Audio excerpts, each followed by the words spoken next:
Good evening. Hello, hello, hello. What is good, guys? Hello, Chinchilla. Hello, Mosberg. Yo, Donatello. What's good? What up, Lombo? Hello, hello, hello. Hello, Mosberg. You know what? Let me first log into NA and give Calvin a magenta their gold. I said I was gonna do this yesterday, but I forgot. Yo, Lou! Thank you for the 100 biddies! That's one way to enter the giveaway. If you enter the giveaway like Lou just did, you have a 95% increased chance of winning. So everyone do the same. I'm joking, guys. I'm joking.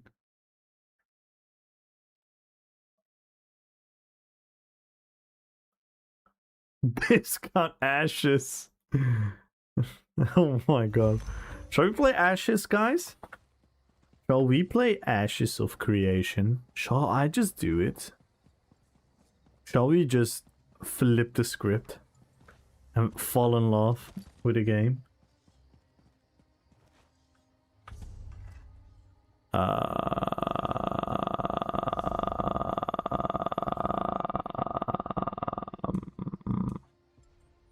Ooh, 2 million gold, random, out of nothing. Thanks, Akui. Can you roleplay PvP? Yeah, you definitely can. You definitely can.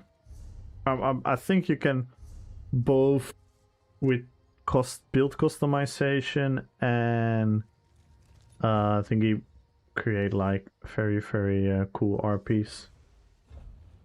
But yeah, there are a lot of other stuff that I really don't like about the game. Kelvin Strader.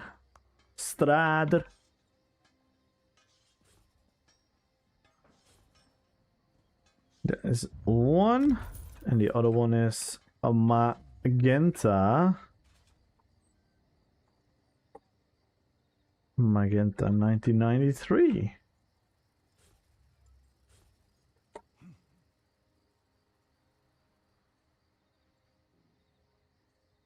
Yep, sirs. You could try Ashes, but it's like 40 years for an alpha version. Oh, yeah. I've been following that game, but it doesn't pique my interest, to be fair. To be really fair, it doesn't really pique my interest whatsoever. And I find it a very weird move to put the game on Steam after all their previous communication. There was a really fun video. I was watching Jay Oddity earlier, and he was watching the video. It's a compilation of all the times the CEO from Ashes says, "We don't need money. We don't want season passes. We don't need more money. We do have enough money already." And then you see like, boom, alpha key, $200. Beta key, $300.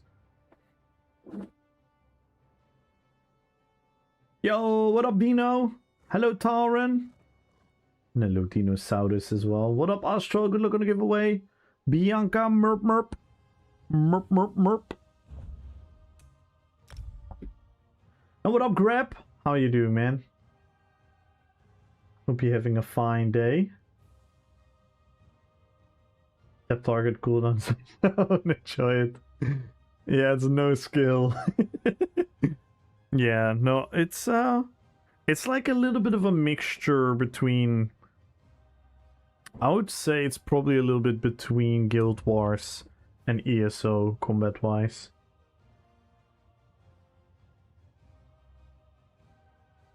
To me, it just doesn't look like, again, objectively, I'm gonna say this every single time, else people are gonna call me a hater. I think objectively this is gonna be a phenomenal MMORPG. It's just not gonna be for me. Oh my god, their website is slow. Is it overloading? Is everyone checking out their website right now?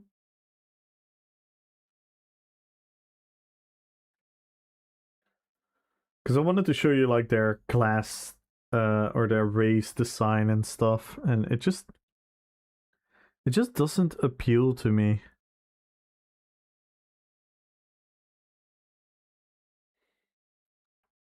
Oh my god, this website is so slow.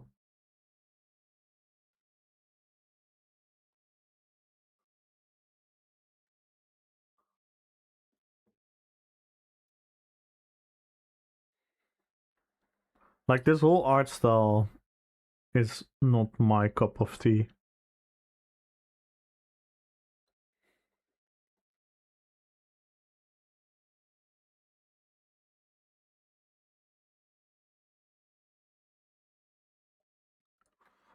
Oh my god, this site is slow. Yo, Papa Diggers! Are you gonna pull New Worlds? It kind of depends on what their end goal is. If their end goal is money, they're gonna be in trouble. If their end goal is have a genuine MMORPG in the market up and running, they'll be fine. Because they will find a niche. They will find a niche of people that are gonna be very, very committed to Ashes. I mean, the fandom is already crazy. People that are critical of this game literally get fucking hundreds of people commenting and coming into their live streams. Bruh. What is his website?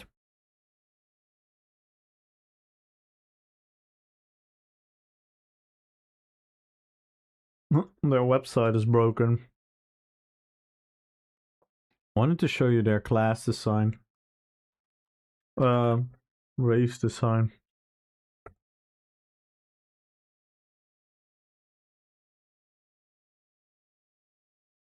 Direct link? Alright, here we go. Dude, what the fuck is wrong with this website? I goes always money. Webpage currently unavailable. They broke the site. That's how hyped it is. To be fair.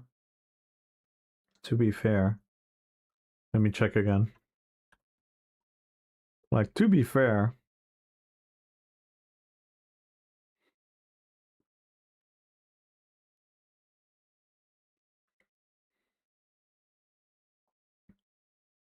Where's Ashes?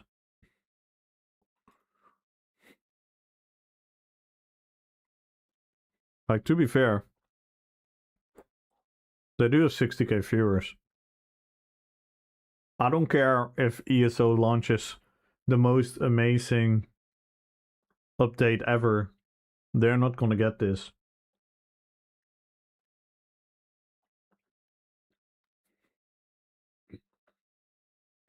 So there's definitely hype. There's definitely a lot of hype around it. Man, look at Canon. 3.2k viewers. Let's go.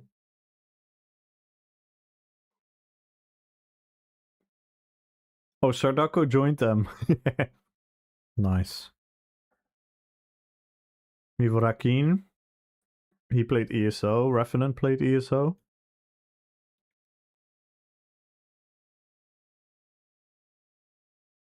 And even as if you scroll all the way down, a lot of people streaming. There's a genuine buzz around this game.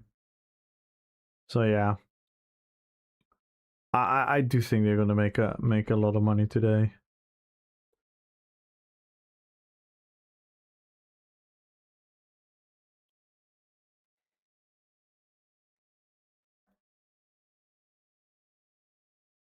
Astrophysics kinda intrigue me. Not enough to keep up to date every day, but every once in a while I might check it out at most. I'm just waiting to hear more.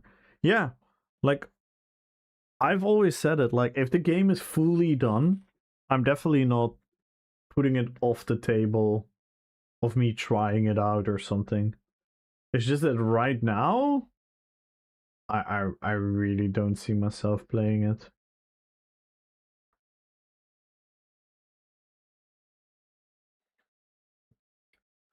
The information that I have so far is rather off-putting than infighting, so to say.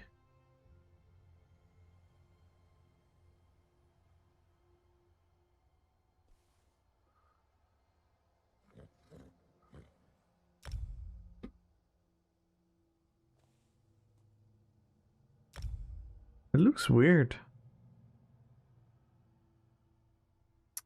I think something did change, Chinchilla. I definitely see something different with the filters.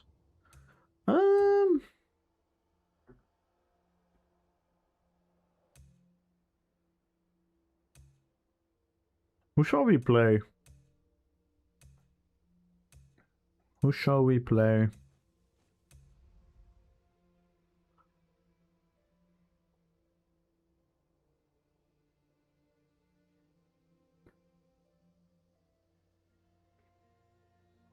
Shall I play the Witch King?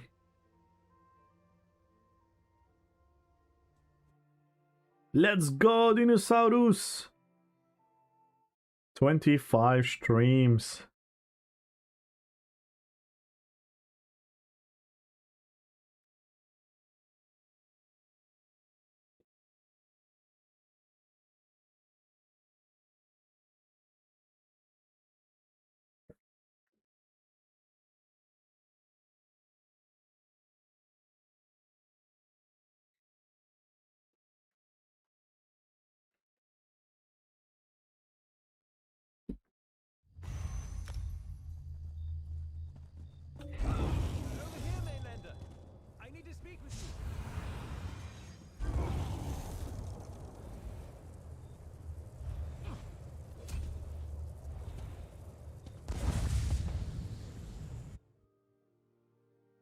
I'll wait and see. Gameplay-wise, it seems sub-target cooldown, which no fun gameplay to me.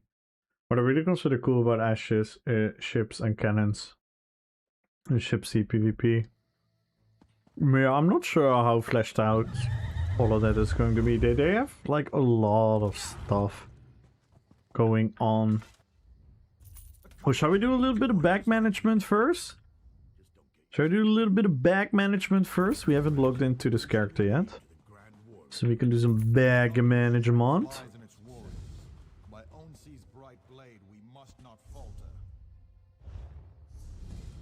Let's open these.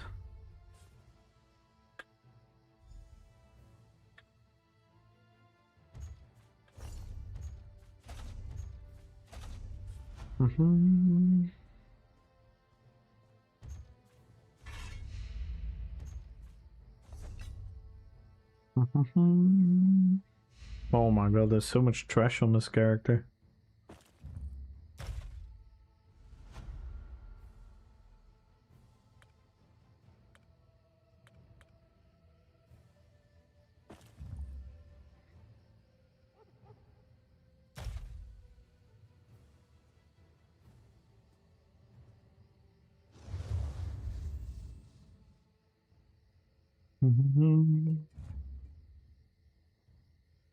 Oh?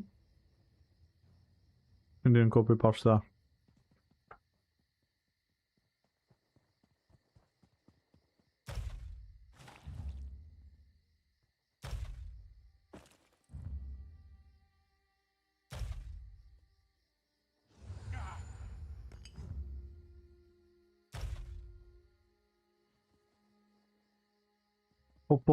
Pom.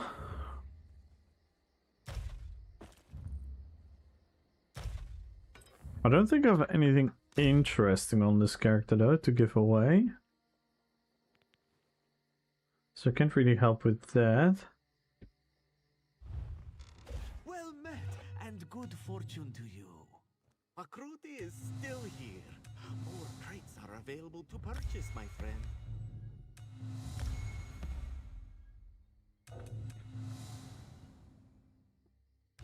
Until next time.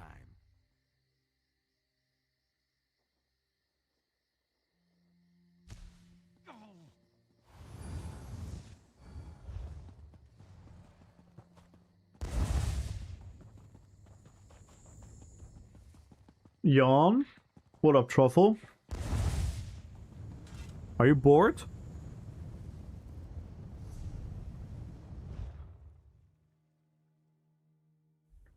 I have to fix my fucking bags. I haven't done this in 6 years.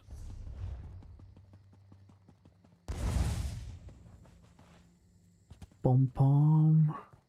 I should be done soon though. Yo, Salsa dobro večer. Yo, triple gems. Good luck on the giveaway. Biker! How you doing, Biker? Whole early access being a joke, and again, actually releasing by Christmas. Yeah. 120 gigabytes. It might be also that that because it's alpha beta, there's a lot of stuff in the game that is like unlocked, and they open it up for testing things, but I'm not sure. Oh my god, I got so much fucking stuff. I'm just gonna fucking sell this shit. Some think of my Working, bro, for another think that if you half, and it's 7 AM and brainstorming ideas for Infinite Archive, because I'm going to swap Necroman because I'm feeling Sus will nerf the beam into the ground.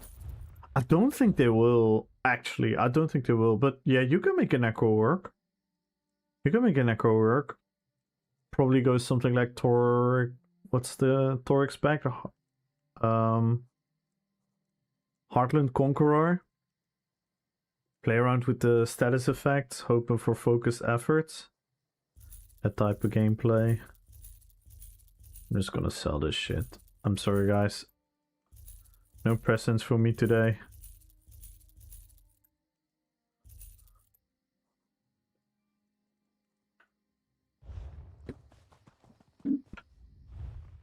Not sure on the skills though. Do you have like an... Do you have like something you want to use?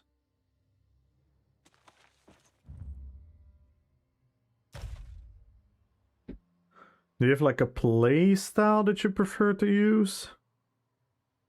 Or not really?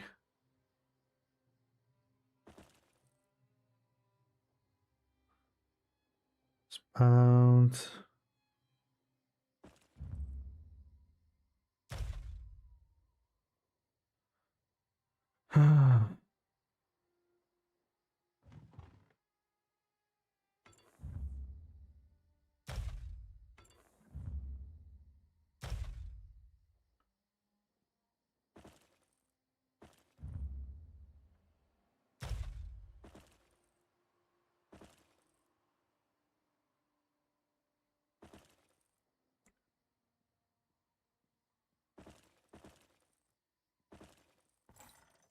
I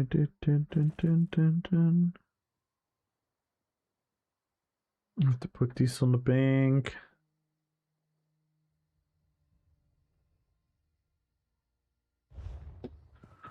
Alright, let's get into some PvP.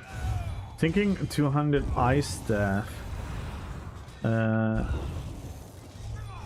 All 1 bars. Hit with DK armor for pure burn. Echo side for bleed damage. That could work. If you use your Destro stuff, that's always a good pick, because you can use the Ellie sauce, which is really fucking strong. If you want to run around focus effort, but you can do it also with like other status effect proc mechanics. You can, for example, go for Arctic Blast, so Winter's Embrace, and then maybe DK, and you get some burning AoE, and then you get some other AoE. You can get all these status effects off. Oh, ball group. Ball group. Let's go into the back lines. Oh, my sustain is ass. My sustain is ass.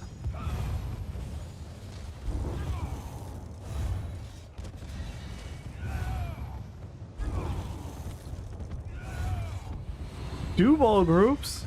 Bruh. Here are two ball groups of the same faction. That's low-key hilarious. Look at this. Look at the blob. Look at the blob there. Yeah, Apocalypser! Guess who's back to streaming irregularly? Let's go, Biker. Welcome back, man.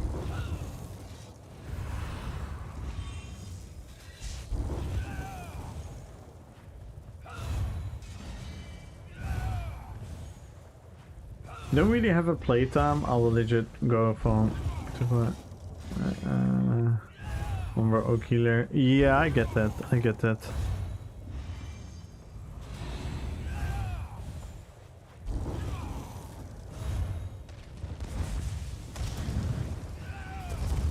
What? What?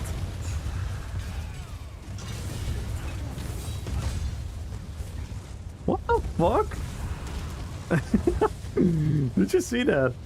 My stampede went into nothing.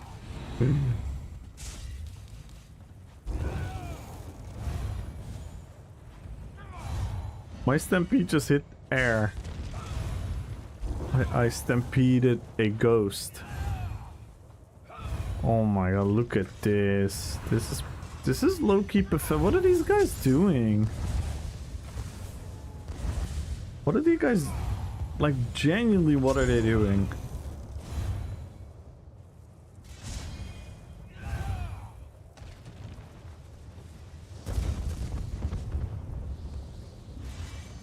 Like, they're literally doing nothing. They're waiting for one person to attack them.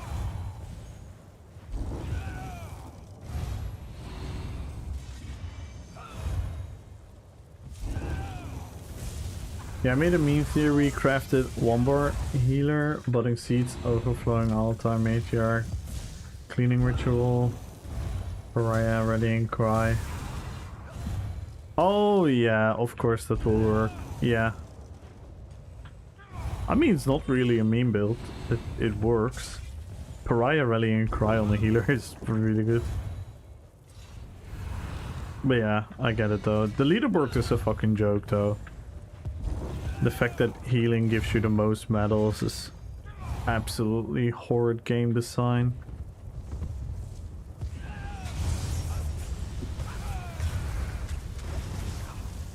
Oh my god. This is so not a Cyrodiil build.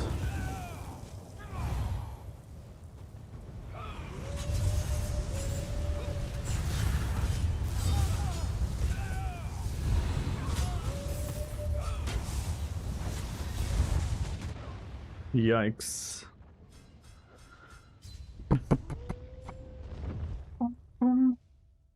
Yo, organism! Hello, hello, hello.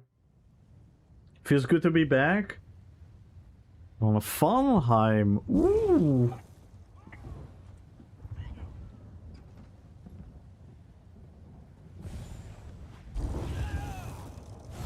Not sure or like 551 said combo would work. Other than Pariah Rally. Maybe Pariah Mars as well. Pariah. I'm currently using on my 1-bar build. I'm currently using. I also have a 1-bar healer. It's a pure warden though. It's no subclass. But I use Weird Tree.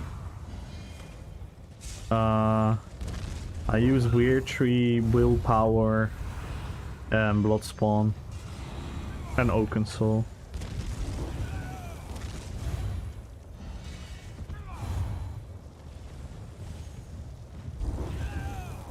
Weird Tree is kind of nice for self situation. There are some other great healing sets like Olorim.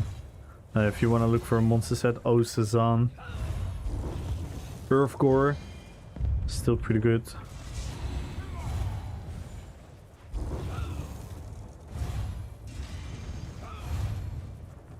I forgot my command. Warden Healer? Maybe it's Warden Healer. Yeah.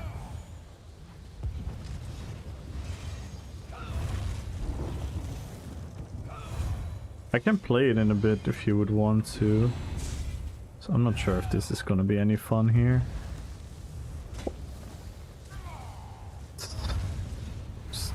2 ball groups. Yeah, the Witch King is here. What up, Skoon? Look at these, man. What the fuck is this? They must be bored themselves. Come on.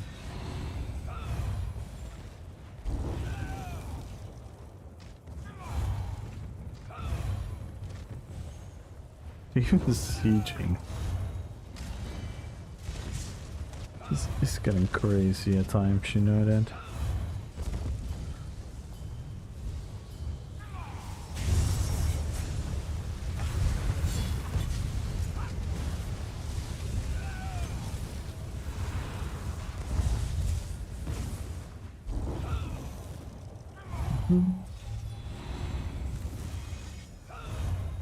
If Gorbug was here, yeah, this build does a lot of AoE damage as well. I didn't have an ult there though. But yeah, Gorbug cannot bomb these guys either. That's kind of the downside of it.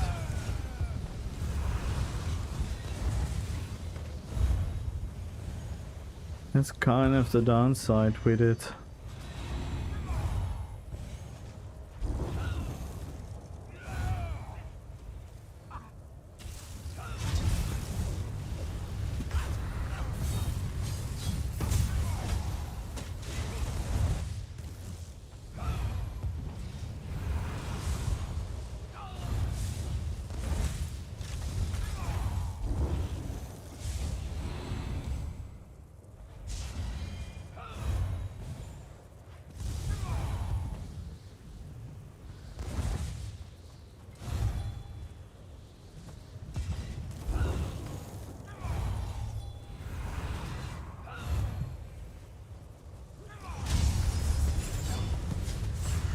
Oh, fucking break free. I couldn't break free. I would have killed them. I would have killed them there. That was perfect.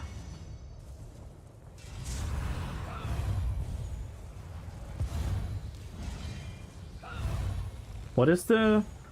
if you have like an outfit... If you have like an outfit that you have in mind, then I can help you theory craft it.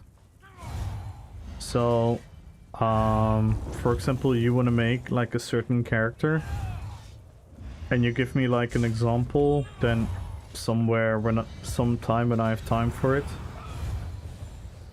I will help you make a character look the way you want. I'll look these style pages for you and whatnot. So not having crit rest in Kong can be nutty with all the nerf. Okay. Yeah, that's true. Crit resistance is but to be fair, my healer is really tanky as well. On like the first couple of weeks I was in the top 10 all the time as well. I could just force myself in there.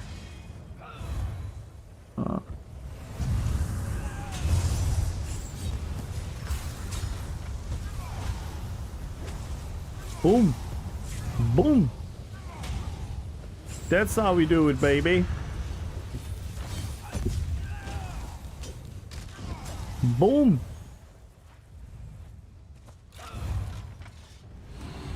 Yo! Dranksy! That's probably not how you say it, but thank you so much for the follow!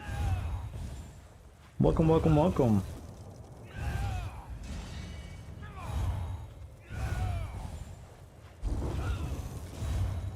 Yeah, like your setup is super good, Truffle.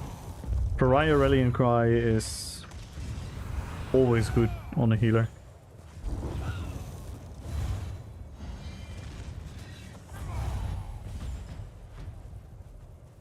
Like you holding block with Pariah scaling, with block mitigation scaling while you're healing yourself.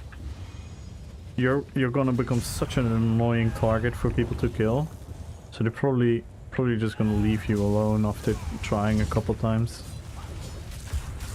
Nice! My character's frozen! fuck this game, man. Oh, what the hell was that? Oh no. Oh, sometimes this game gets me. I don't know what happened there. My character was just frozen. Couldn't dodge, couldn't do nothing.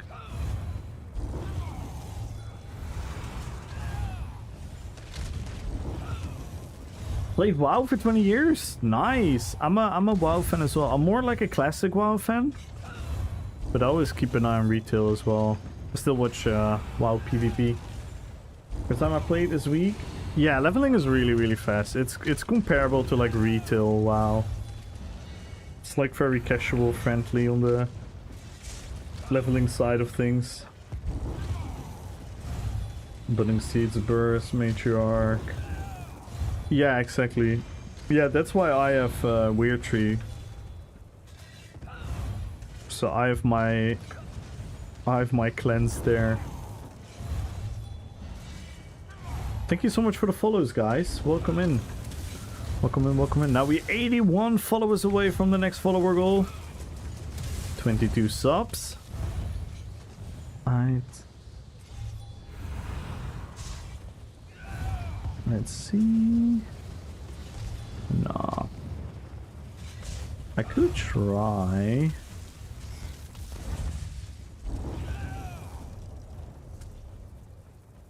I could try.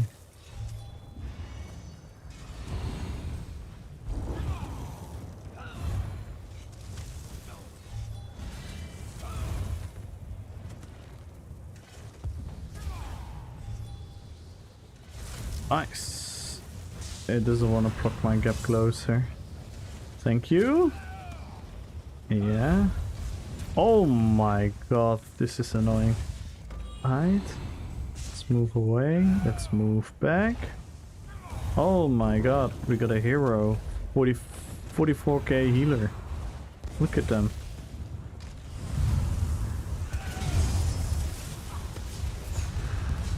Ooh, look at your health! Look at your health go! Almost had you! Oh! That was so close. I think if I did it with Dawnbreaker, I would have killed them. They just put together a toxic healer. And Polo in. Yeah. Yeah, it's too easy to make these kind of characters. It's an inherent issue in the game, but... Was pissing me off last night. Blade of Hope wouldn't fire? Made sound effect but didn't actually kill, and then the NPC would spot me? Bruh. That is not nice.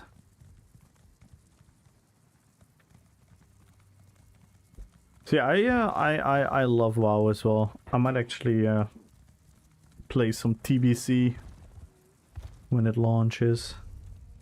But yeah, there's so much, like, what I don't like about the current landscape of WoW is there's so much going on.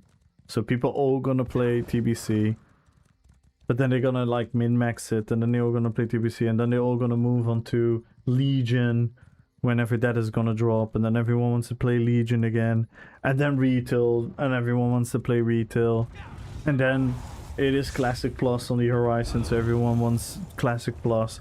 And then Ashes of Creation goes to beta, then everyone goes to play Ashes of Creation again. And then Guild Wars has a new update and everyone plays Guild Wars again. It's kinda... Especially the WoW player base is very moving around. From version to other games, because it's so... It's not particularly like seasonal content, but like the pacing and the facing is something that people just have min-maxed too hard. That's what I'm always a bit like afraid of diving into WoW, because realistically if I dive into TBC right now, I'm gonna put my heart and soul into that game. In 2 years from now, or like a year maybe even, everything will be irrelevant. And that is a big pro about ESO. Like, we can say whatever we want to say, but the irrelevancy of your character is only in, like, your build. Your build might be extremely outdated, so you have to farm a new couple of things. Maybe you have to level the skill line, but that's pretty much it. With WoW, it's every 1-2 years. It's like, yep, new game, new progression, new leveling. Everything you did becomes obsolete. That's kind of what holds me back of going really, really into WoW again. Oh yeah, Toolcast is my punch build. Truffle. I have a build where I only punch people. So I only have weapons on the back bar for healing scaling, and on the front bar I just punch people. Yo, Zim the Bard! So yeah, maybe it wasn't clear, by the way, yet, Truffle, but what I do is RP PvP. I make like roleplay builds. So they are very, very playable and viable, but they are not the meta. I play pretty far away from the meta.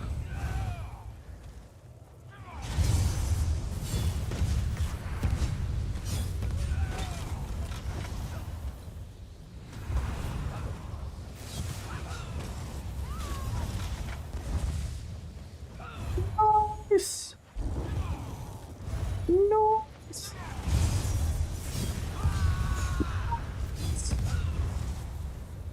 They see me gaming.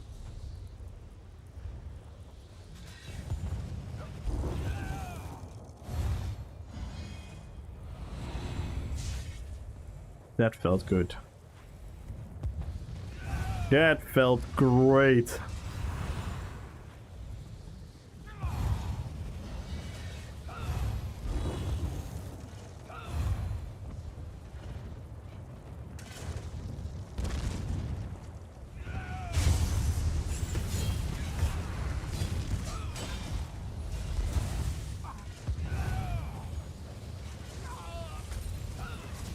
Oh my god.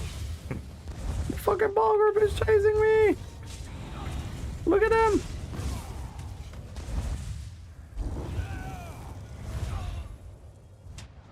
Oh. Wow. Oh my god, look at that, guys. He was using Assassination Storm Calling and Animal Companion.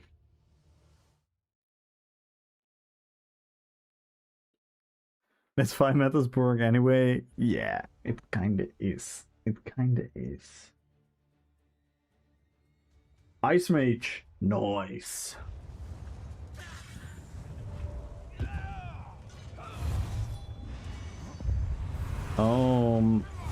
My meta.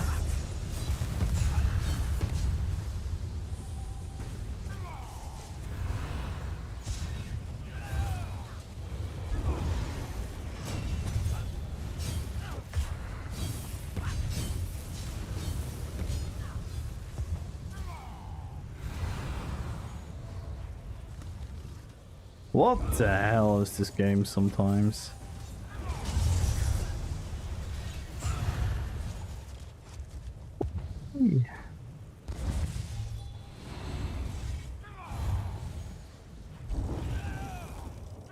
Meta will be gone. Yeah, that's and the thing is, there will always be a meta, and there's inherently nothing wrong with it. The only thing that has to be done is that the meta will have some kind of counter somewhere, and it's not head and shoulders above the other choices. I am fine if people want to min-max their choices, that they are gonna be like statistically, mathematically, gear-wise, all of those things, that they're gonna have like a couple percentage over me at all times. That is perfectly fine. But the percentage that it is at right now is just crazy.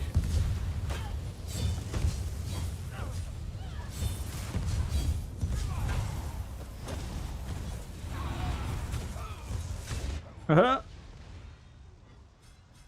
a big group.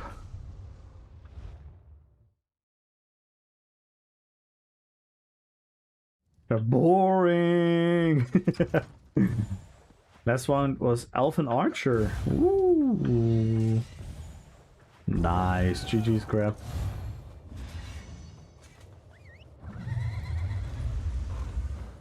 Hey, Rena Deluxe. Hello, hello, hello. Yo, Tessif! How you doing, Tessif? How are you doing, my friend?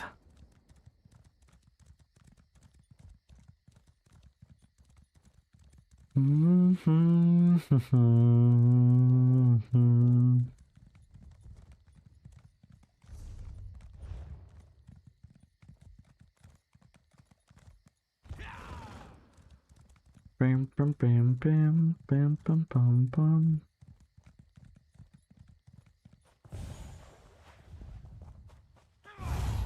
Oh, it's gonna be Big Zerg. I cannot bomb then. Wait, do I have a... I need a immovable pot. I need an immovable pot for these type of moments. Oh my god, this is gonna be crazy. I'm gonna die so hard. Oh my god, so Meta Cringe Lord actually comes for me. Wow.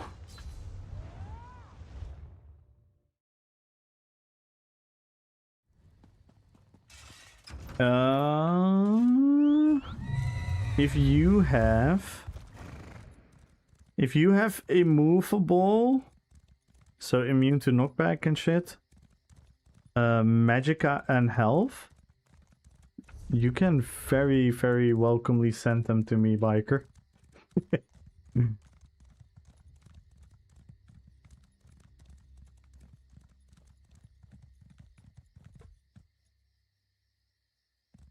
Yo, Lou, thank you for the 100 bits.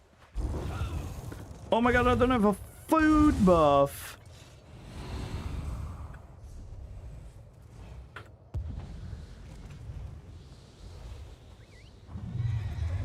Oh yeah, don't worry, Biker, take your time. Because I like my tri-stat bolts, but those situations where I want to kind of go in for like a guaranteed AoE attempt, I kind of need the immobilize. And I also need to sustain still. Because Magicka sustain gives me a dark deal. Holy moly. It's a lot of rats. Oh, blue ball group. Blue ball group? Oh, it's RDK? Damn. Haven't seen RDK since...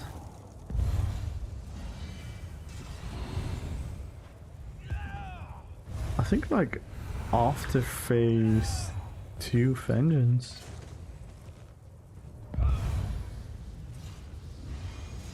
A ball group.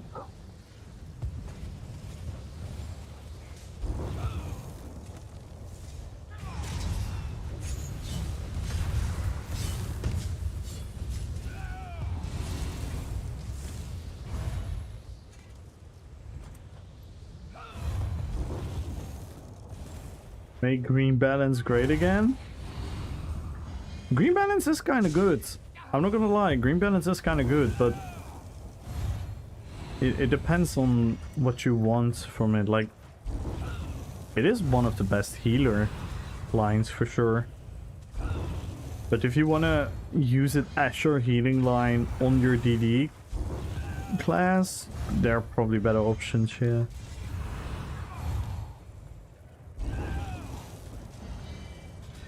And good luck, Mukia. Good luck, Zim. Thank you for the 100 biddies, Lou. Thank you, man.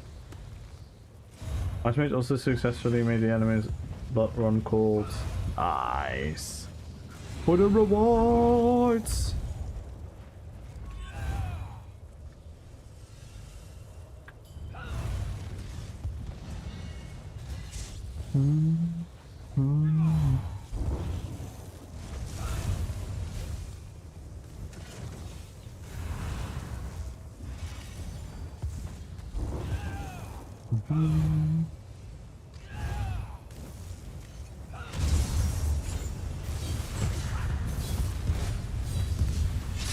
Yikes. Oh, we get that issue again. Archer Attorney live in game was fun. Hey, let's go. Yeah, I'm actually, hopefully, this is not a promise, but hopefully I will be done Saturday with editing the video, or at least very close to done. I'm gonna make a super epic video about the whole tournament. It's gonna be really fun. But yeah, the tournament was cool. It was so cool. All the different RP builds. It was so cool to see. All these different fantasy immersions against each other. It was really, really cool.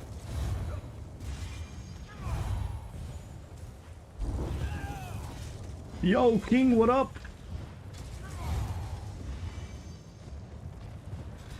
How you doing? And everyone join the giveaway, follow the channel, type in RP, PvP, let's go guys!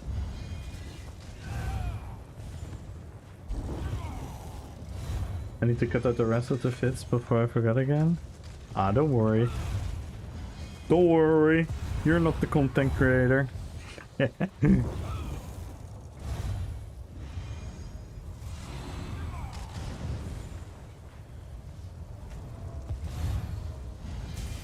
EP PvP. Well, that's what this is. Here's EP PvP.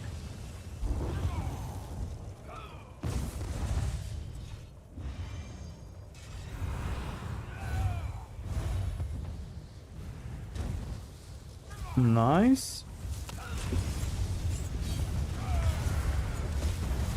Oh my god, the way their health just... What's really cool about this build is normally you have the burst where the health just goes like woof away. But with this build, you just see their health go whoop. You just see the health go down. Like in a very balanced, stable way. It looks really, really funny to just see their health go down the way it does.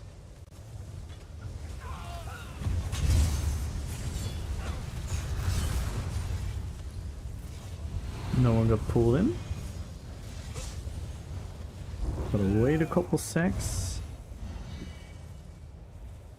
Yo, zombie! But I like creative content and killing it. And it's done. Yeah, it is nice. Can be calming.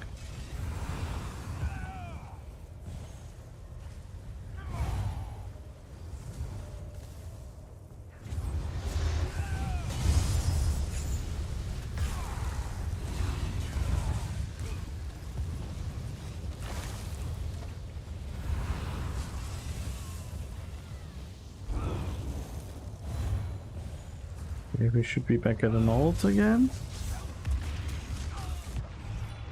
Oh, and then they all decided to focus me.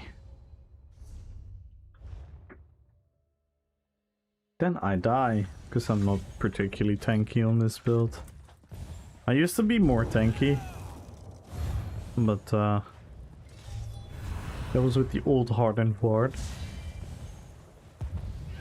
Now I'm back to like the first original state of this build, with a lot of damage and not really, really tanky.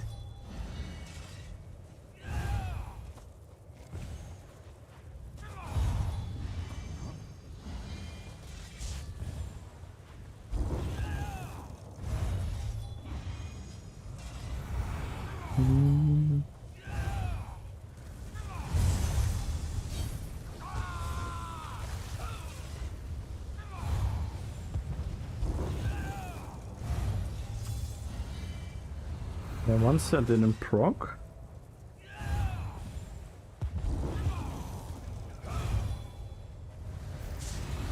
Once I did not proc.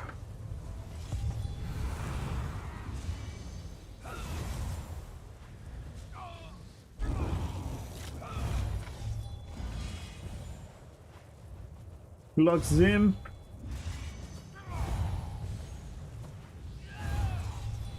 Wait, what did you say, Calvin?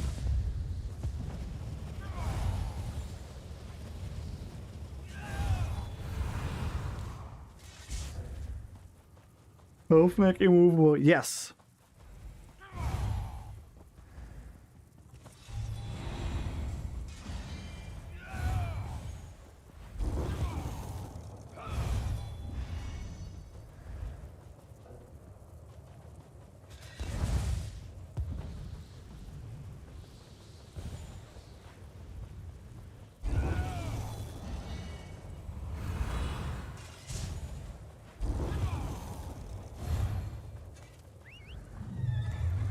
So much buffing on this build. It's crazy.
Boom.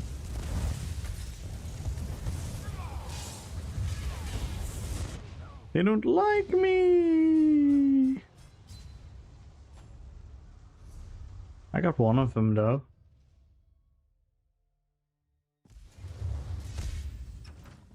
Every time I see this build you're using, it makes me want to try it out for PvE. It looks cool. Yeah. This build would actually work really well on PvE if you change Polo Wind into Arctic Blast. Into Arctic Blast. You probably don't need Streak or Figure or Dark Deal, so you can just add like Carve or something here. So you could add something like Carve. You can maybe put Lightning Flood there. Maybe the Winter's Revenge. So you just stack more AoEs and damage over times. And you probably don't need... I mean, Rush of Agony is fun for PvE. Rushing Agony is fun for PvE, but you don't need it, so you can even go for like another like damage set there. Which I could definitely see this like do pretty high DPS in PvE, because Gerency is insane. Gerency is insane. I know it is a cooldown, but it is insane. The damage that comes out of that set is fucking nuts.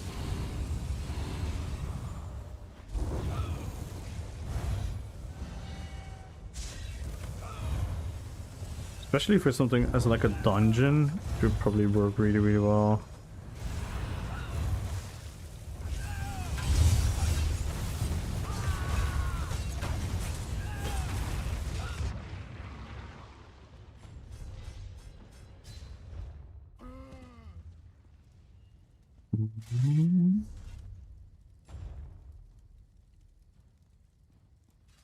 Because look what Gerency does. Ticks from 2.5. 2.5k ticks. This isn't PvP.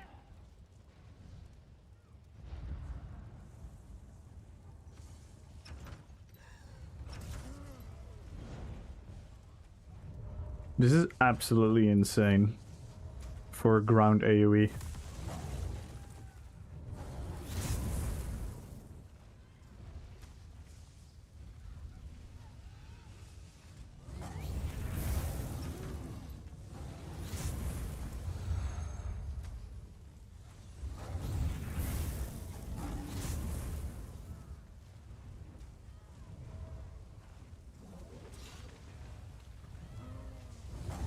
Unleashed? Yeah, Unleashed would definitely work. It is single target though. It is single target. Maybe you can find something AoE. I'm thinking.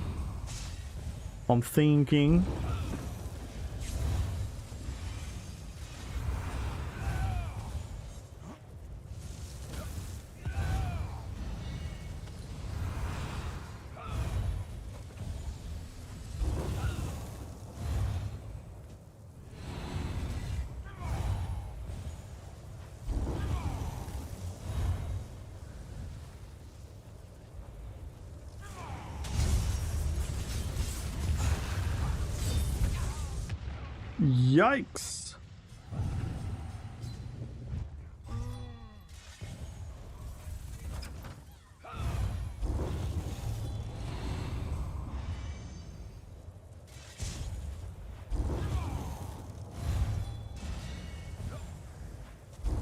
Yeah, the visual of Joansi is amazing.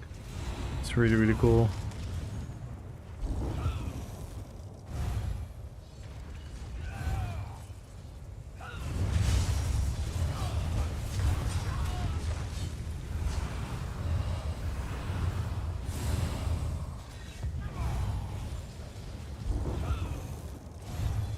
Ooh.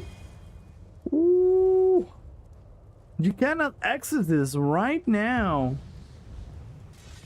Probably have to die first. Do I have my ult? I do have my ult. Let's see if we can do something fun.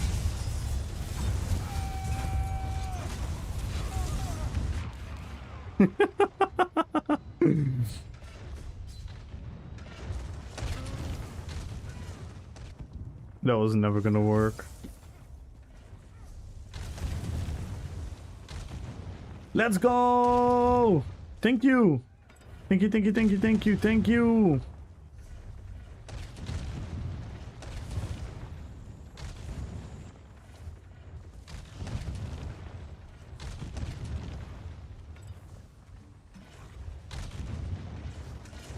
Nice. Now I can make some guaranteed bombo moments. Thank you, biker.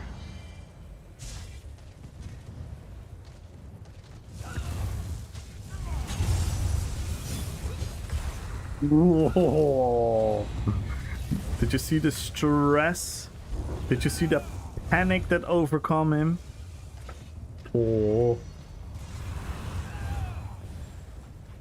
The thing is, a lot of people underestimate ground AoEs in PvP, because usually they don't hit as bad. Unless they are like... unless you're like dueling, or unless you're like having sieges and whatnot.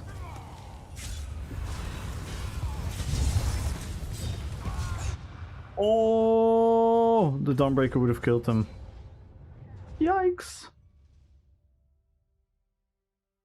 As a Templar solo in the dungeon, I've also paired Unleashed with the AoE explosive with success.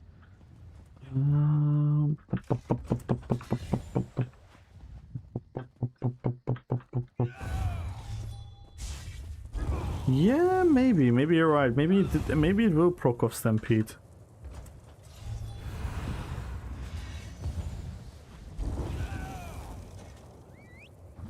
I'm not entirely sure.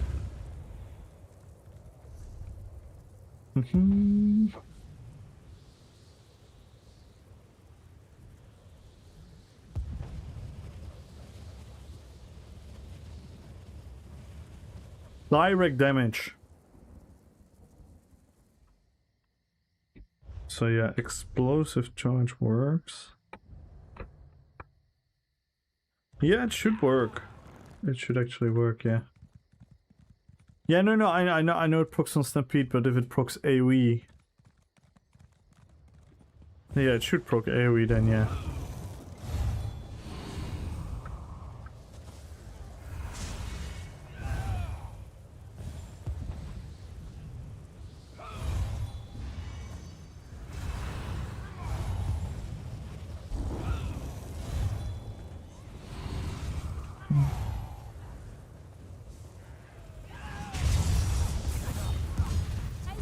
This is my favorite build to take resources. It's so easy. It's so easy to take resources on this build. Just melt these guards. Like, wee, wee, wee, wee, wee, wee, wee, wee, wee, wee.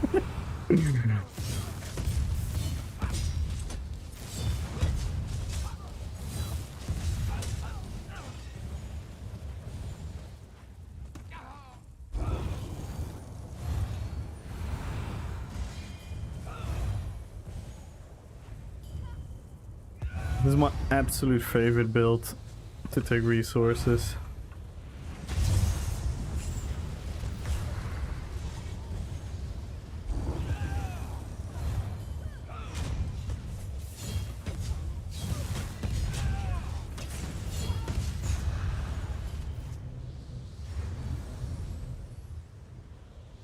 Look in PvE.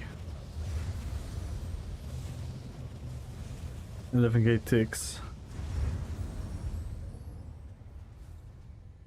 You can push this way harder with like the right traits, other sets and whatnot.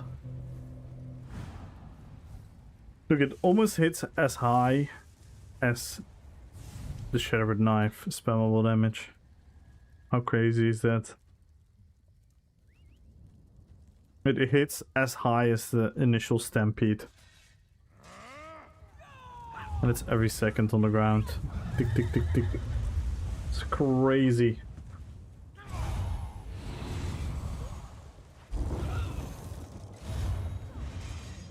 Yeah, no, and at least should work. I was just thinking of the skill you would use to proc it off. Because I actually had critical rush in my head. But that was the previous build.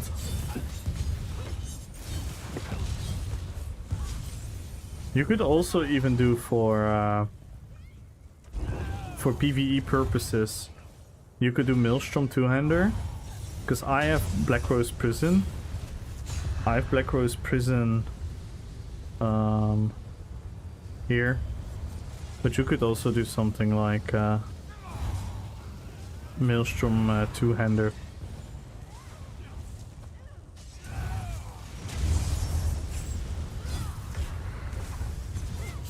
Yo, Zapman, thank you for the 14 months resub. Let's go. Thank you so much, man. Thank you, thank you, thank you. And we can start a hype train, guys.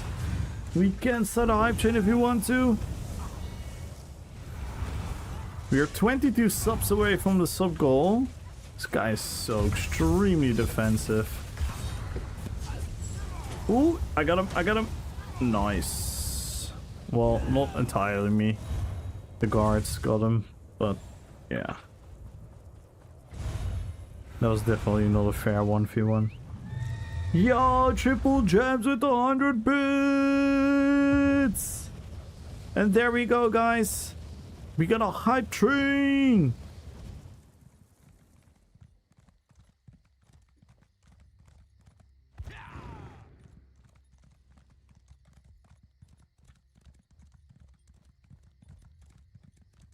Let's go! Good luck on the giveaway, Zapman!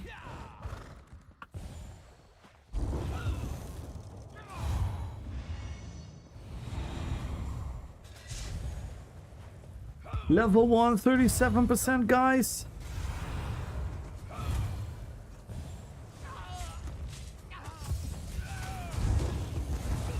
Oh! Yo, Lou with another 100 bits! That guy just killing himself by spamming blood for blood and running into my AoE. Let's go, Lou! 43%! We need 2 subs to go to the next level, 900 bits. Let's go, guys.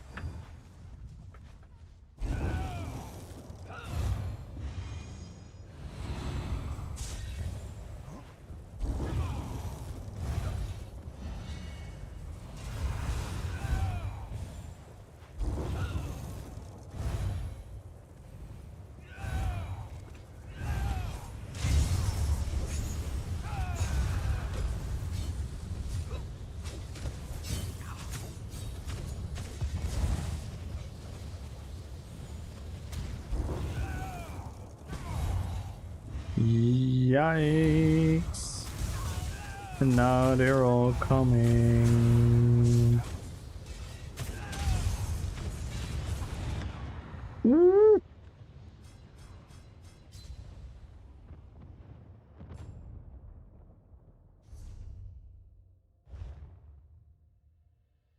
Let's go, guys. 2.5 minutes left on the hype train. We need 2 subs to go to the next level. We need 22 subs to break the goal and add an extra giveaway.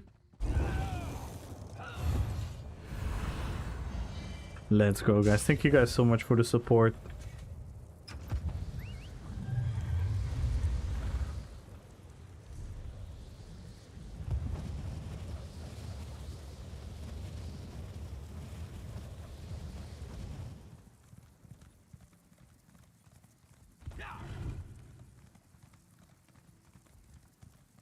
Two minutes left, guys. 2 minutes left on the hype train. 2 subs for level 2.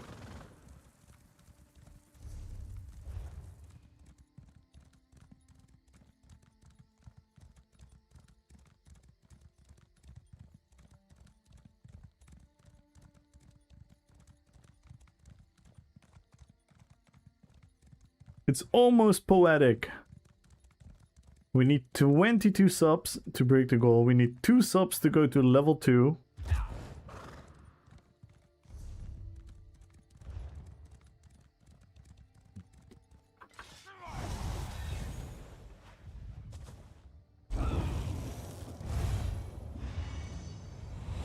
We have a little over a minute left, guys. If you guys want to hop on the hype train, this is your chance. 1 minute left. 22 more subs for another giveaway. 2 more subs to continue the hype train into level 2.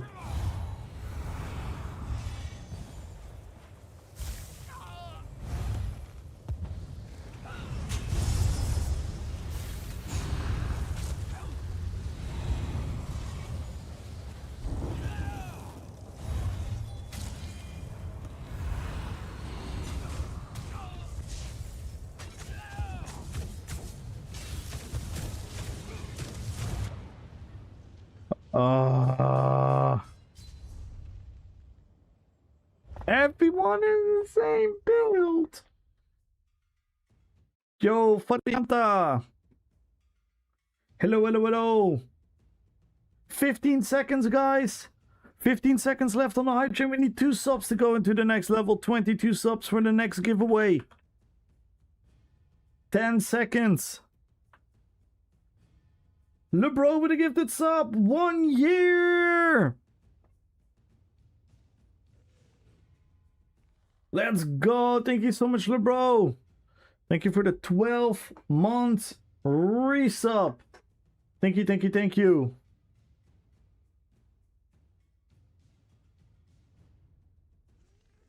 And thank you so much for that hype train, guys. Thank you, LeBro, for the 12 months. Thank you, Zepman, for the 14 months. Thank you, Lou, for the 100 bits. And thank you, Triple Gems, for the 100 bits. Thank you, guys. Thank you so much for the support. Did you know deer can jump higher than the average house? It's because of their strong hind legs and the fact that the average house can't jump. Taco Bell live, Moz.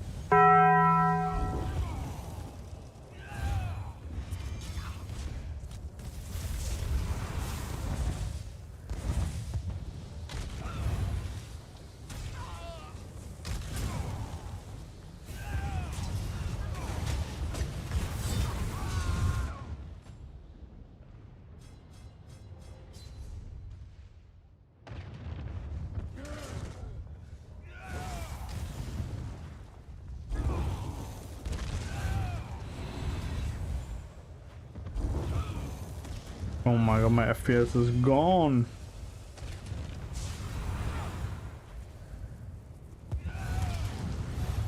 Vamp is in here, yeah.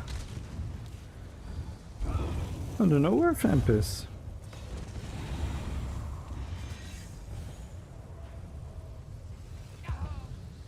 Yo, Aaron! Let's go. Thank you for the 8-month resub. Thank you, Aaron. Thank you, guys.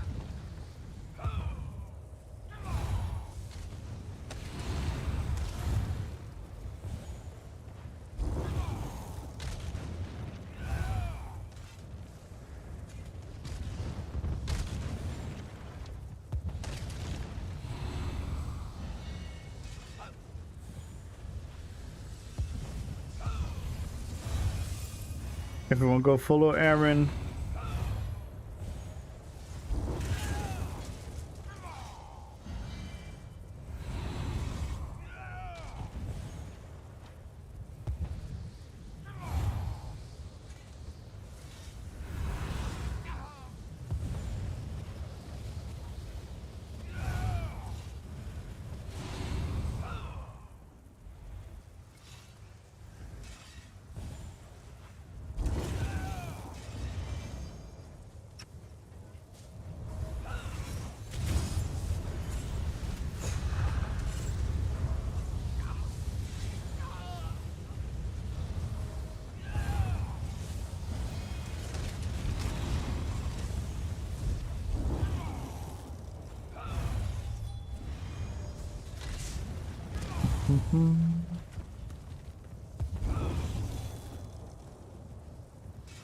Aaron!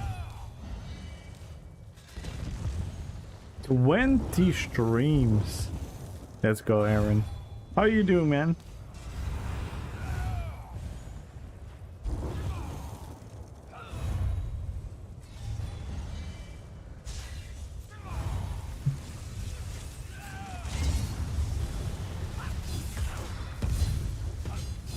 They see me blocking, they hate it.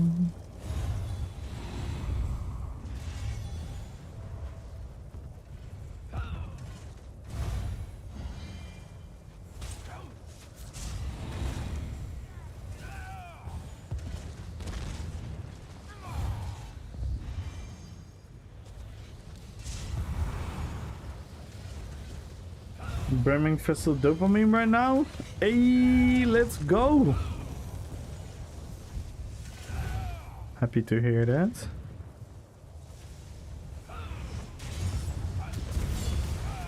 What the fuck? It's so delayed. Ah.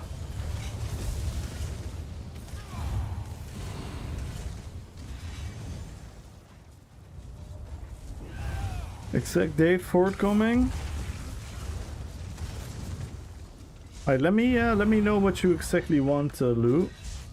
The best thing for you to do is DM me and DM like a picture of the artwork maybe that you have in mind, or describe what you have in mind. Then I'll have an idea.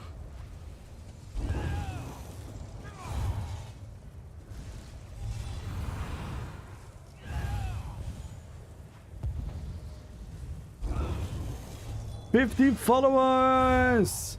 Congratulations, Aaron. Yeah, you're gonna cruise to your affiliates. You pretty much got all your requirements in your first stream. You probably just needed 50 followers and 7 individual streams. Then you're Gucci.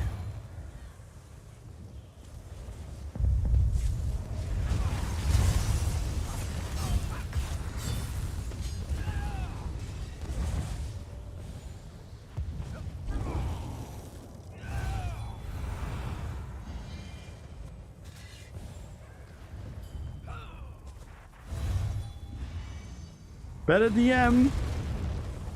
Man, Runa, you gotta set up those notifications.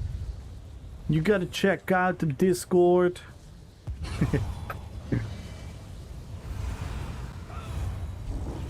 And with Runa, everyone go follow Runa. Make sure to follow Runa as well, guys. Busy bring you for now. Nice. Runa gets VIP treatment. Let's go.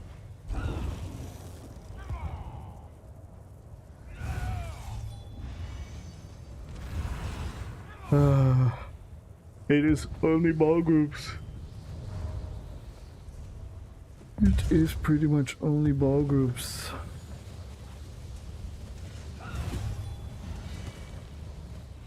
Maybe you want to heal?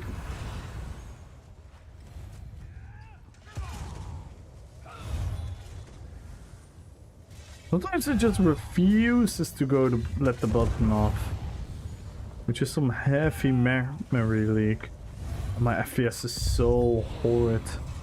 This is so horrible.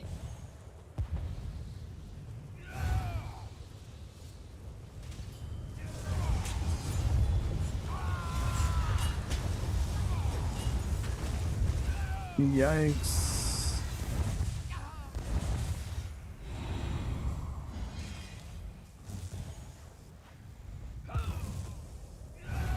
Yeah, I have very low as well. Of like 30, 20 something. It's crazy here. But there are like 3 ball groups here. Not excited about affiliate. What I'm more excited about is that I've unlocked VIPs.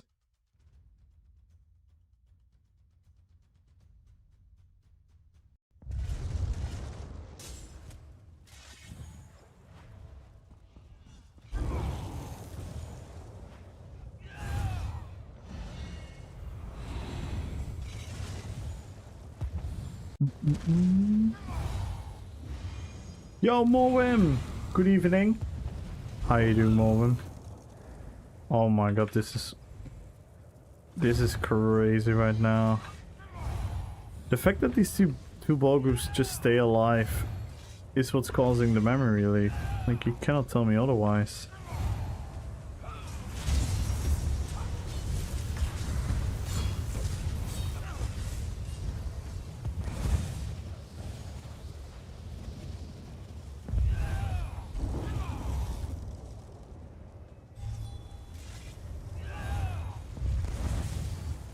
They should wipe. Yeah, they're gonna wipe now.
Oh no, the whole ball group came back! Yeah! Yeah!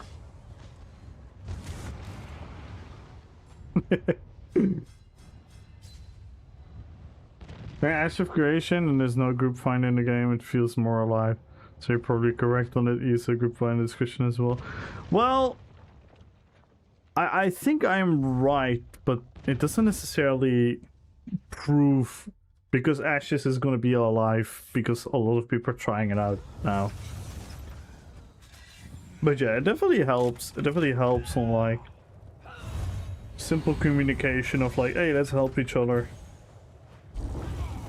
Hey, I'm looking for help on this. Hey, I need help with this, and then people, you know, it's the basic concept of socializing.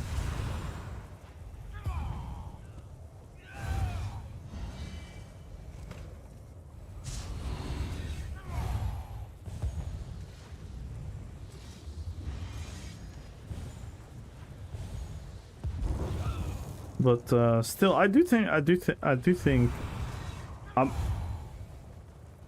I'm like super convinced that it is one of the reasons people act a certain way in MMORPGs compared to what it used to be.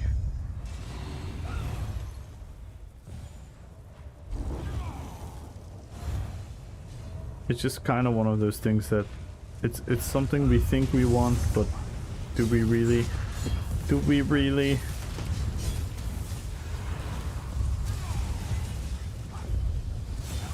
Oh my god. What am I doing to my PC? I'm just frying my PC right now.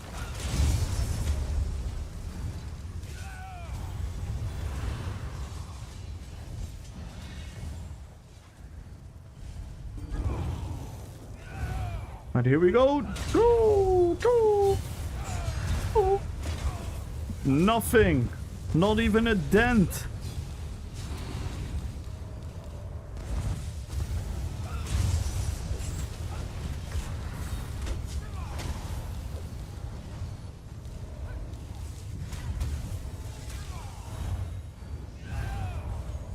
PvP at its best. Yeah.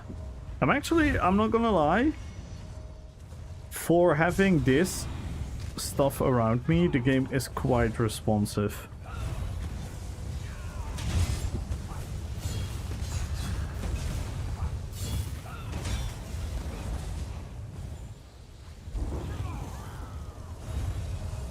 Just wait a couple seconds. If the other ball group lets me do the pulling, we kill them.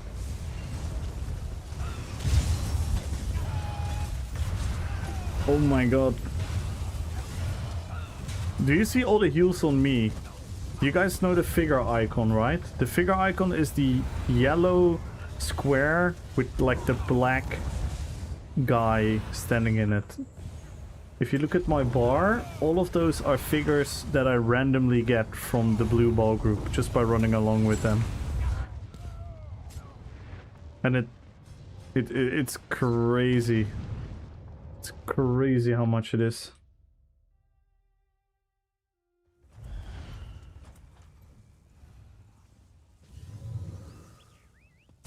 Uncle this is Yahoo. My first reaction is to wonder who hurt ya?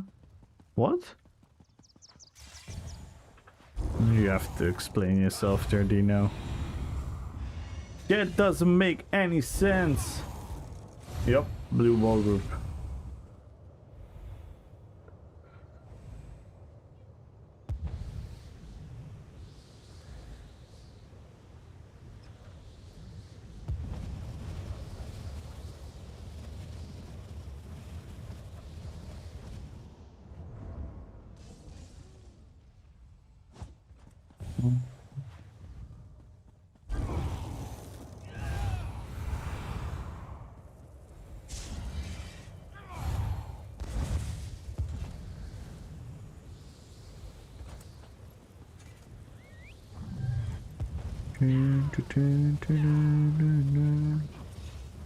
Yo, Faladina!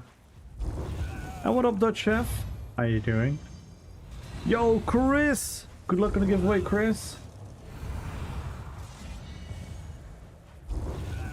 Hope the situation is a little bit better, Falarina. Yo, Russian one, good luck on the giveaway. Aaron, good luck on the giveaway.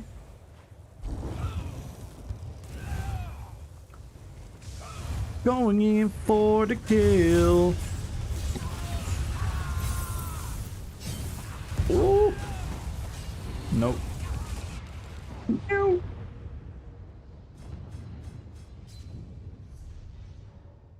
Or you an infinite archive. Ooh.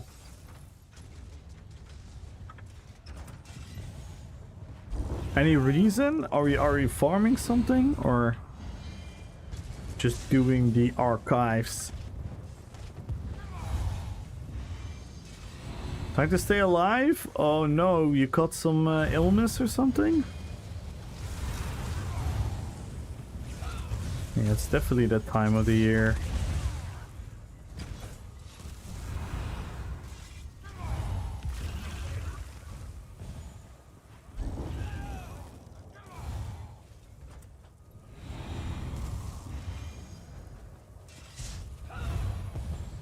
I should have followed here.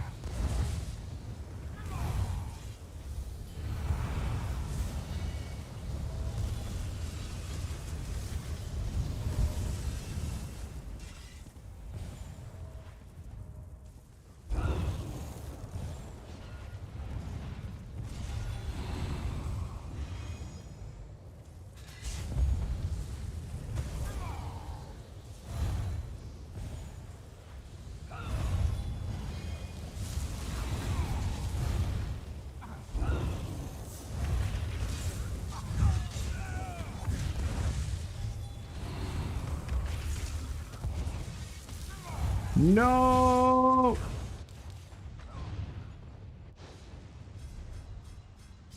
And something on Discord?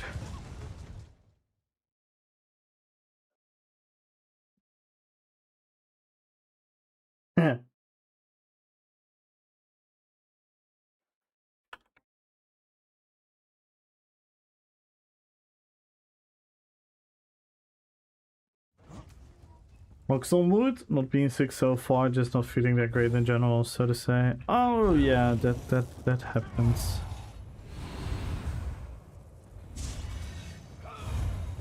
That happens. The human body and the human mind does be doing that to us. None of us is really immune for it.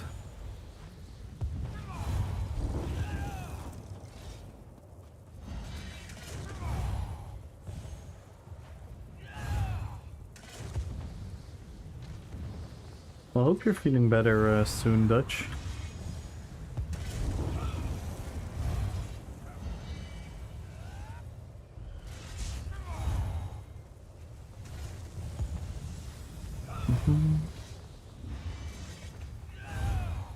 Oh no.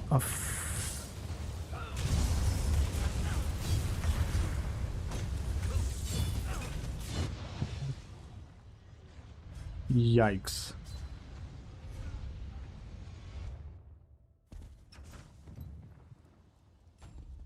Oh no, Victor. What's going on? What's going on, Victor? Let me translate that.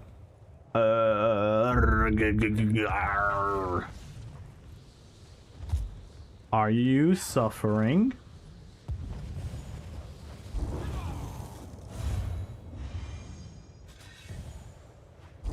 Was dying, but I'm reborn. See, I know my Victor vocabulary. That's good to hear. Good to hear you're doing better, man. Wait, I'm gonna DM you, by the way, Vic.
Asaria! Hello, hello, hello. How you doing? Good evening. What has everyone been up to today? I was supposed to have football practice, but the pitches are fucked.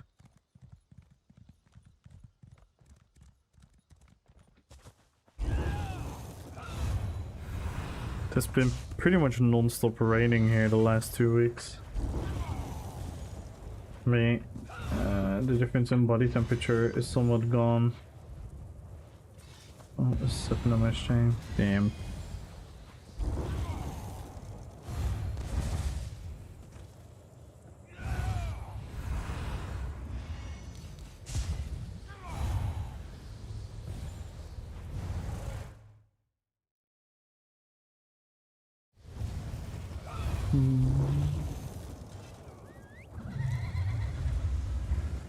Black tea? Nice. Are you slowly becoming English now?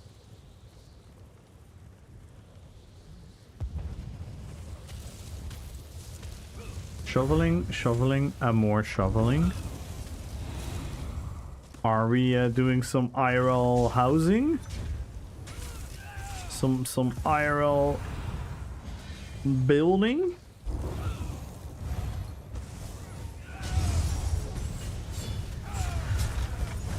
Oh. God damn it. Oh. Almost had him.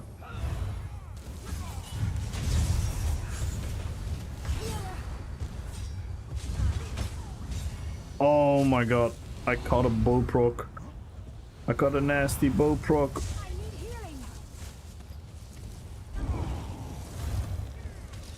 Can I survive until another Dawnbreaker?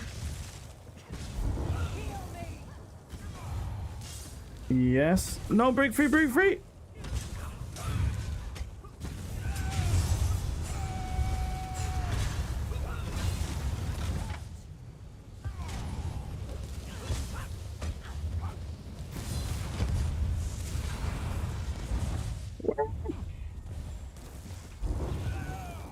No.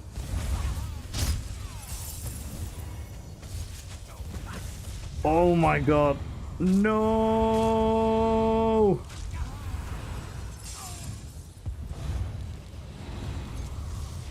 No fucking heavy attack around the corner. Oh my god. You lucky son of a beep. You beep. Snowing all week? Kids got today of school. Oh damn. We're shoveling snow.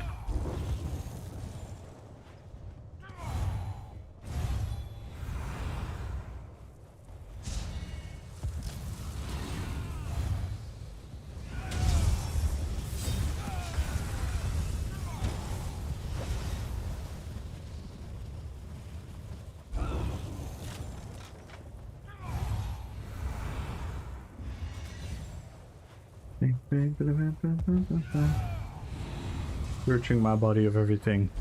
Nice.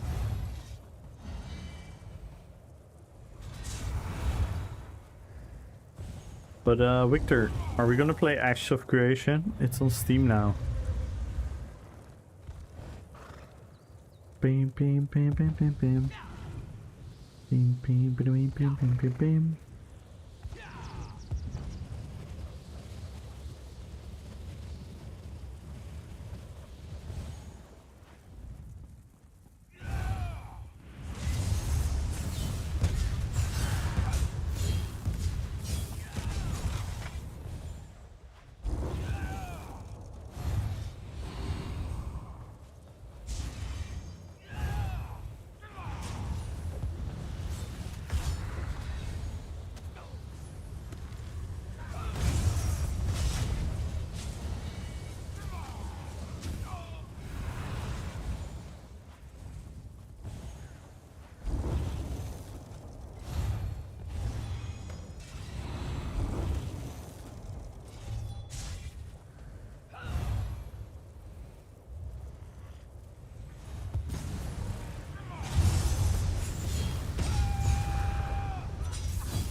Animal companion? Assassination? And as a flavor of the month? Here's some DK in them, I see.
Oh, it's 2v1.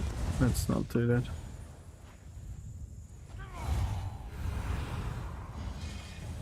Whee!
I think he's waiting on a one-trick pony.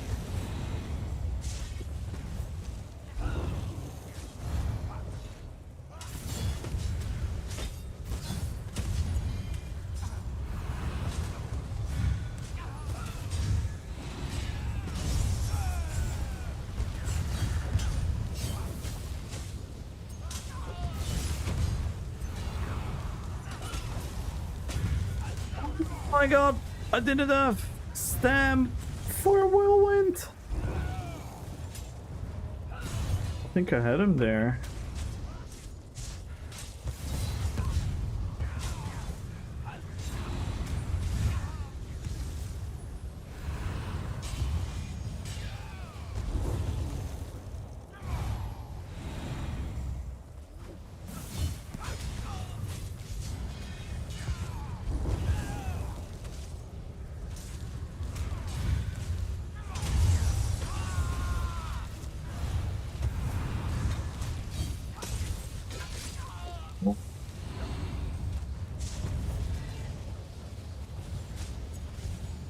That was close.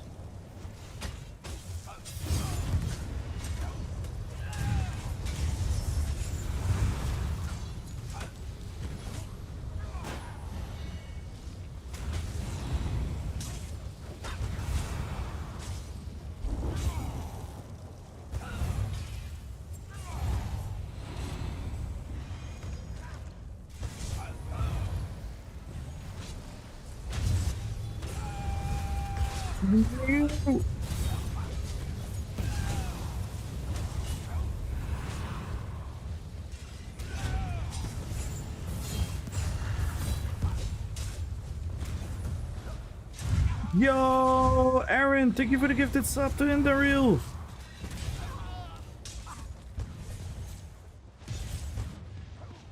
GG. Oh. Just too strong. Just too strong. The fact that I held out so long is actually quite amazing. What up, Dinosaurus on YouTube? Thank you so much for the gifted sub, Aaron. Thank you, thank you, thank you.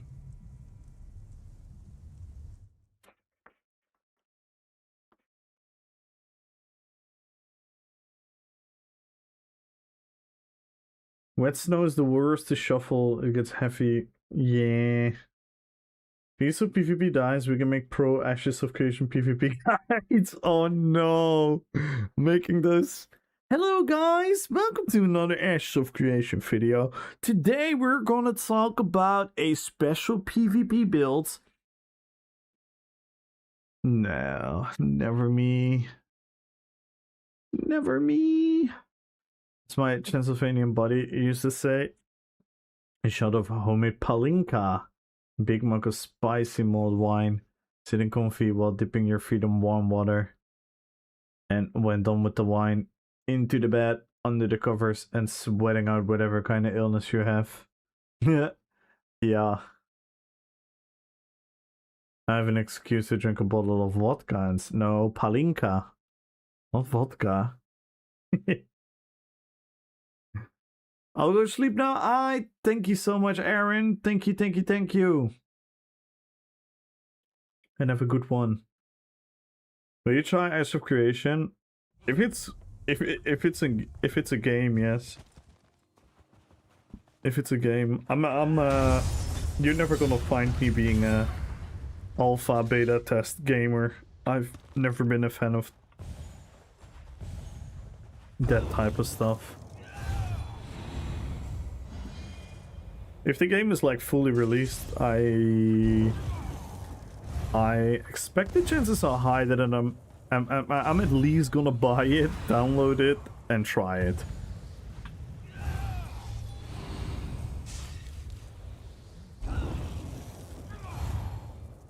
Ashes Mafia Guild. Yeah, we should make a Mafia Guild. We should build a crime syndicate in there. They're gonna have like a bounty system. Like a corruption system, and we should just not give a fuck.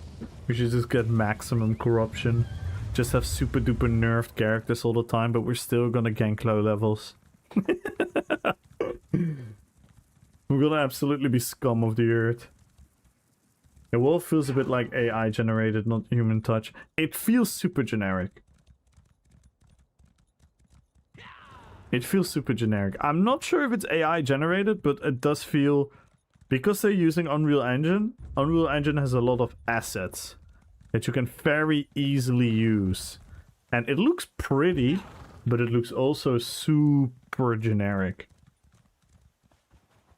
To me, personally. So yeah, I get that feeling that you're having Skoon. Like, we could look at a couple of what is Showback up to? Here we can look.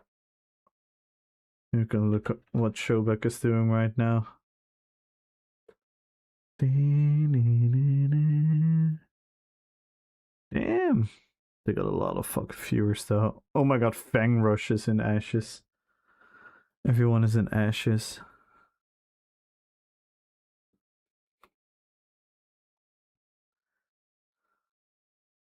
Yeah, I'm not gonna lie. This looks generic, and I know it's alpha. ESO in alpha looked horrid. But this doesn't look infighting to me whatsoever. This doesn't look infighting to me whatsoever. Everything feels floaty. Everything feels floaty.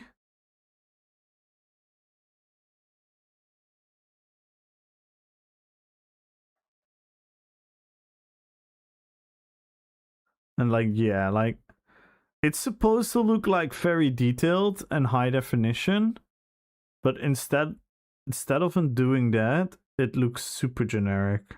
Oh my god, Showback went for like an orc?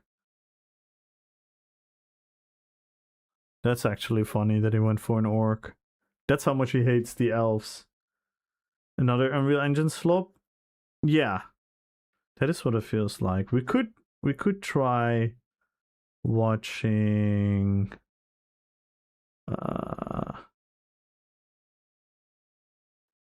Let's see, we could watch Arrowly.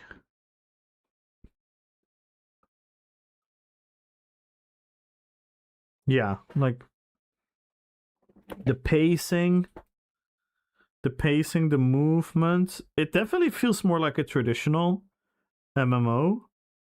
The movement, but it just looks. It looks so floaty. It looks so. I know this is alpha, by the way, guys. I know this is alpha, so we cannot be too harsh. But it's also 2025.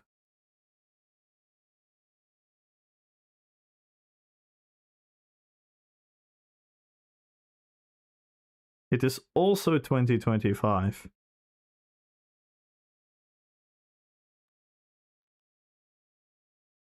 Yo, Azazello!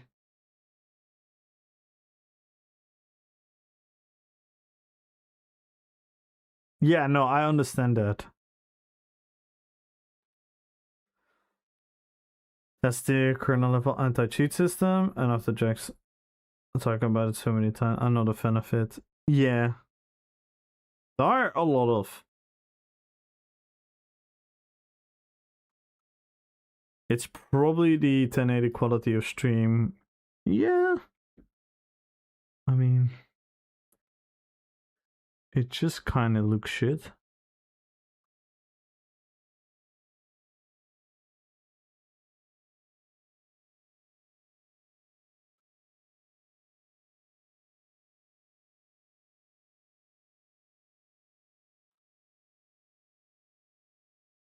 Do we have Steam charts already?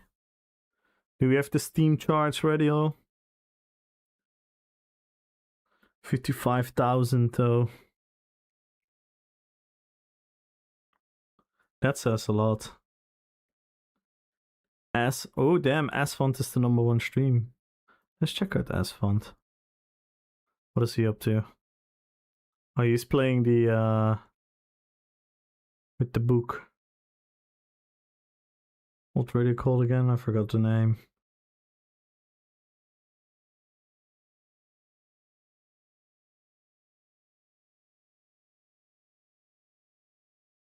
It looks so wonky.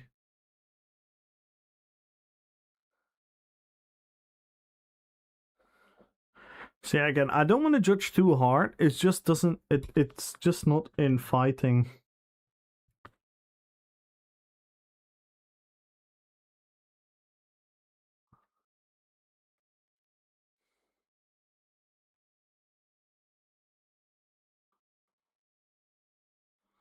Damn, Asphalt is having a field day though.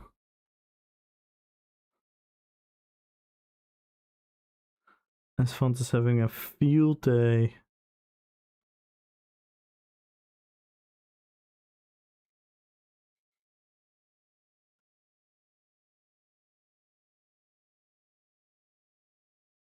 He deserves it though. He's a legend. He's an absolute legend. But yeah, it's just it is just yeah.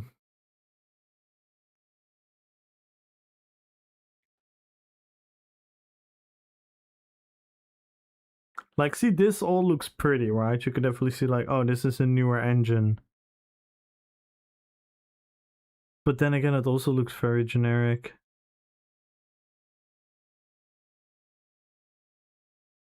It is gonna be a very traditional MMO, and I think a lot of people are actually gonna not like it as much. That's why I keep saying I think it's gonna be a really, really good MMO, but it's gonna be very niche.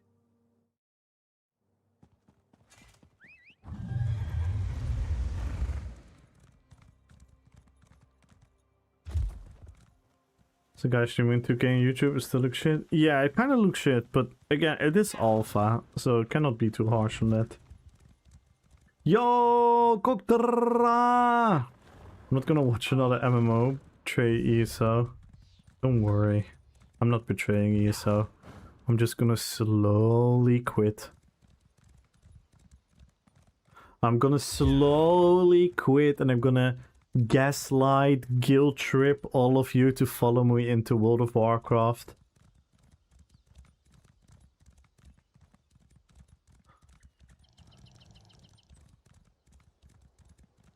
You quit ESO everything? Of course not. Are you kidding me? I genuinely would not sell my ESO account for 10,000, 20,000, 30,000, 40,000, 50,000 euros. I wouldn't sell it for. Maybe 100k, then we can talk. So if anyone wants to buy it for 100k. Why? Warcraft is same old, same old. Valerina? I mean, it isn't. It isn't. It really, really isn't. I genuinely think World of Warcraft is the better MMO, but I cannot do what I do in this game there.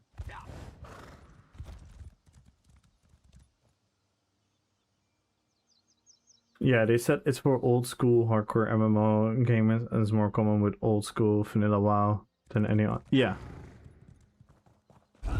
I'm trying to imagine how long I'd take to hand someone 200k. Wow. But no, don't worry, I'm not quitting here, so... And if I would quit, I'm not gonna announce that I'm quitting. That's not my style. I actually don't like it when people do that. It's giving some kind of authority to their opinion, which I kind of try to not have. I don't think it even is important if I stay or quit the game. They shouldn't focus on what I want.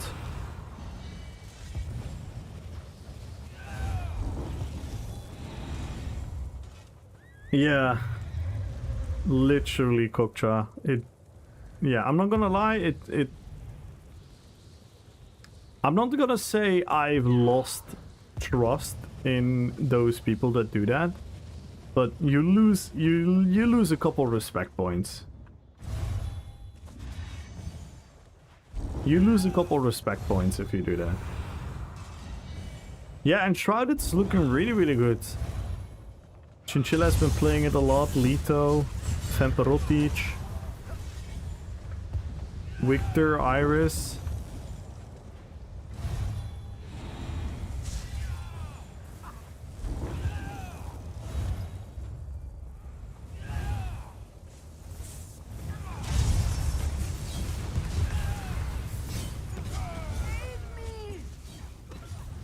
But yeah, no, for like the thing is,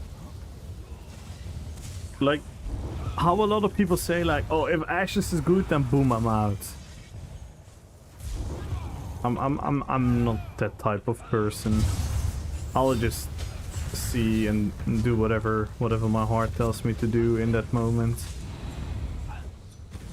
That's why I also don't like these phrases or, oh, if the next patch isn't, then this. You can still like make predictions and estimations about like if they don't do anything quick, you're definitely gonna see the negative effects of it. But to me personally, like, it's not really gonna change a lot, because for my actual real state or opinion about ESO, I don't think what they're gonna announce in January is, in the best scenario possible, it's probably not even gonna make me happy. That's why I say, like, my opinion doesn't even matter in this case. Should play Enshrouded on stream? No. Should not. I should not. Because I don't like the game. You don't wanna watch me play a game I don't like. Trust me. You guys have seen me in PvE. You guys, what happens to me in PvE if I play like longer than half an hour.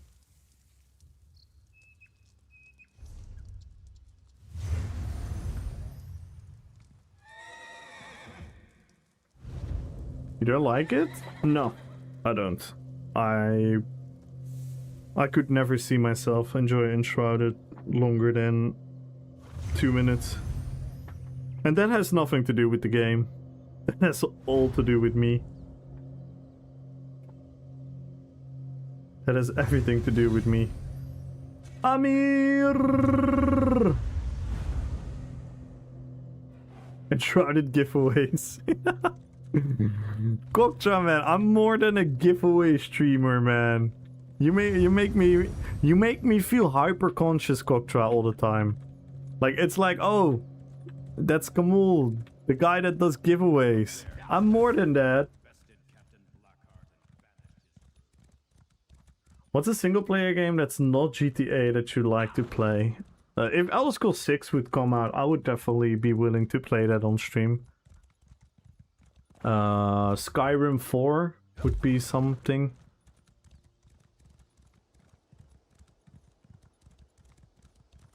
The Witcher 4 would be something I could be interested in playing. But again, this is gonna sound so hateful. I don't think it's a fun game for me to stream. Because I'm a people's person.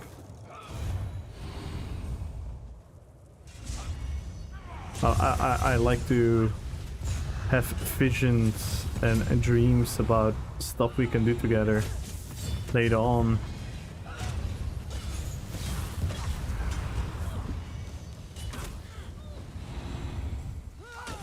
Like you know what makes streaming PvP fun, even though I am right now playing solo?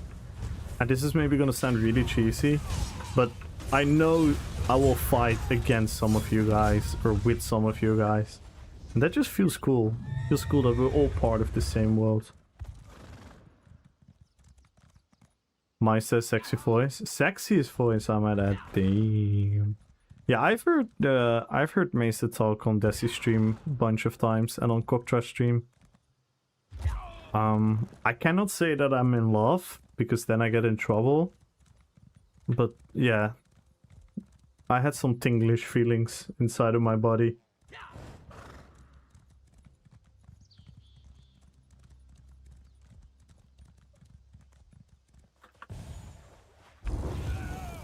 Let's hope they add chat integration in, or so with the story choices we could determine your path. See, that is something I would not like. I want to make the decisions. Me! Leave me alone!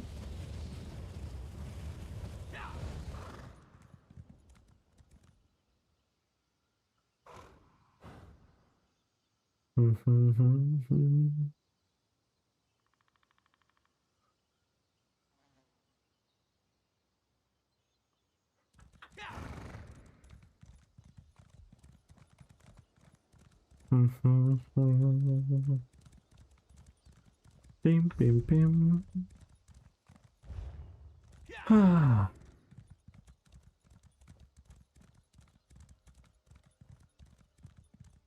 But yeah, it's hard to say, like, yeah, I'm just an MMO gamer.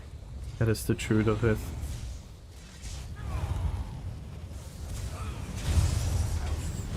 But yeah, single players, I could still play them. I'm not sure if I would have fun streaming them, in all honesty.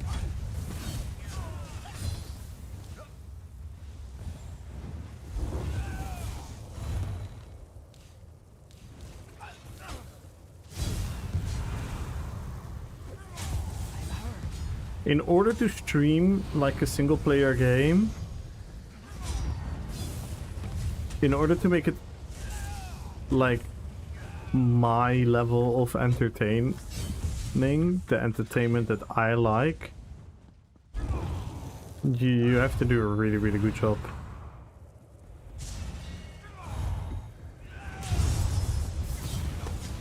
Is the most fun in any Twitch chat when Muklu guaranteed knocking the other guy Fermentide together with chat integration? It was pure chaos. I can only imagine. I can only imagine. Yeah, maybe we can play the Dawnless Days. Nah, that's also something I probably wouldn't enjoy on stream. Streaming kind of ruined it for me, guys. I want to play all these games, but I don't like streaming them. So I'll go offline now and play the games that I want to play. Bye.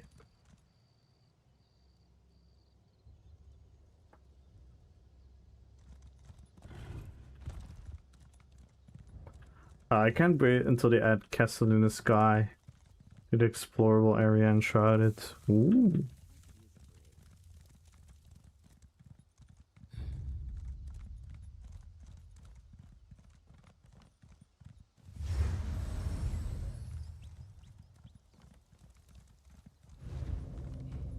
I think so, yeah. I think I have it. Wait, do I have it? What was it? Dark Tide?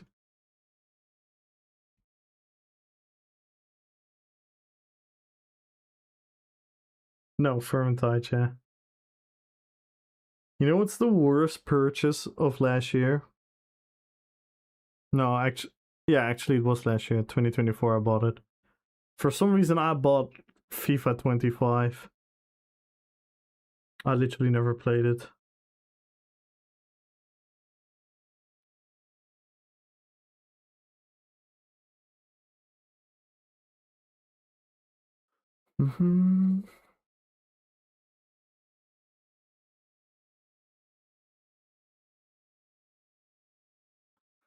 I got GTA 5 Enhanced for free? What's that then? Should I uninstall the other one?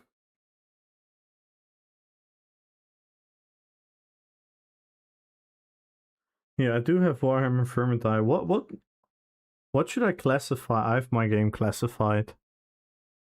What should I classify Vermintide as? As a shooter?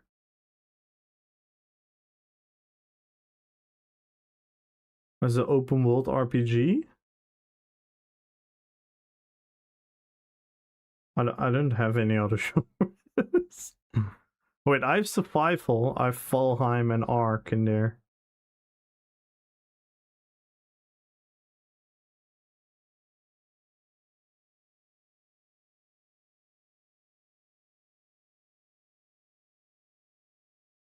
Oh my god, Heroes and Generals. Who remembers that game? Wait, Victor, is Heroes in General the game where we roleplay Dutch people on a bike?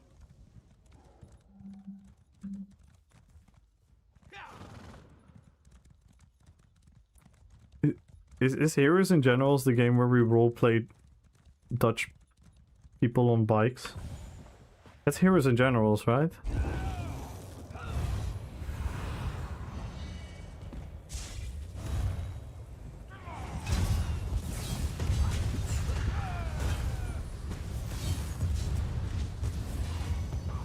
I know I will have tried it. Oh, I think you will, yeah, probably.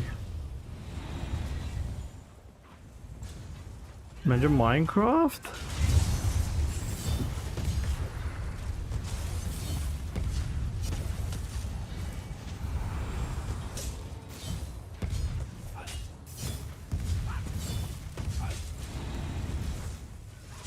Well, Minecraft has a full Middle Earth build.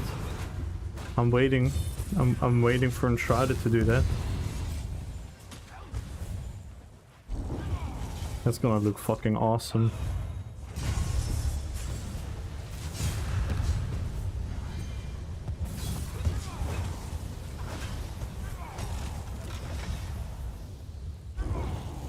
Epic. Epic.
This guy's just spamming javelin. He's tanky though. Oh fuck, I should have waited.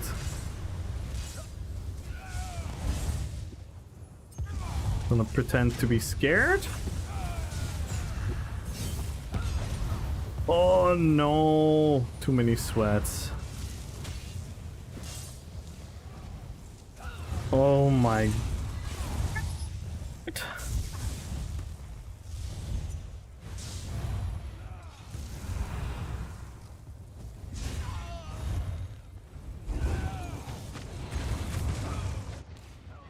Oh my lord.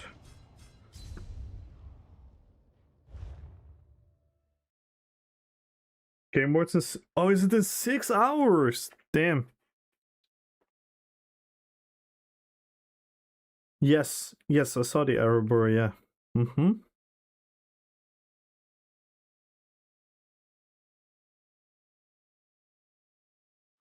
Mm-hmm.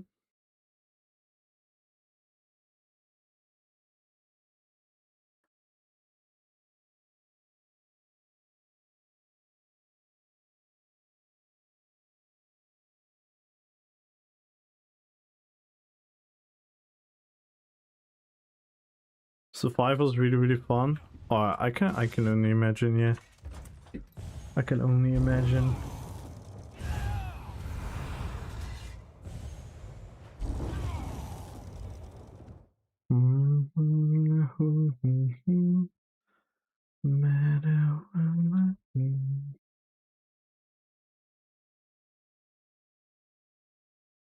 Oh,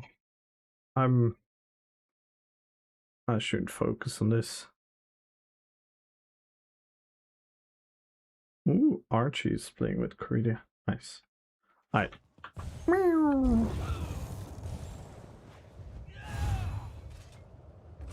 I actually had some fun on this build so far. We actually made some kills and stuff. I think I need to reload UI though. I feel like my memory is leaking.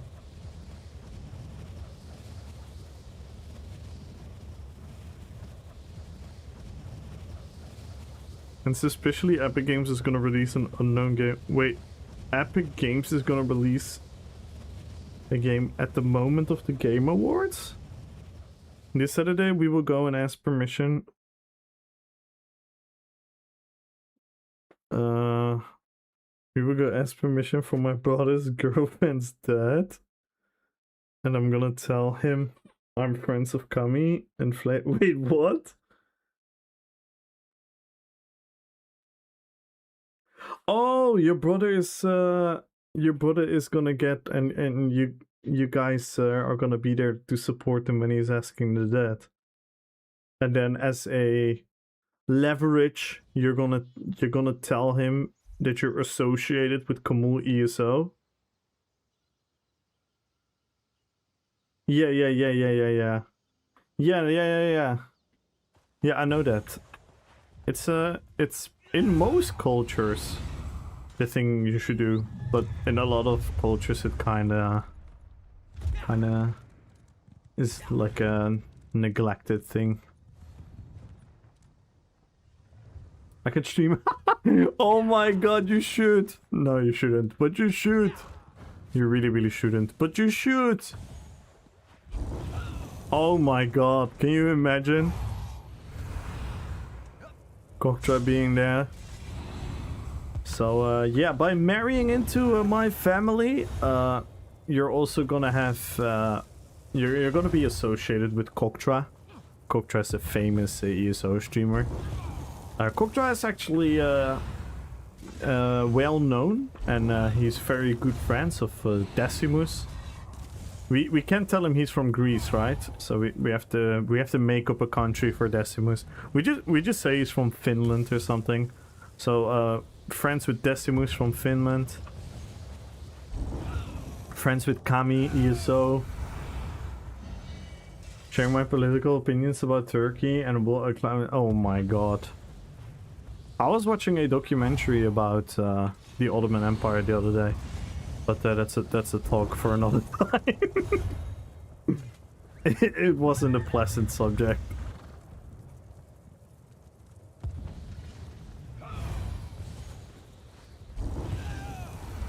Which years? Around World War One. I think you can probably guess what it kind of was about.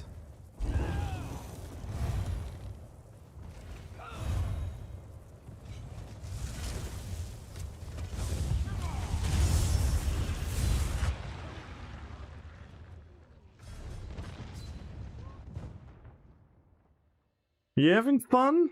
Yeah, I'm having decent fun. This is a really fun build. It's really wonky. I think you've seen it before. It's the blender, and we actually put some people in the blender already.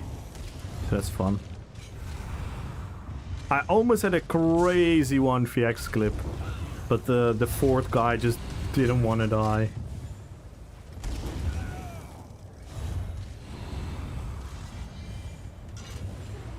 Met some folks. I was pushed into PvE. Nice. Yeah, PvE is cool. PvP is cool. It's just something I personally don't enjoy, but I don't think it's bad. That's why I say again, an individual's opinion doesn't mean anything. Because to me, there are some ways for me to make PvE fun for me, but I don't want them to listen to me. PvP is enjoyable for all the people that like it. It is really cool. I just don't like it personally. But I always respect it. Like, for example, and this is I'm not even joking. Like, I genuinely enjoy watching Hyper, because he does like crazy stuff in PvE. He solos shit that people struggle with 4-man. He just solos that shit. It's super cool to watch.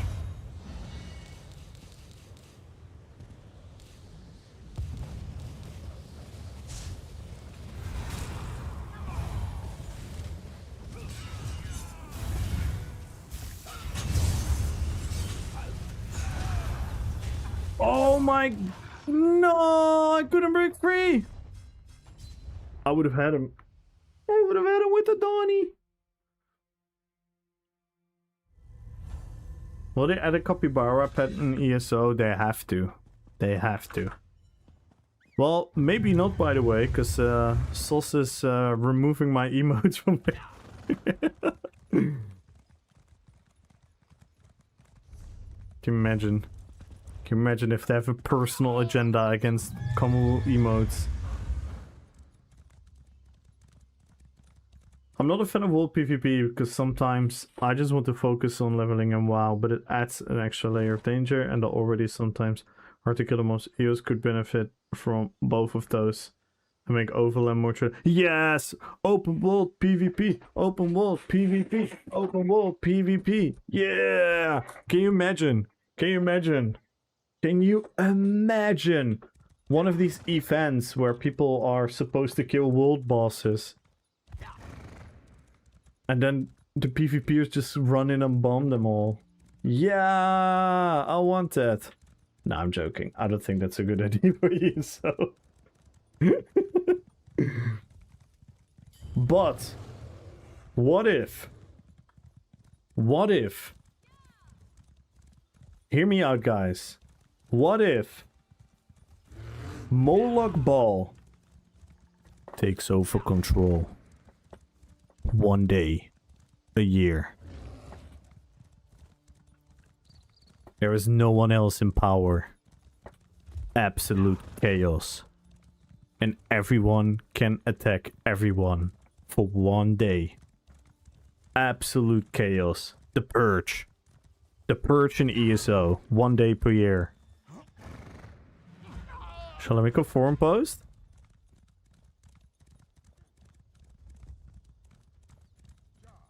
Can you imagine 1 day per year where just everyone can kill each other in ESO? Just absolute fucking madness.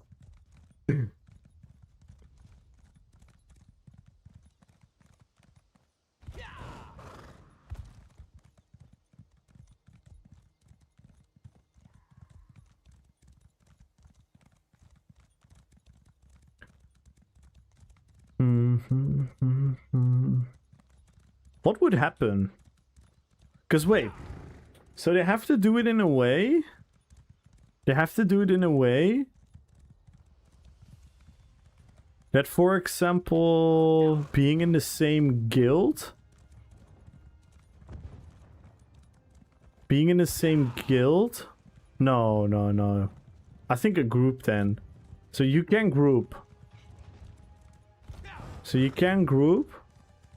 And then, so you can also like heal each other. Can you imagine then people are gonna make like safe haven settlements in the corners of the maps? Has to be a hard mode, your character deleted automatically. Oh, my actual purge. Lazy Guru wants the actual purge. Oh my god. That would be insane. Oh my god, the content that day. Am I gonna go in with all my characters? So if I lose one, am I gonna log into my second character?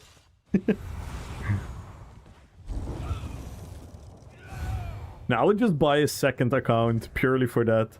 I would just buy a second account.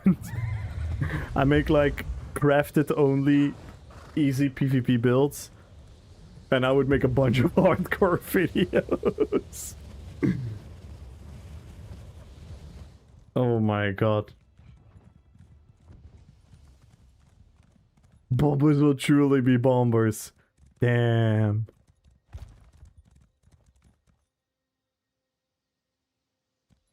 Yeah. But I was thinking if we do that in ESO, because people have 5 guilds, it will get really complicated.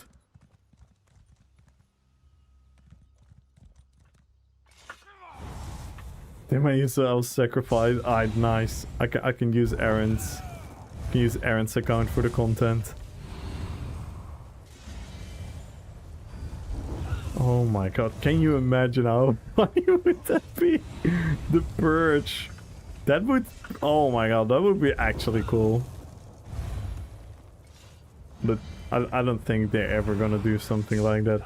That would genuinely be a lot of fun. Just one day.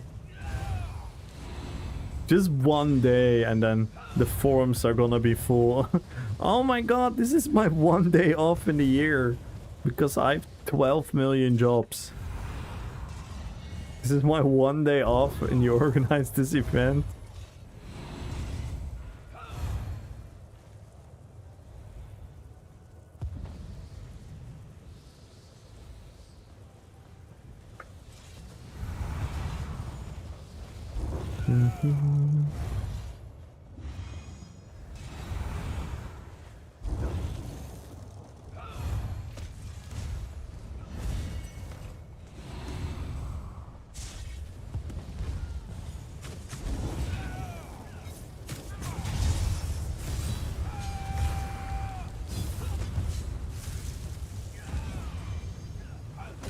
I'm on my back bar so I take no damage. And when I go on my front bar, I do the predictable yet unstoppable burst combo. And that is the meta of 2025. And that is the meta of 2025. It's so amazing how this wasn't to be predicted a year ago. But everyone was like, nah, Kamul, shut the fuck up. You were just dooming. Because everyone is gonna play cool roleplay builds now. I'm out of inspiration.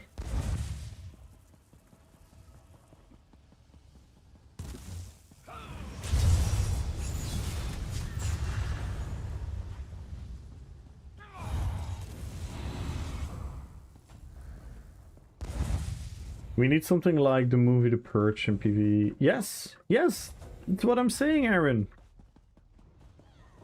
Yes, everything killable, all players, everything. Absolute purge. First thing I'll do is kill Queen Iran. I'll find her.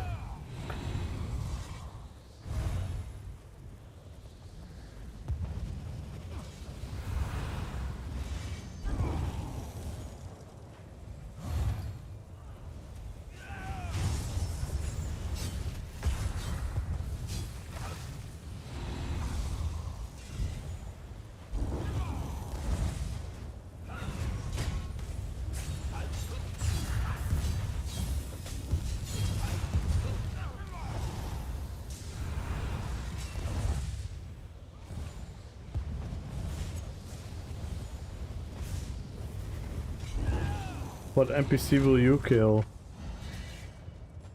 Ooh.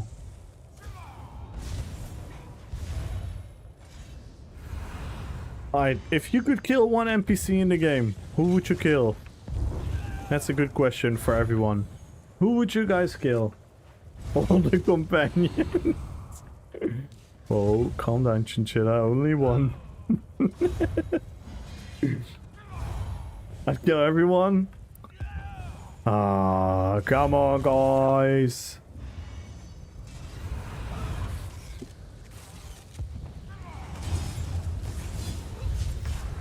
But yeah. So we are, I'm gonna send a letter to Sauce, asked if they could put the purge 1 day per year.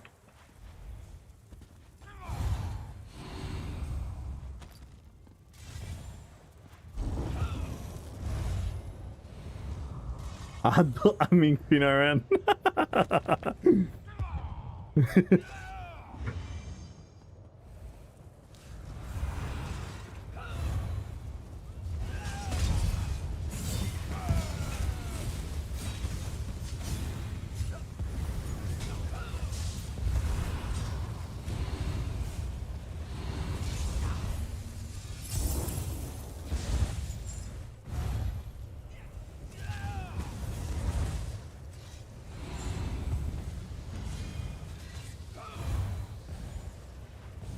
Yikes. How did I survive that? How did I survive that, children?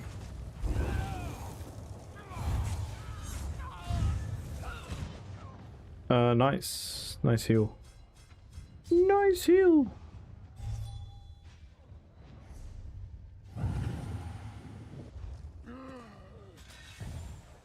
Stamp sustain seems a bit rough. This build has no sustain. This is how stamp sustain should be.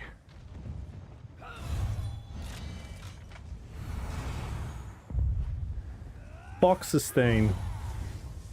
Remove sustain from the game. Just give us like 10-20 button presses and then we're out of sustain. Then we're fucked. Someone is gonna lose. I barely ever built, like I built a little bit for sustain on this one. Not crazy.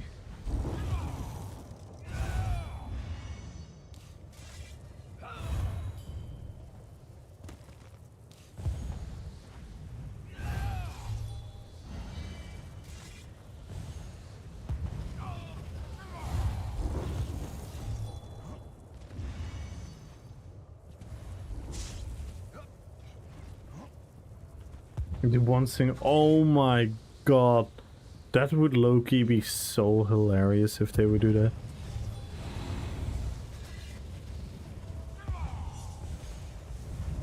And then give it like an absolute silly boring name.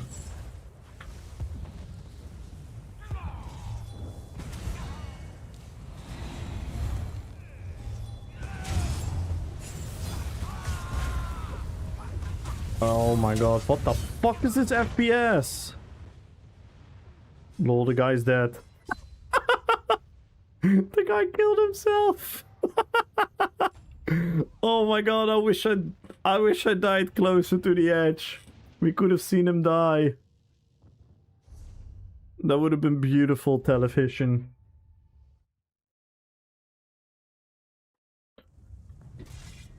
He went like whoop, whoop, whoop.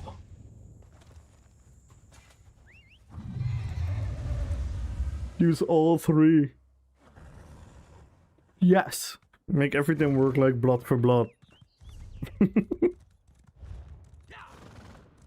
Wait, what if we remove resources? What if we remove resources? And you can just buy the amount of button presses on the Crown Store. So you can buy like 500 streaks. You can buy them in packages. Let me buy 500 streaks. Oh fuck, I'm out of streaks, guys.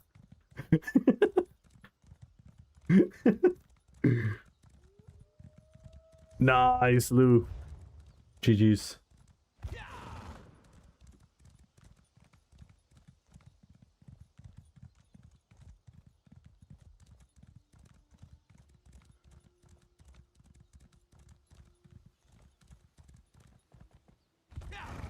Watch 30-second ads. Unlock fire streams. Yes. Stamina magical walk into a bar. Yet have not imagined continuation. What? Wix? What the hell? Oh my god. 30-second ad. Oh my god. Unskippable. Unskippable.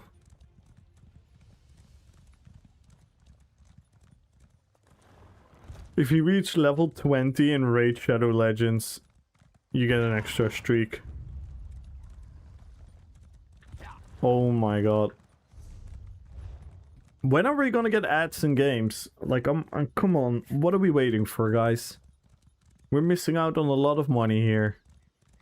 Why don't you have like some sponsors here constantly playing in the game? What are we waiting for, guys?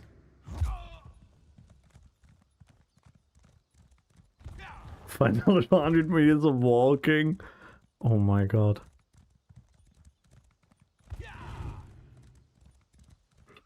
Oh, can tap out. Oh my god. Those ads are the worst. Hey, Magenta!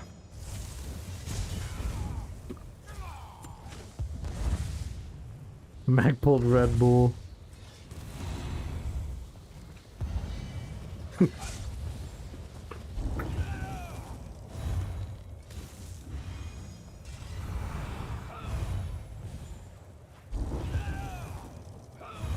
Instead of your logo on the bottom, you can replace it with Subway Surfer gameplay.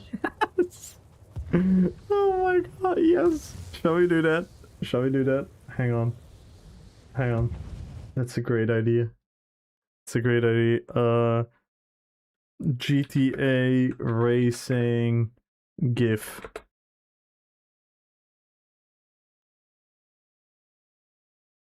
It's too small.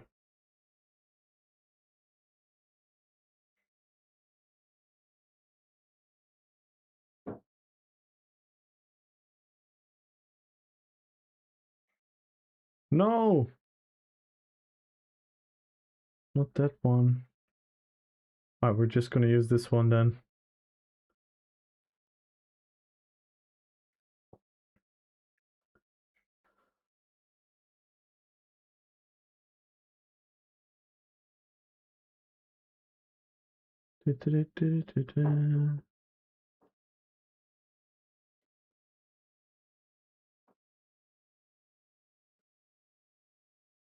They always do like half the screen, right? Let's do it like this.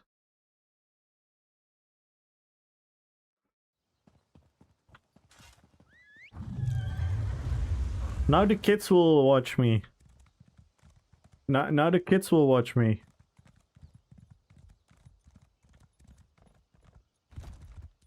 So I have this political opinion about stuff, but no one wants to listen to political opinions. So we're gonna have some GTA gameplay in the background from like a random car jumping.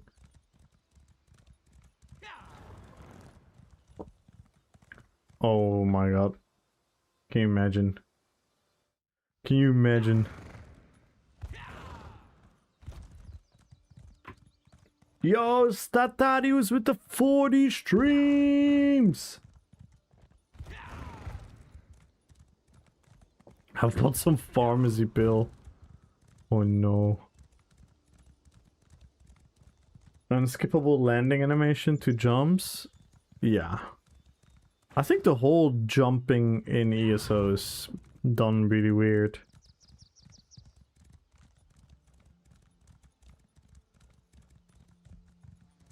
How did you get petrified? No, petrified's video driving is this.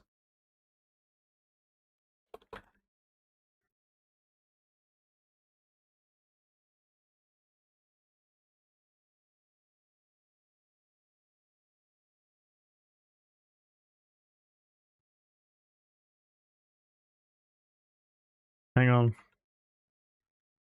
Hang on. This is a movie based on Petrified. Oh wait! No way, there's a remake? Wait, I don't want to watch this one. I want to watch the old one. Oh my god, there's an actual remake?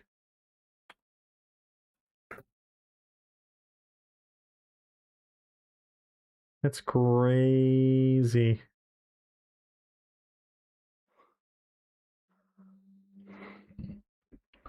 This is Petri.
Yo, Darkness!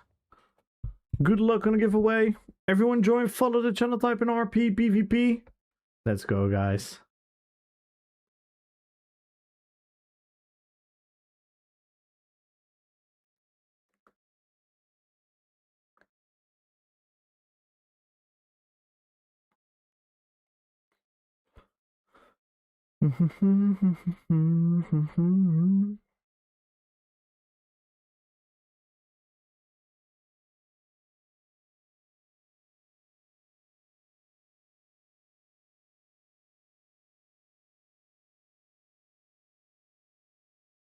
In a miracle. Bim bum bum bum bum bum bum bum bum bum bum bum. Din din din din din din din.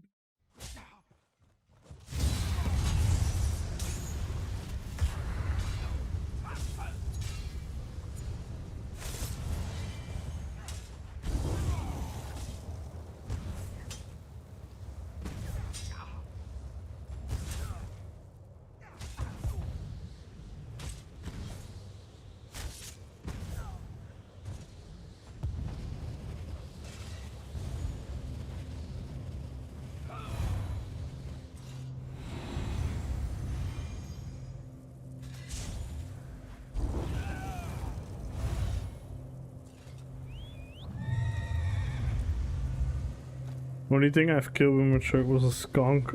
Oh, yeah.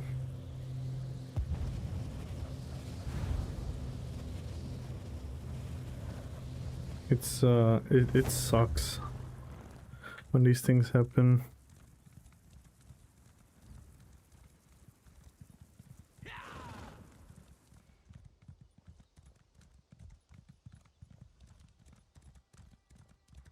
A miracle, leaving a miracle. We're leaving the sun behind, and we ride into unknown territory.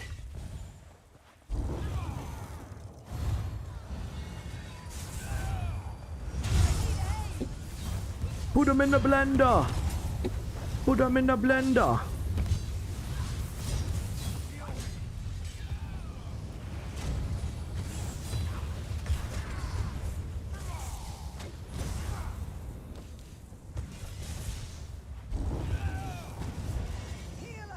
Just standing here.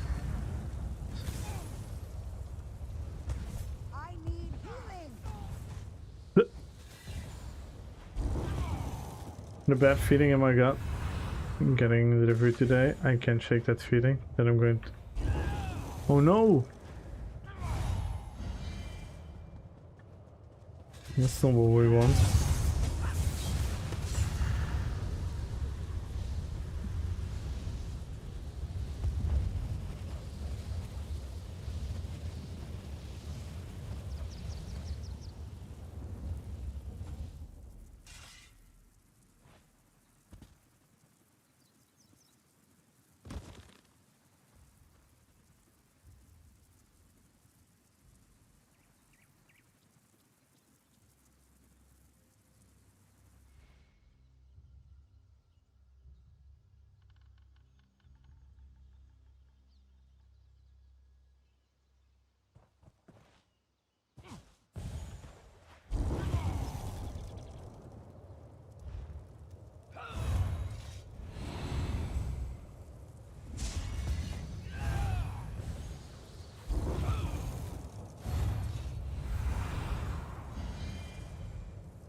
Wait to react?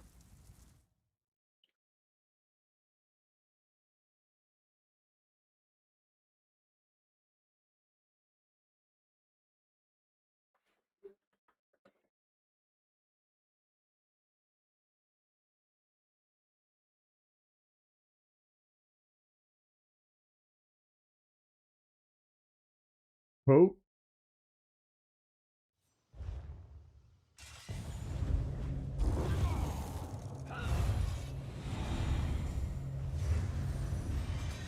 I'm afraid.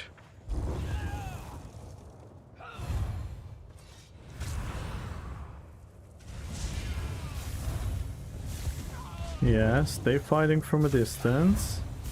Don't come closer. Don't come closer. Don't go. Nice.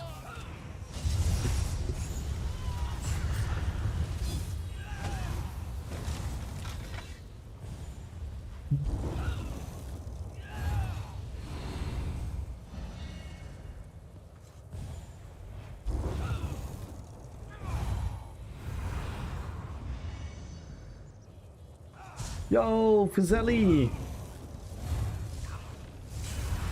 Oh no. Wait, how did he come in? Did I say why did he come in?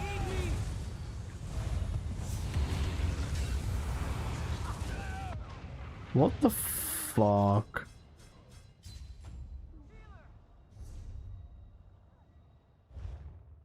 No shot. I need to get a task cost by illegal parking. 100% on me. That's such a dumb thing. If there's so much space without parking spots and then fining, like DS is so fucking huge.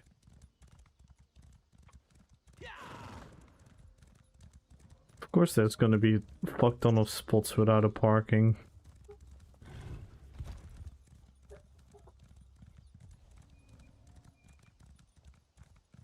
Like in smaller countries I can kind of imagine, because a parking is always like relatively close. So you can always drive a little bit further or a little bit back or a little bit this. But in such a vast and huge country, it's really weird to me.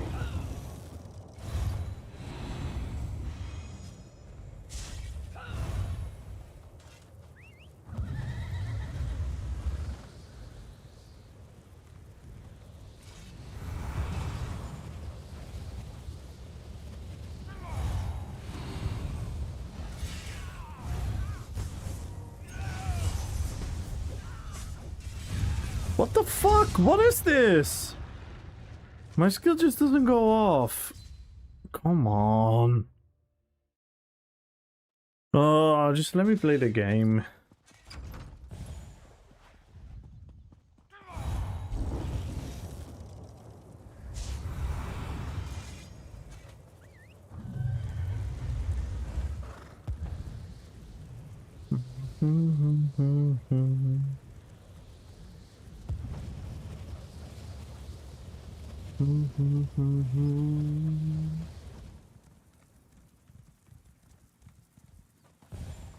Yeah, but that's the thing, like, careful planning is one, but there's always unforeseen situations.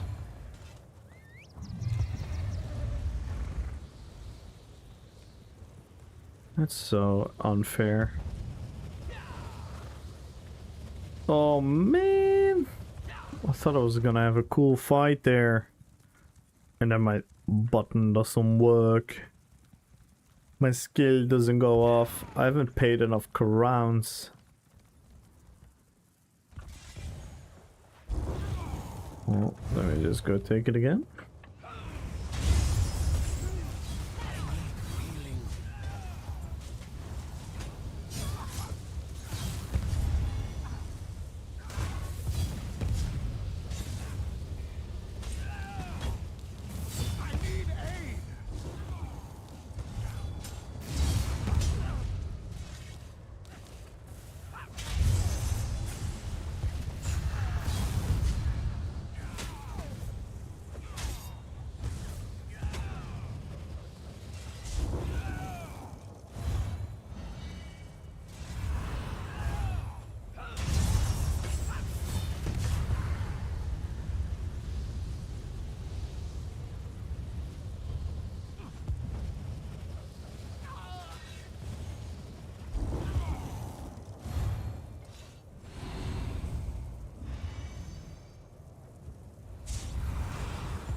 Damn. It's very nice, petrified.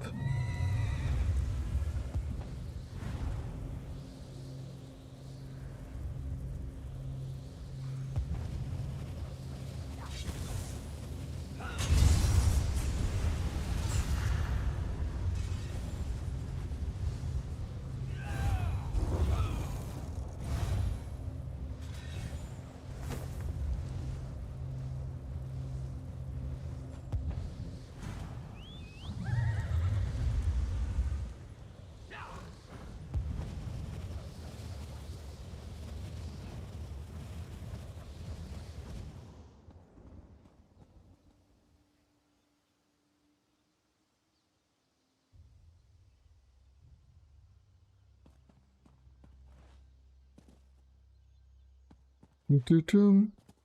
Do-do-dum. Do-do-dum.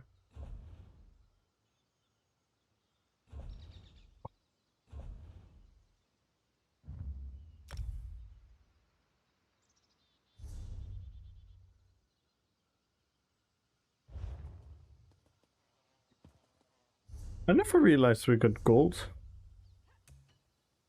Damn. That's why I'm so rich.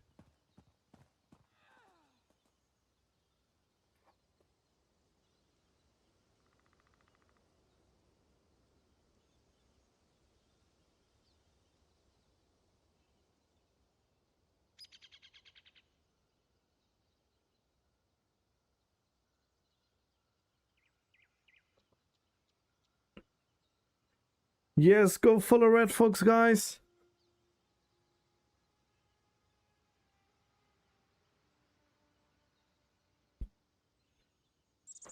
Yeah, I hope so too, Aaron. I hope so too for you, Petrified.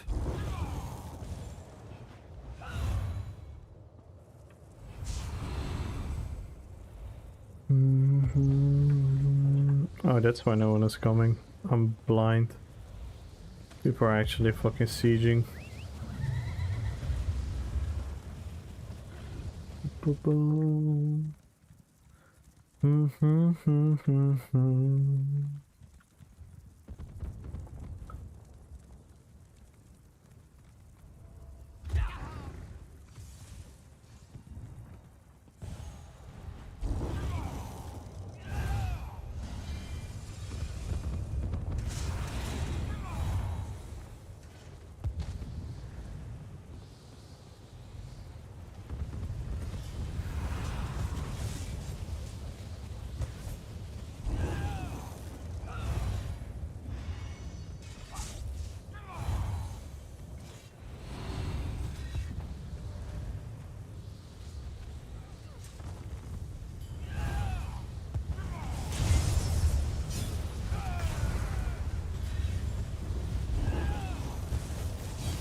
Nice!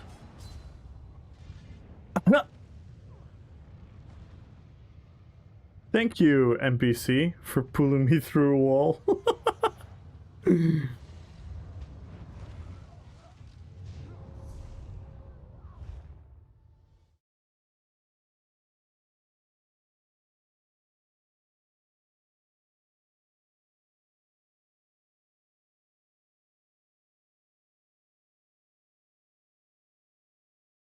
One extra hour is all you need. Yeah, it's crazy.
Alright guys, I need to grab a drink ski.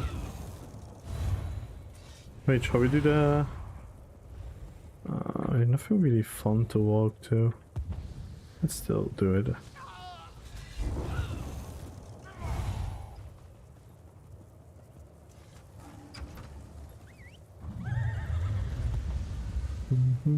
Lady, you are with me. Gamba.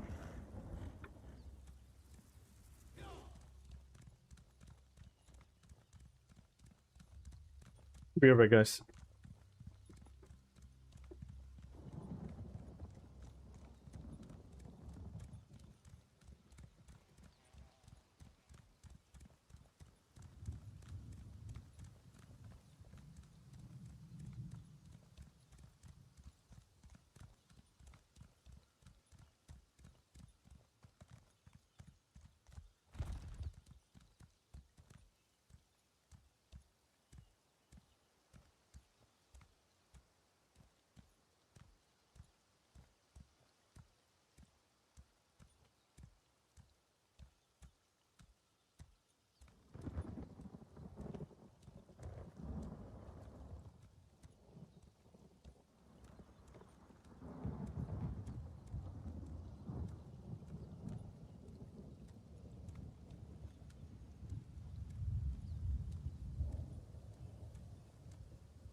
Oh no, guys.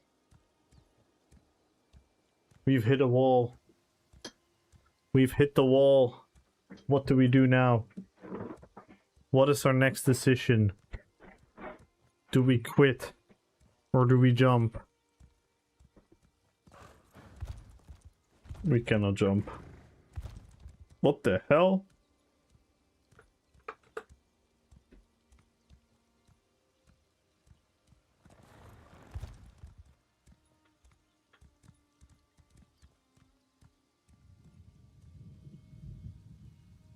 Look, I'm a ghost. What the fuck?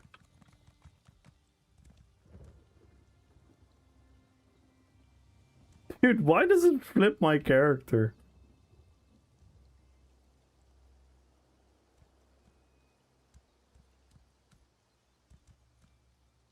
This game is so wonky, I swear.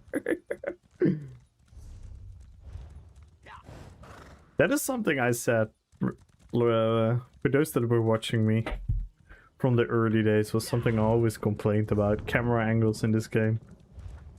That is something I think they did not really do well. It's also hard though, to be fair. It is hard. But the camera is so fast to go to first person if the angle isn't...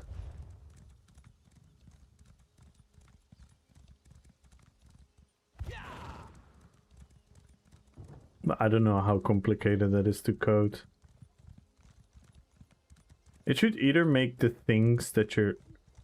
Like, if you do this, it should either make the tree invisible once the camera comes here. But you see, the camera now gets in front of the tree.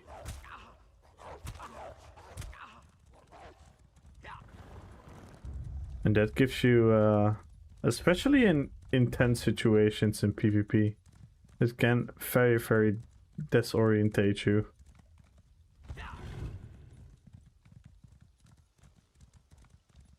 It was a weird decision, I thought. So if I stand here, in my opinion, if I turn the camera, the rock should now turn invisible.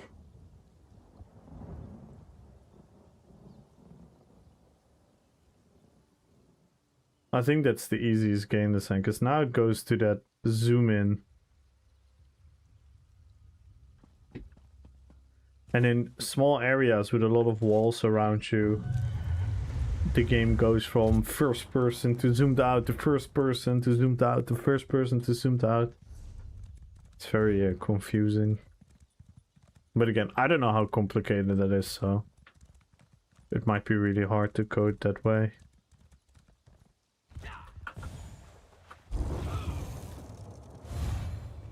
I do not know.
Oi, oi, oi.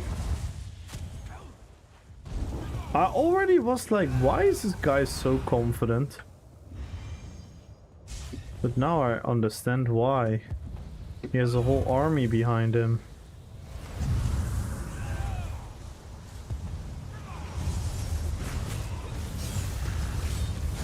Oh no, went for the wrong guy.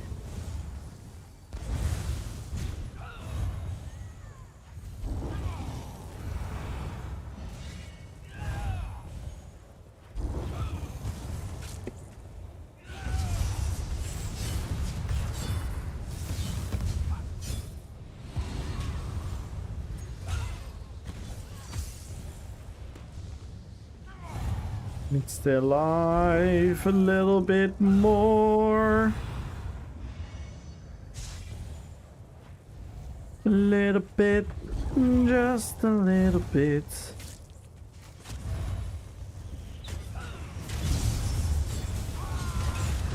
Oh, we killed one.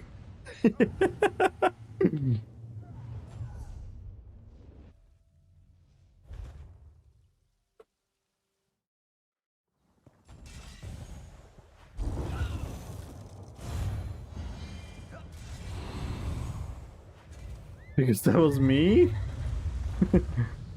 Wait, was that you running into me with half health?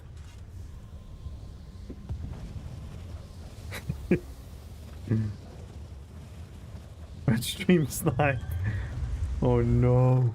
Oh no, rats. Not the stream snipe.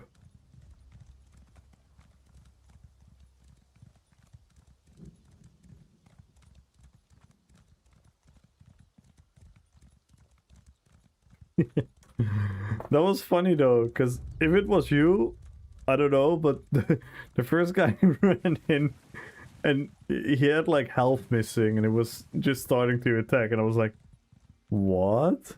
Is this guy for real? And then I saw the entire...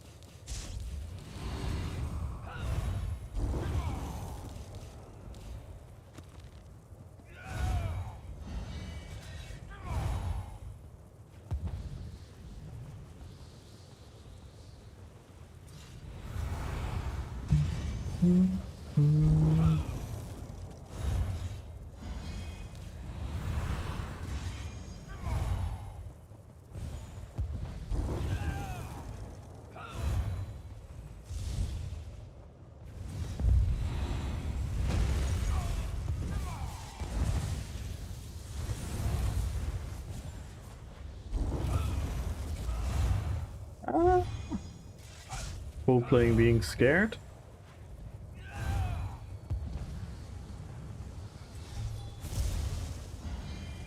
Ah! I don't know my pot now though. Kinda need my pot. Ah! Will I have enough time for the pot? Should be soon.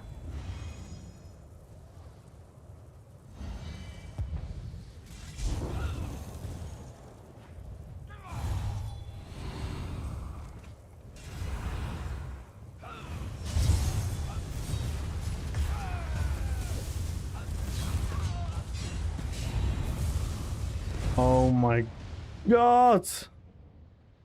He was so close to dying. Me, but it wasn't enough. It wasn't enough. Could have waited for the camp, to be fair.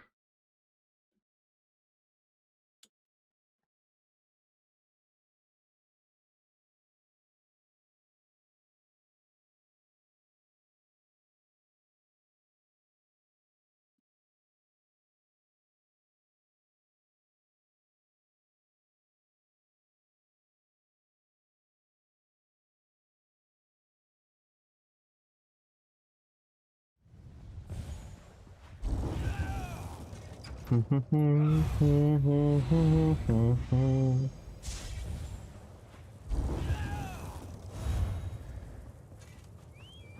least we have some minor success on this build today. Oh, we almost had one super cool one VX.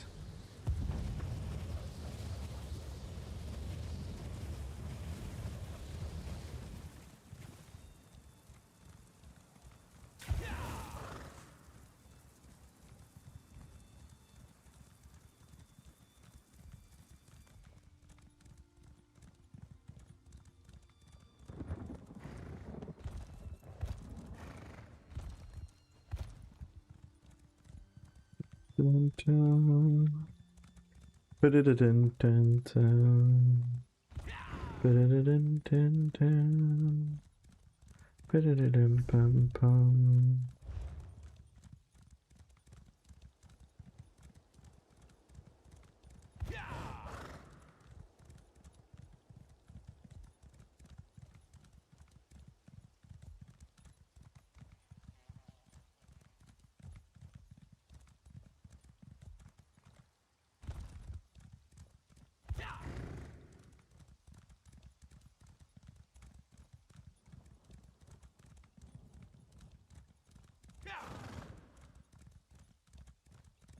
How fun would it be to drive up the side of the mountain?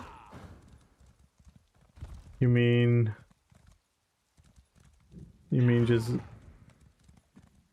just going downhill?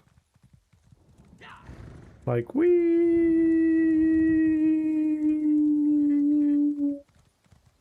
Would be pretty fun if you could somehow make sure that you survive.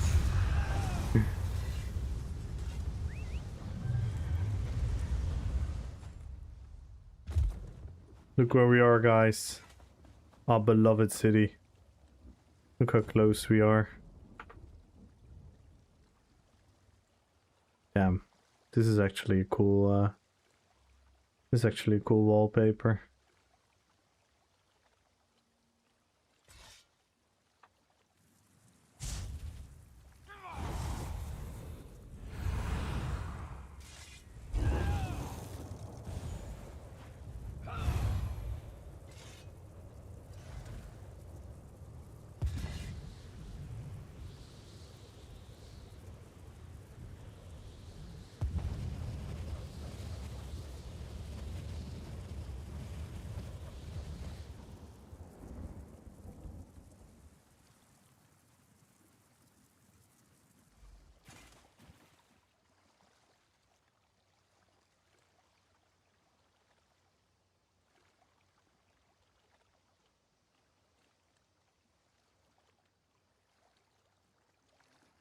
This is Imperial City, Donatello. This is something you would never understand.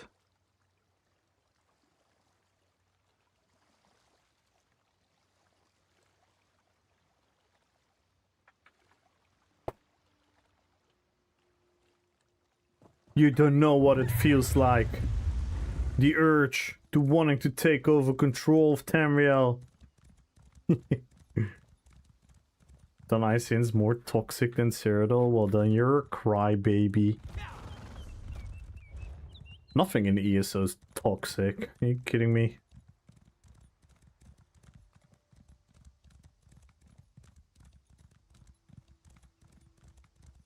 Bunch of sheltered babies.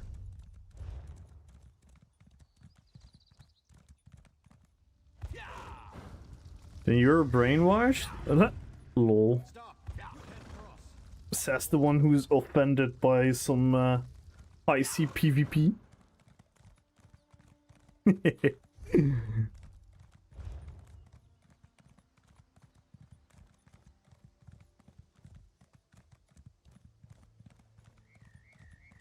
you never been outside in the world?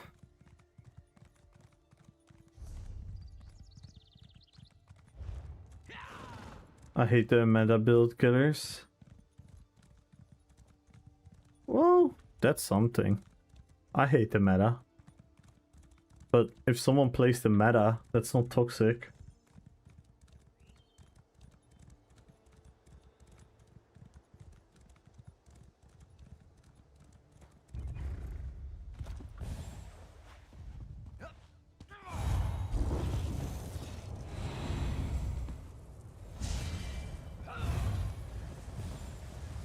Just when they teabag you after you kill for no good reason. I mean, yeah. I mean, you could care about a teabag. You could also not care. I wouldn't classify teabagging particularly toxic.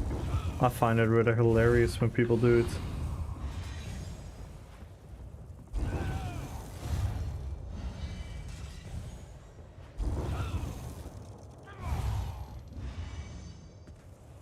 I don't do it myself, but I'm not offended by it.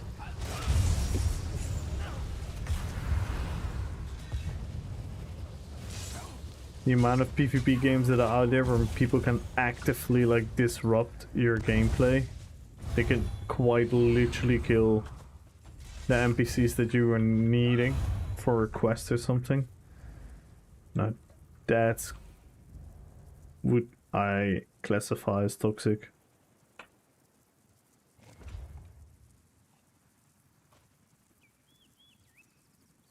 I sweep them so I can arrest them. Dude, sweeping, teabagging, all of that stuff, that's not harassing.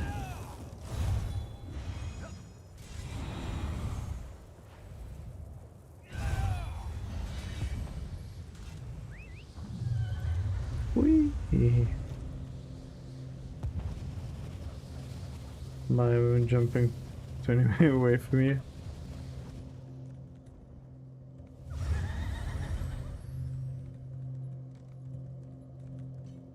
Nah, ESO ain't that bad. There are, don't get me wrong, there are some extremely toxic people in this game, but I don't think they're excluded to a zone or a playstyle. That is just a subportion of people that are just toxic in general. That is people actually saying wild and fucked up shit. And even that would personally not offend me.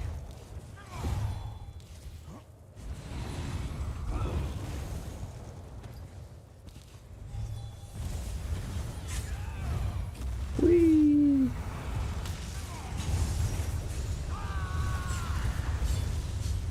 Ay ay ay ay ay!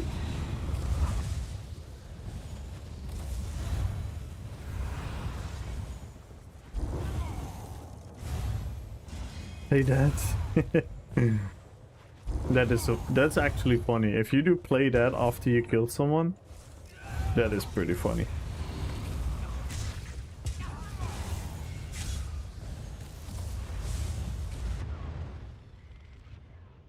GG's.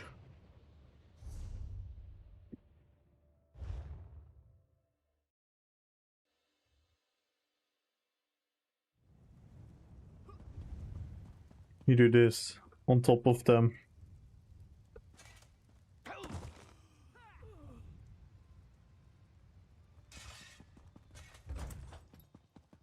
You got absolutely ganked. You don't know the definition of ganked. They were just 2v1ing me. You're so fucking funny, Donatello. It's actually hilarious.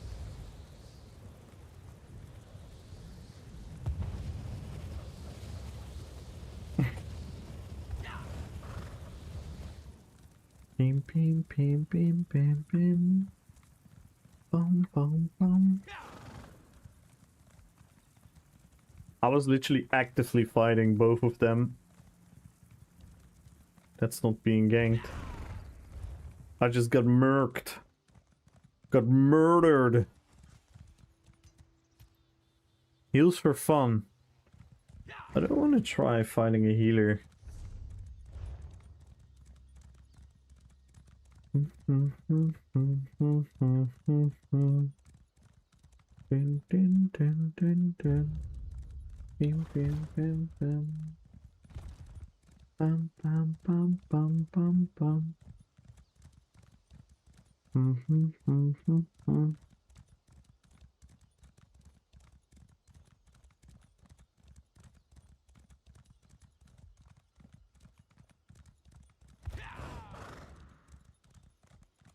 Whee!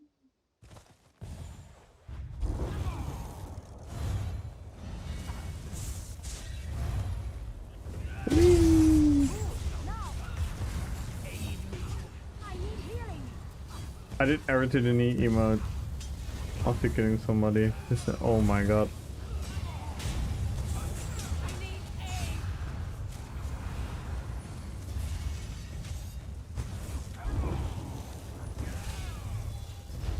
I love the what's it called? The adornment of whatever the fuck it's called. It's so funny. I used it on Boromir.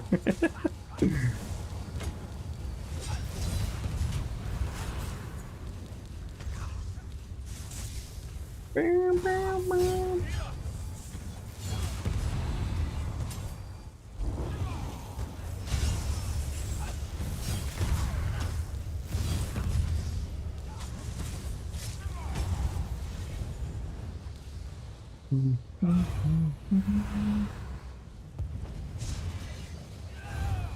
Yay!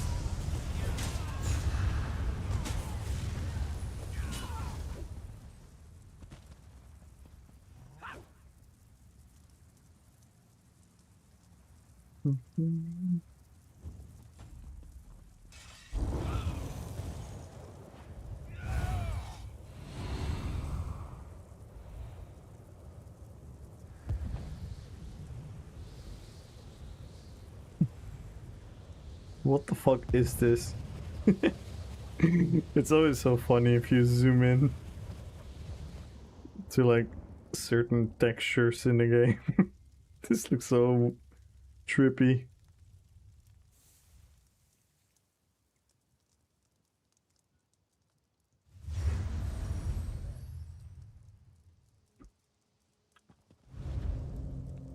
Necro edit / ritual. Nice.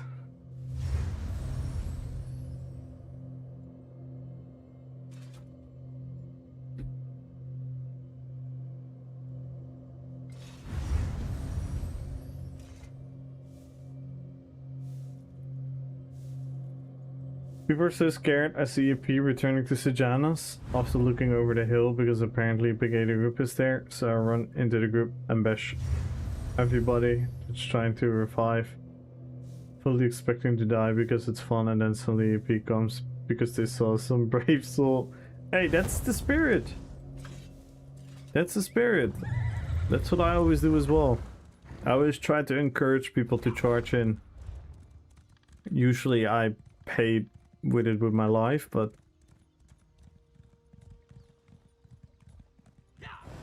With sieges as well, sometimes you can just smell the opportunity that you can actually push out and kill the people that are sieging quite easily.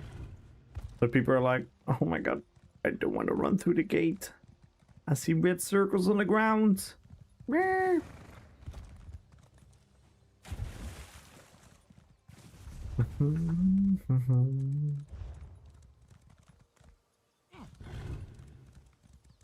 Stampede to your death. Yeah, that's Sarmont. We have a guy named Sarmont. He literally plays like that. All he does is hit people with Stampede.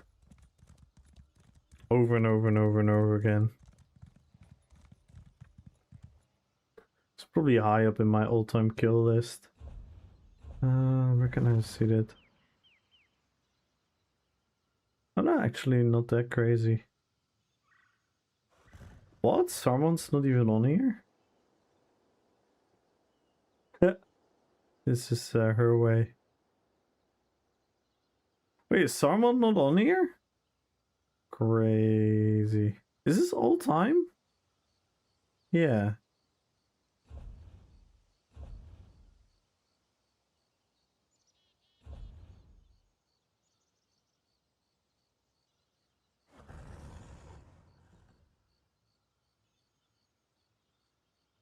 No way he's not up here. No way! He used to be number one on so many characters. It was always Sarmont of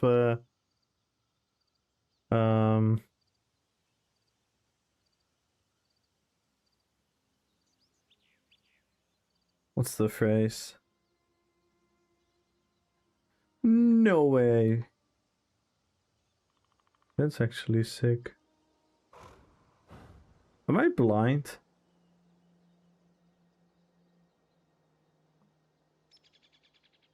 No, I'm actually disappointed Sarmont isn't on here. He's such a legend.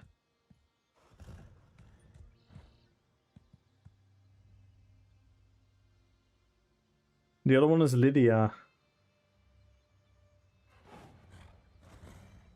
What the hell?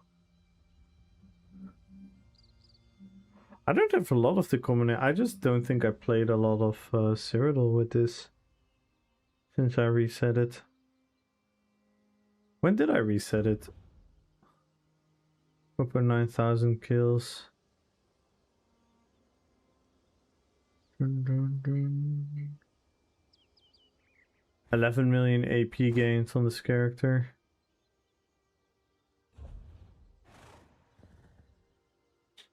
Whirling Blades, of course. Dawnbreaker, Executioner. Damn! Oh, that's when I played Bonksork. Damn! Did I do this well as a Bonksork? Agony, Plague Infected. Dizzy Swing. Damn. Bonk.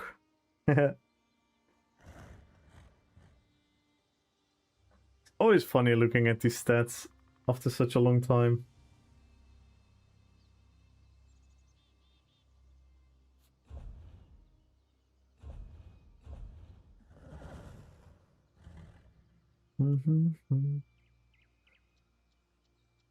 Most killed alliance, Ebonheart. Biggest killer. Do you guys see this?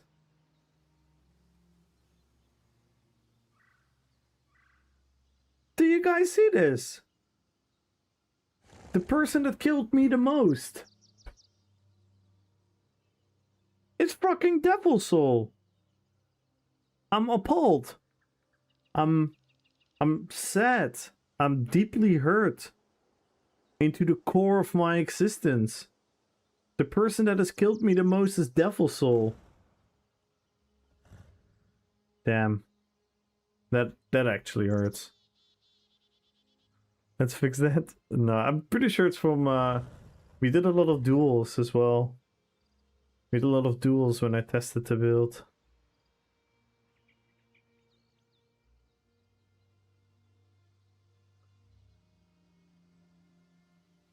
That's funny. I'm low-key very tempted to look on every character and look at these stats.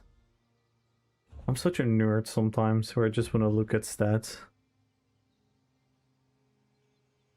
I'm still so confused. Sarmont isn't up here and Lydia isn't up here.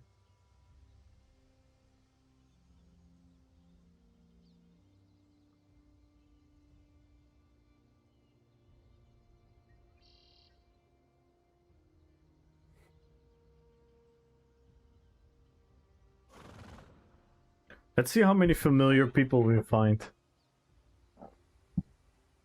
Boom, boom, boom. People that we all know.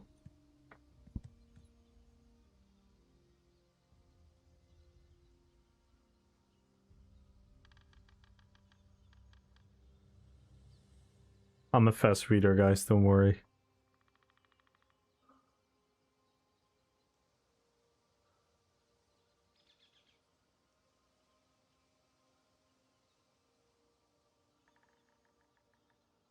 Huh. Still no.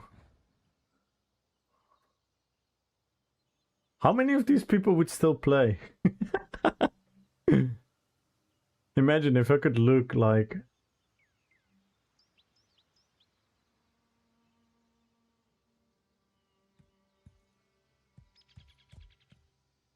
If I could see if they're still playing.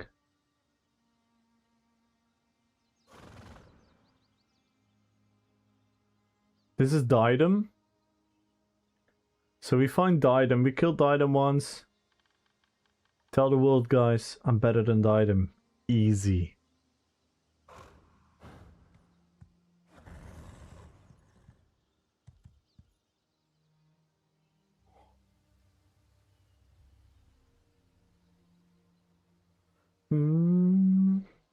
Oh, here he is! Sarmont! I only have one kill on him. No. No. Well, at least Sarmont is on here.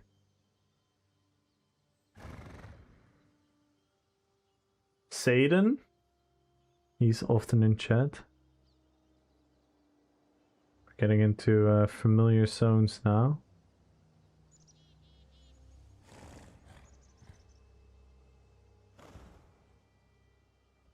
DJ?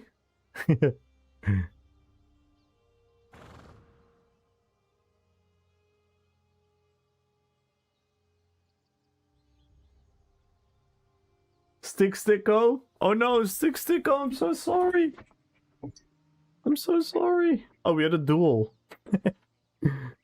Why did we have a duel?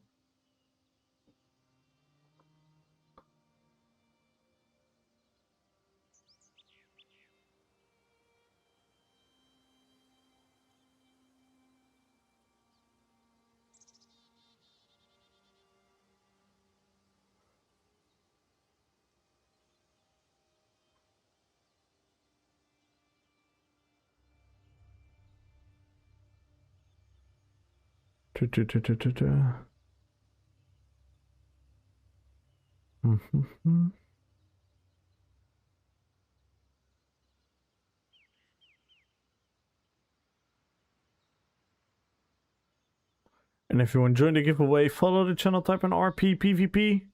We're 21 subs away, 82 followers. Let's go.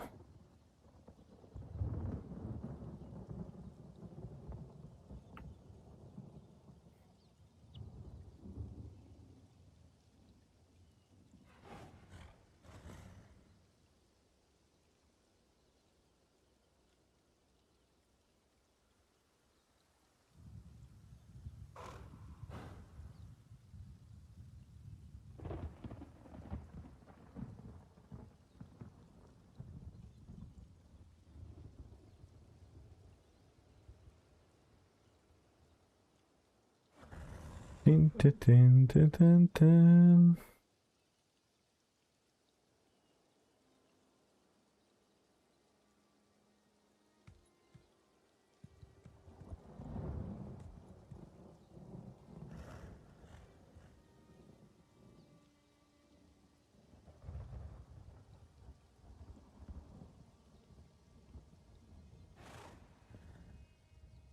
I expected a lot more familiar people.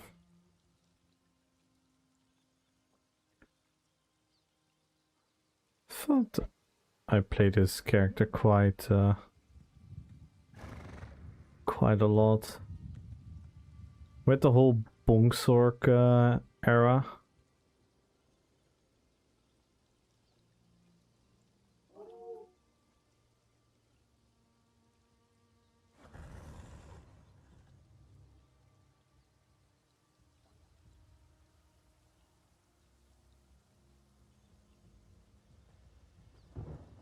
Marietta. Damn. So many people I don't know.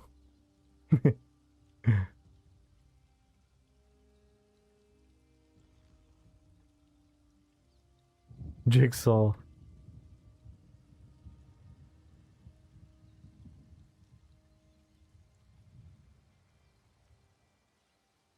Yo, how did the trial go? Ooh, I killed Devil Soul 3 times. How did the trial go, Red Folks? Got a new fancy title? Oh, not really.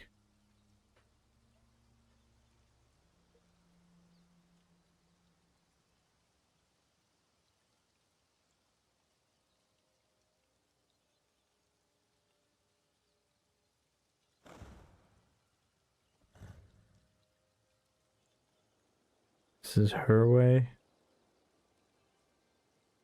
Damn.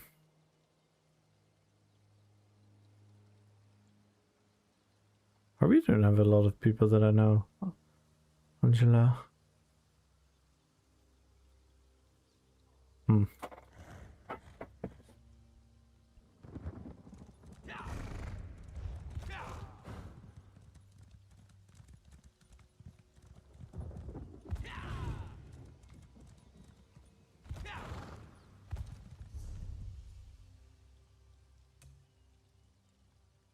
Vengeance one bar everything.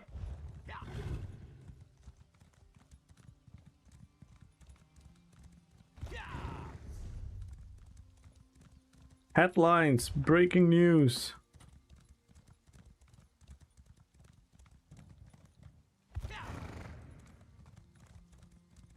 I doubt I have ever killed you. Which character would it be? Because I don't know all your character names.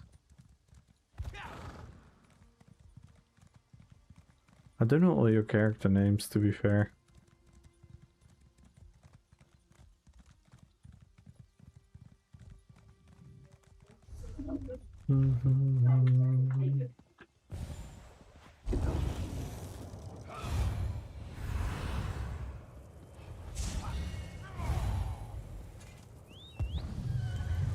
Goodbye.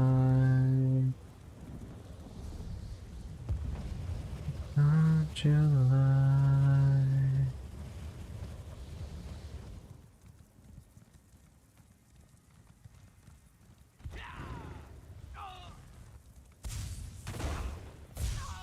Ring.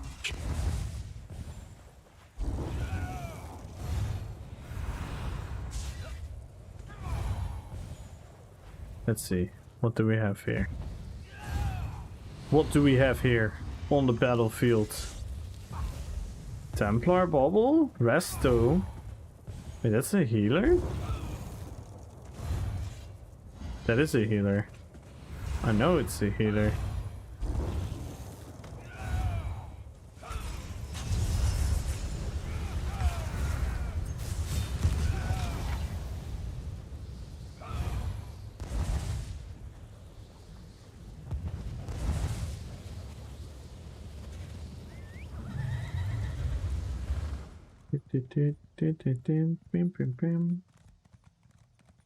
Maybe not with the Witch King. No, maybe not.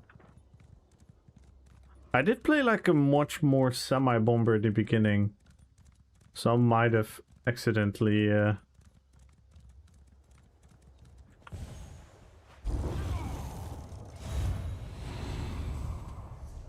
really remember. Can't really remember.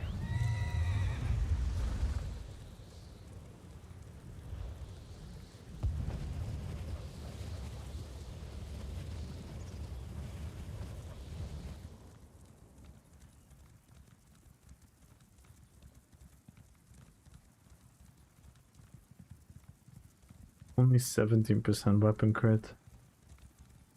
Crazy.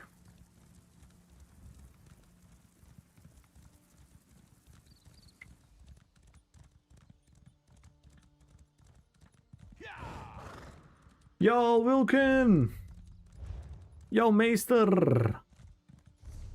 What's up, guys?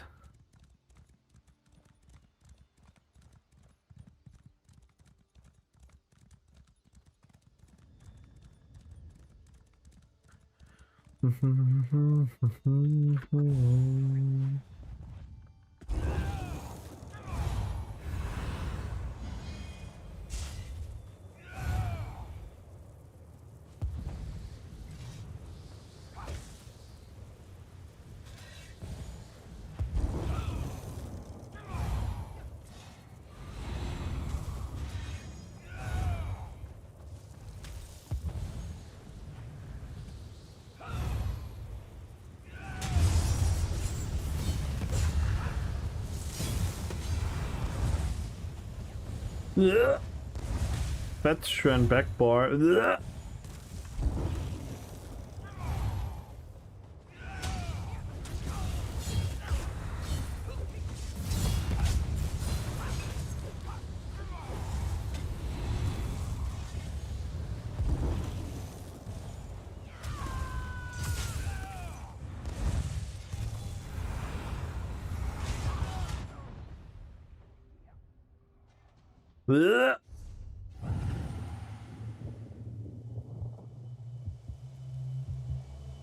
Nah, that wasn't GG.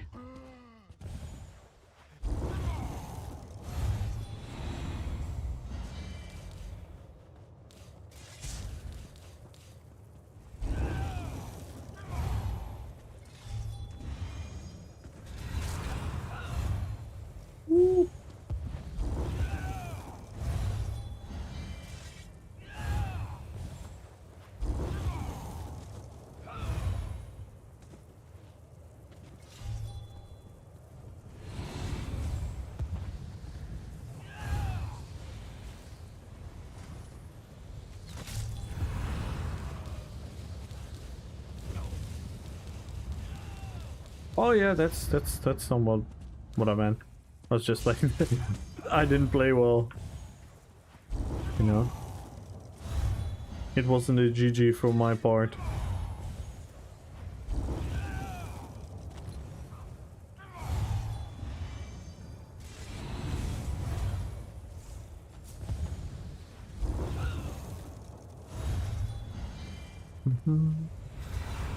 Oh my god, there are a lot of blues here. Blue dabba dabba die.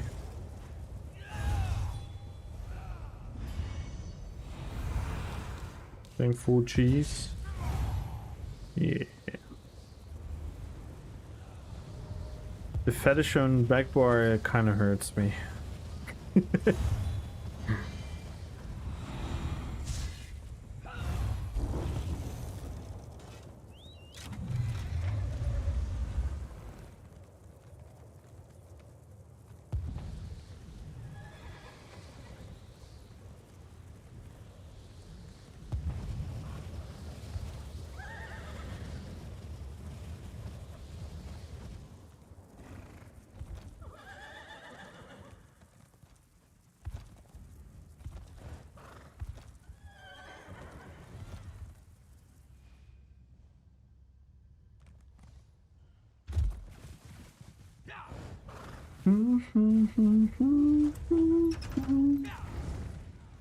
I'm a fan of Starring Light. Oof. RP appropriate. Yeah. I mean, it doesn't matter anyway. Like, I never hold it against anyone.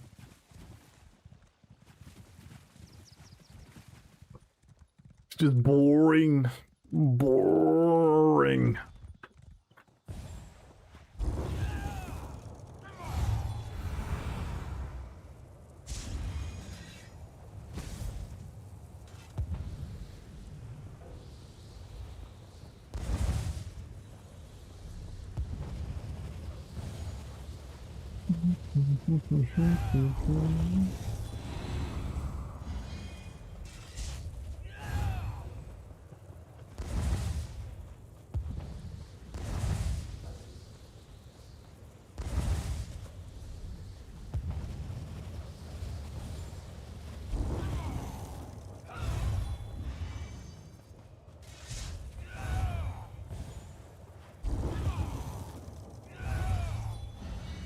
What DPS build would you recommend for Templar healer main? Want to try DPS and PvP, different class though. Wait. So you want to do Templar DPS? Or are you asking me I'm a Templar healer main and I want to try a DPS in PvP, which class should I pick? Okay, yeah.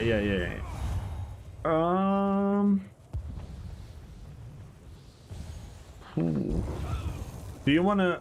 I mean, if you want a subclass, then I would pick either Warden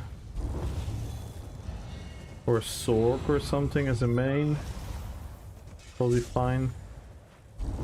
Sorcerer is really good. I would say Warden can be really good if you subclass. Nightblade can be really good if you subclass. Even Necro with Gravelord can be really good. If you wanna pure class, you might wanna go for. It really depends, by the way. I don't know what type of play style are you thinking about? Do you want to play like melee? Do you want to play from range? Do you want to be some sort of mage archetype? An archer archetype? A two-hander archetype? A more tanky sword on board?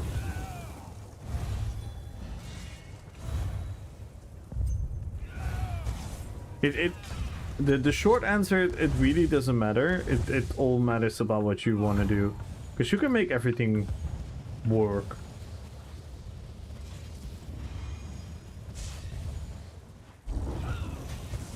Two one-handed weapons, so dual wield, okay.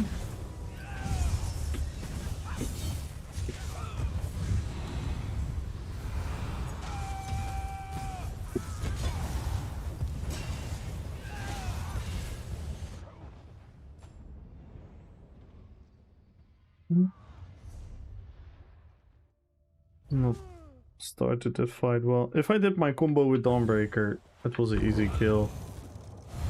But I'm an idiot. Subclassing probably though. Okay, so what is really good right now out there is right, let me grab paint for you because my brain is getting tired. I'm not sure if I can keep up out of the from the top of my head.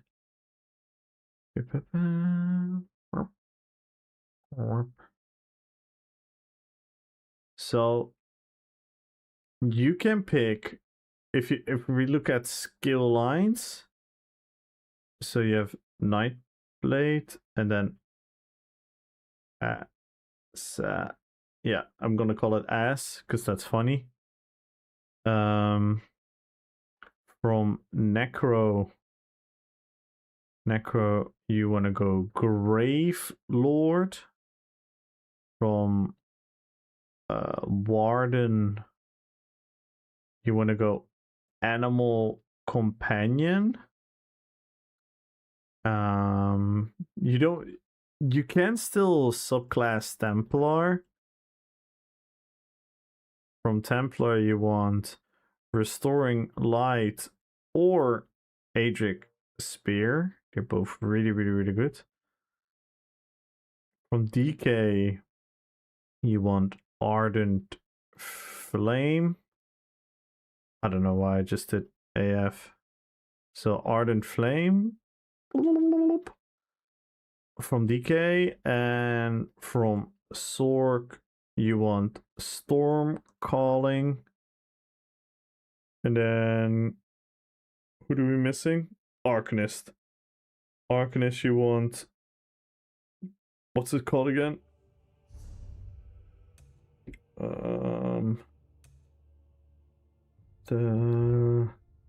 This one is decent. Herald of the Tome. It's probably better. Kinda like Herald of the Tome. Probably best. What you want to do? Yeah, Winter's Embrace is also decent. Don't get me wrong, you can do a lot more stuff. You can do a lot more stuff. But what I wanted to point out is if you want to be really competitive on the highest level based on your skill lines, you want probably Animal Companion Assassination.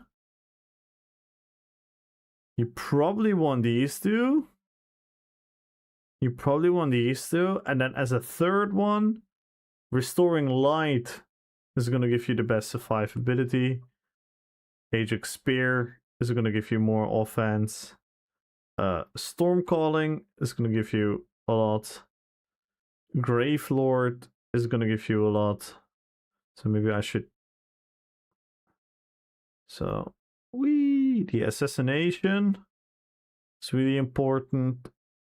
Animal Companion. If you use that as a base, then you can add any of these as like a third one. Like Storm Calling is very fun. It's going to give you a lot of mobility, a lot of speed, a lot of great stats that go align as well. With Ajax Spear, you get like a phenomenal stun with the Javelin. You could potentially even make Japture spammable. So Ajax Spear is really good as well. So on like a healer side, Restoring Light is absolutely your best option as like a defensive line on top of it. A decent defensive line is also Winter's Embrace. So I'm gonna make that ... Storm Calling does a little bit of both. Storm Calling does a little bit of both. Storm Calling, and then Ardent Flame is decent for DPS. Ajax Spear is decent for DPS. And Grave Lord's decent for DPS. So that's kind of what you're thinking about. In Painful is sight to behold, yeah.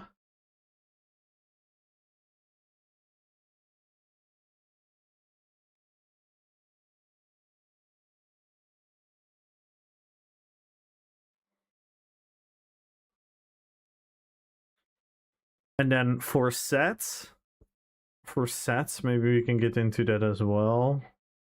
For sets, you can go Null Arca. You can go something like Unleashed. You can go something like Tarnished is still decent.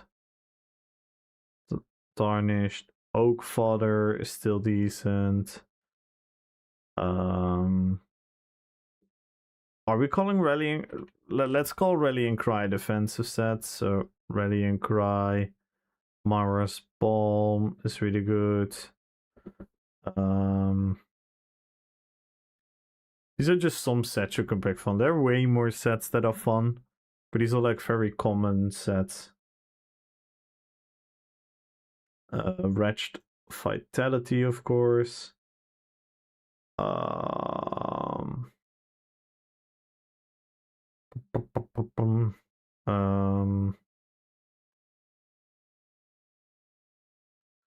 yeah, this is some decision. Monster set.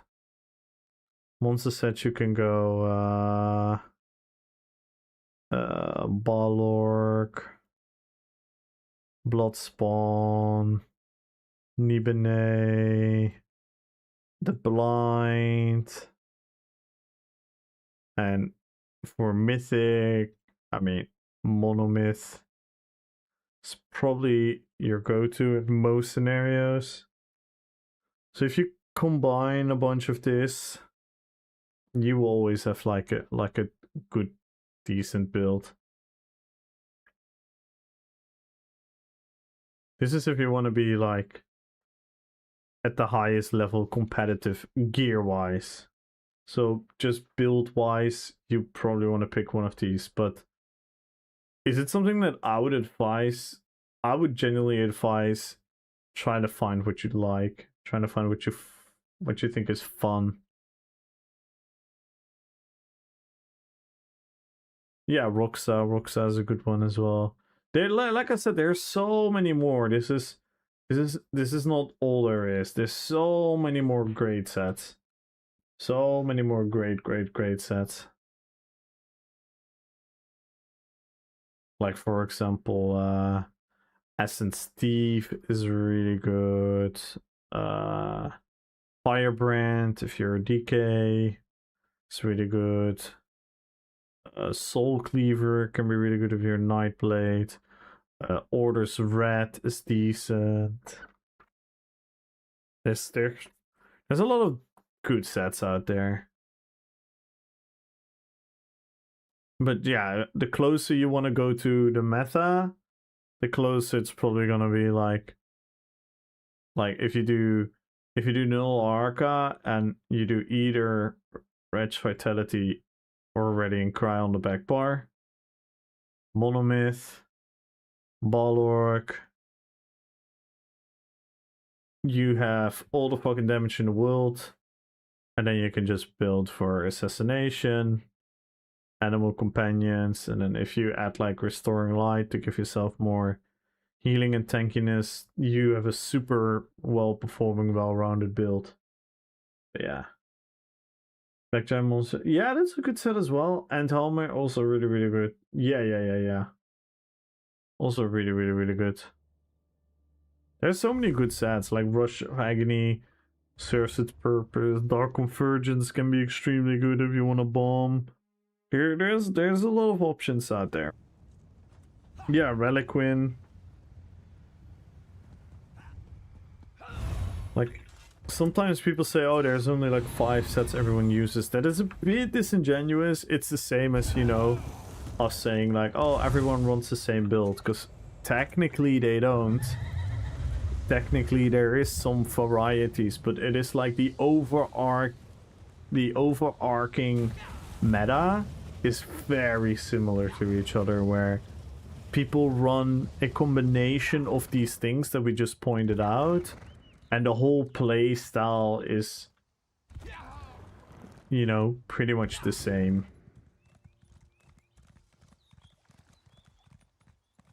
So it's always a bit dishonest when people say like, oh, there's only 5 sets people use and everyone runs the same build. It's kind of true, but not really. Not really if you be like super literal about it. There's a lot of nuances. So that will be Stormcalling Assassination, either Spear or Animal Companions with Radiant Emperor or Buffonbar, Roxa for Sustain. Well, that's a form. That is not the standard. That is a form of the standard. Because there's also a lot of people that run Balork still. There's also a lot of people that run Nibene. There's also a lot of people that run something else. Some people run arena weapons. There is a huge variation on it, but that is a form. For example, I think the combo that I feel I see the most happening is Stormcalling Assassination Animal Companion. I feel that it's the most picked combination, but it is not entirely true, because I also see a lot of people intertwining one of those with Aedux Spear, or changing one of those with Restoring Light, or changing one of those with Gravelord. Balork is best for bombing. Balork is best for everything you can, like, it's really good. For example, if you don't have animal companions and you don't have the easy accessibility to minor major breach, so you're for example only gonna have major breach, and then you can build into full crit through your sets and your class sets, And then you can fully crutch off your ultimate dumps for like 20-30k pen. Like Balok is really good for bombing, don't get me wrong. But it's good for everything if you want to play around all dumping.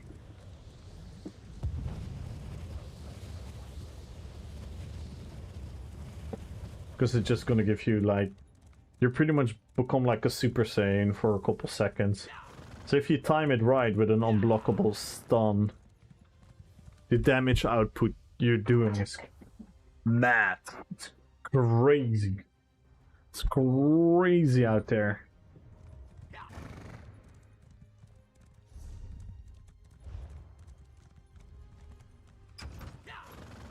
My fault, Pure did it? What you mean, your build? Yeah, like I said, it's totally fine. It's the game. The game has swayed us that way. So whenever people say this is the standard or this is what everyone uses, or it's always a bit exaggerated, but it's just, I can safely say in the current meta, like that's why I know I say this word a lot, but the homogenization of the game is at an absolute maximum. Because yes, you can make all these nuances between a couple of sets, you can make all the nuances between a couple of skill lines, but in the essence, everyone plays that delayed burst on top of burst on top of an ult.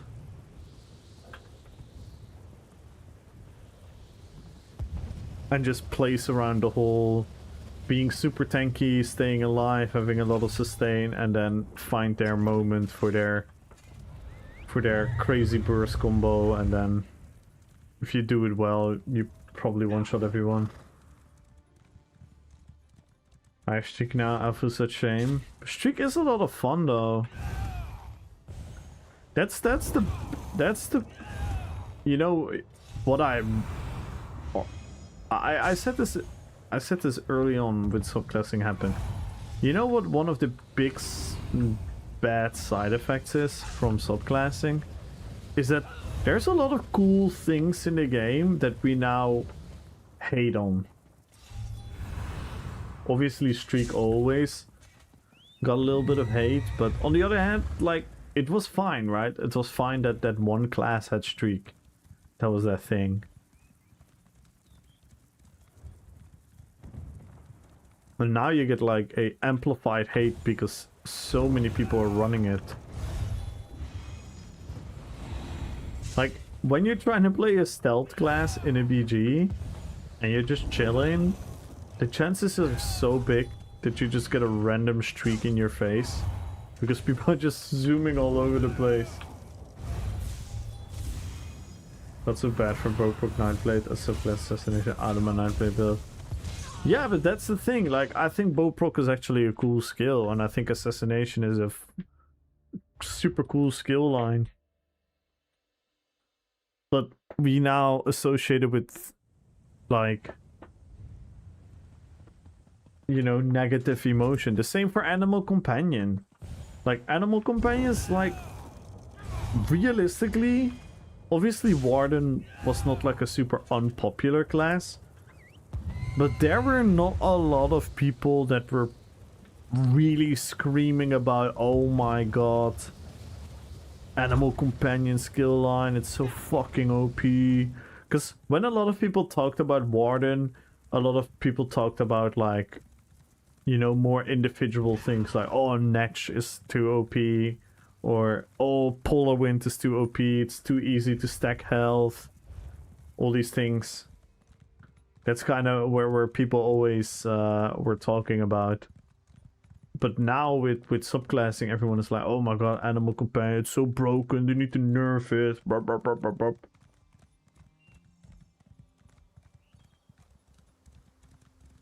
Yeah, it would the hate, like, remember, obviously, for example, it has been a running joke for many years that we all hate max orcs in our guild. Our guild just hate max orcs. That's kind of like a running joke. But realistically, there were also a lot of things about a Sorc that we could all agree upon were not so great. They just had like these couple things that you would be like I think the maximum annoyance came when they fucking buffed Hardened Ward. That was like the absolute maximum, like, oh my god, I fucking hate this class right now. But right now with subclassing, we look at these things so different now. Because obviously Stormcalling is fucking insane. That's such a good skill line. But other than that, like, there's such few people that use the other skill lines.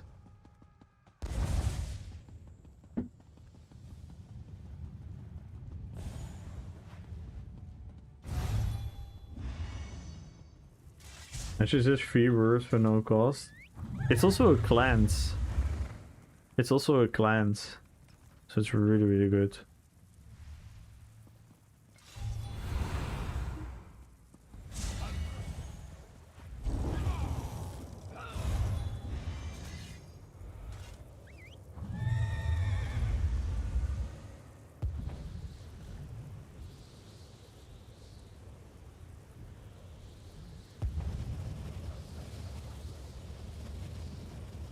Yeah, if it would have if Natch would have a cost, it would be a totally different story. Then it's just a good skill. But the fact that it's free kinda inherently mathematically makes it an overtuned skill. But on the other hand, would I want them to like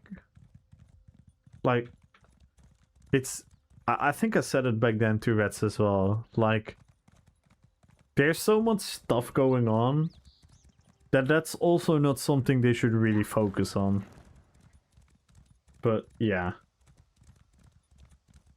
It's definitely overtuned. And I say it as well, like, Deep Fissure, if you really look at it, like, with what it does, it's super strong as well. It's super strong as well. It has a little bit of a drawback, and that is the predictability of it. But now the predictability doesn't matter, because you can on top of using that skill, which is delayed, you can also use unblockable stuns.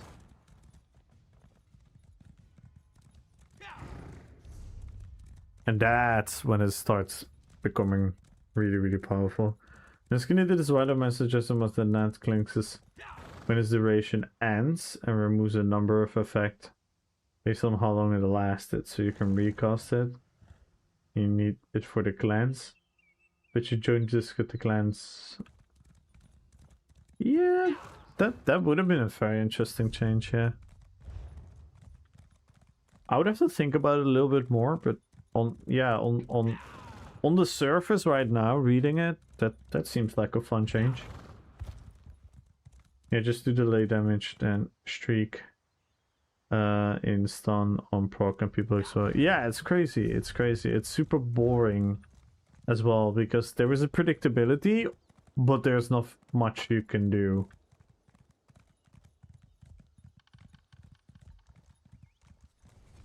Chinchilla, psht.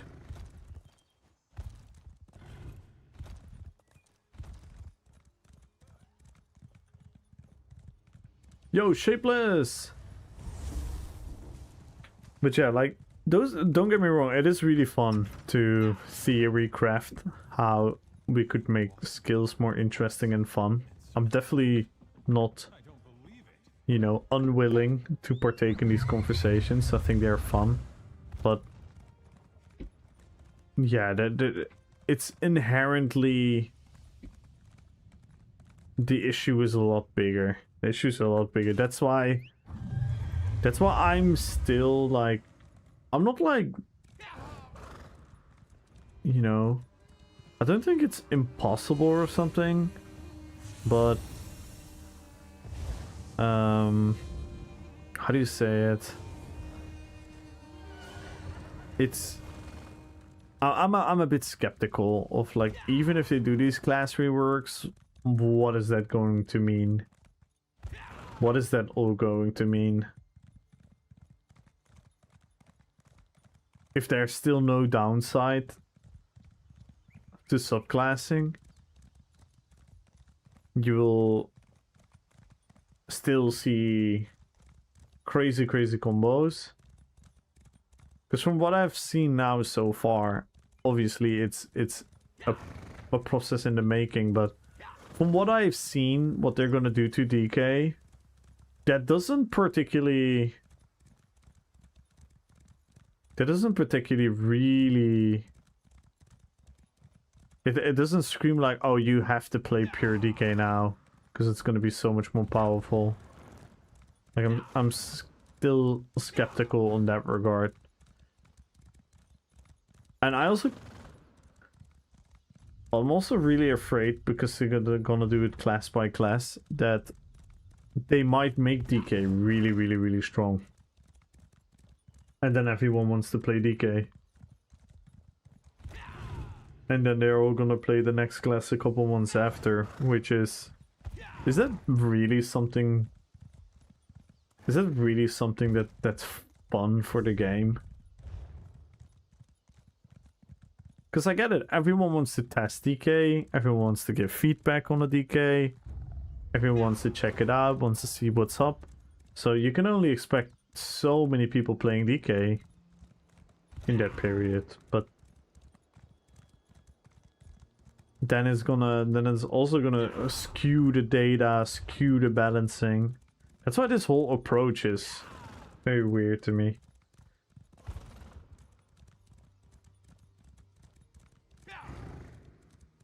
Gonna make it more useful? Yeah, it maybe the first couple of class changes will actually make subclassing even more broken. But yeah. We'll just have to wait and see. I hope they do something on the side as well. I really hope they do something on the side as well. Like, again, subclassing is the thing. They're not gonna refer it. And they probably also shouldn't, as weird as that sounds coming out of my mouth. But just for the sake of... Like, once you give people toys and then you take away the toys, a lot of people are gonna be really upset. And you don't want to upset too many people with such actions. The same way... On one hand, it doesn't matter. But...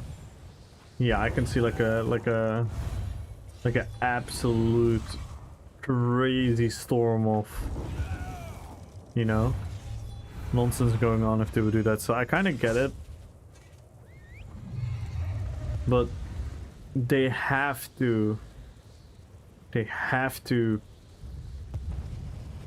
either go for a different approach, or they really have to go into the mathematical side of things and make it not the latent, obvious #1 choice to play.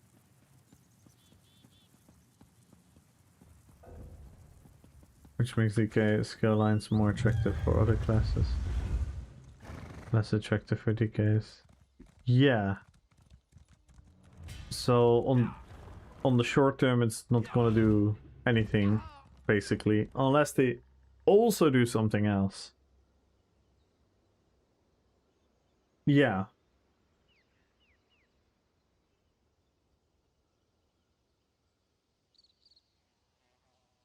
Yeah. I kind of have the same feeling, Reds.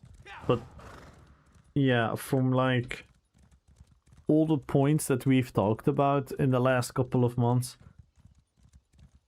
I don't think it's enough. I don't think it's enough. It's gonna create some buzz. That's probably what they just hope for.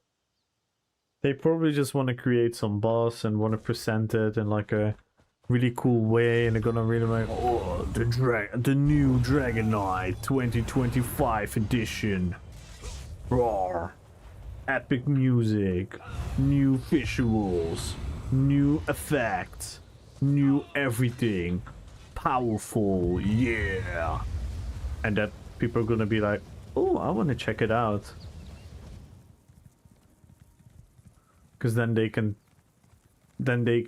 tell their investors, and they can tell the world, and they can tell the player base, and the player base is gonna think it like, oh look, people are super interested again. So it's a 1 year rating at least, right? At least. Promotional video for the DK rework. Somehow I can see. No, I don't think so as well. But yeah, they're probably gonna make some sort of big deal out of it.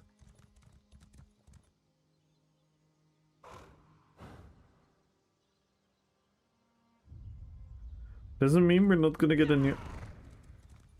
That's a good question, Dinosaurs. Do you think a new class is on their mind? Do you think it's even on their mind?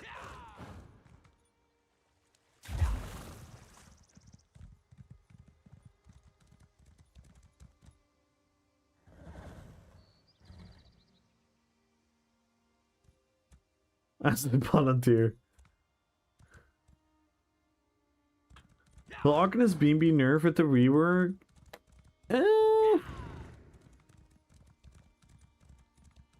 I don't think they're ever gonna make Beam really weak. I think they're always gonna make Beam really extremely viable. So yeah, technically they most likely will nerf it. But will it be a problematic nerf? I doubt they're gonna make a problematic nerf. I don't think.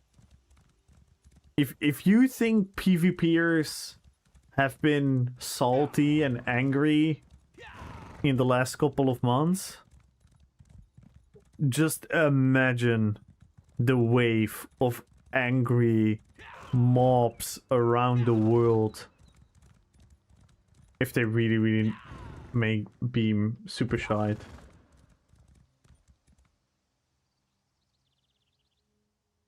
Better not tell you. Oh my god. We got a new class. I wonder. I've always wondered with Cinemix, like they explained how they work.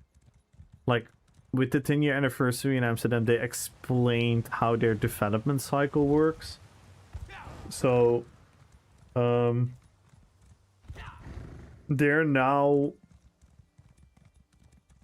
in like already a further stage of the content of next year. But they announce, for example, that they're at the beginning stage of the new PvP mode.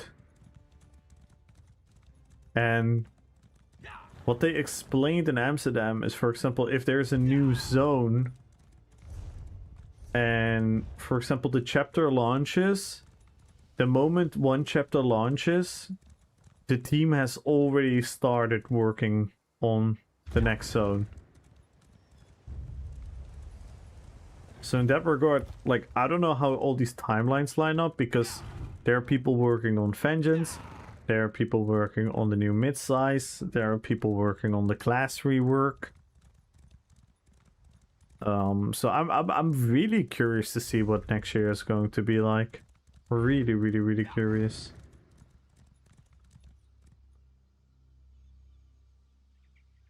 Who classing was the new class? Yeah. No, like Chinchilla actually says something that is gonna be in their argumentation. They will probably deem this as a class, as like as big as a future as a class.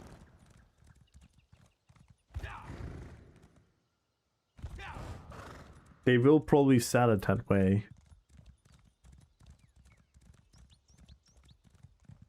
So yeah, I'm really curious to see what the content next year is going to be. Because realistically, I cannot ask myself, because my opinion is really, like, I don't have a well-informed idea of what it means, but we had Solstice this year, right?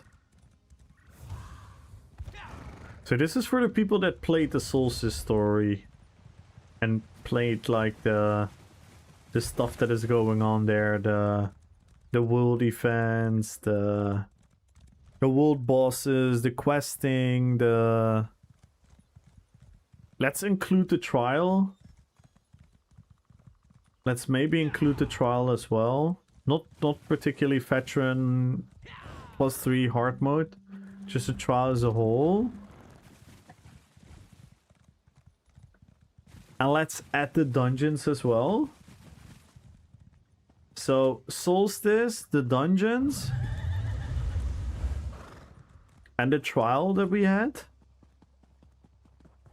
If this year is similar in quality, will you guys be happy?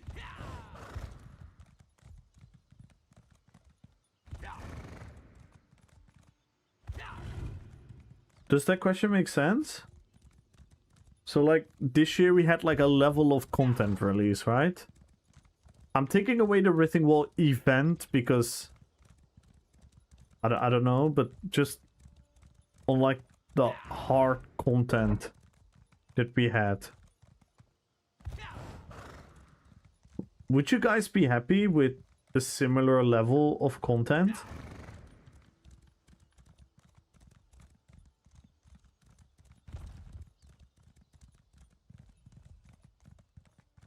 We see a new weapon skill line? It's decided so? Ooh.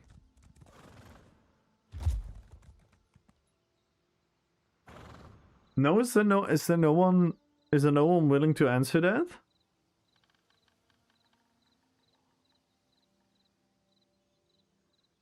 Not an endgame player, but I really enjoyed the storyline of Solstice and the random encounters. Okay. So you wouldn't mind something on the same level? That's enough for you for a year.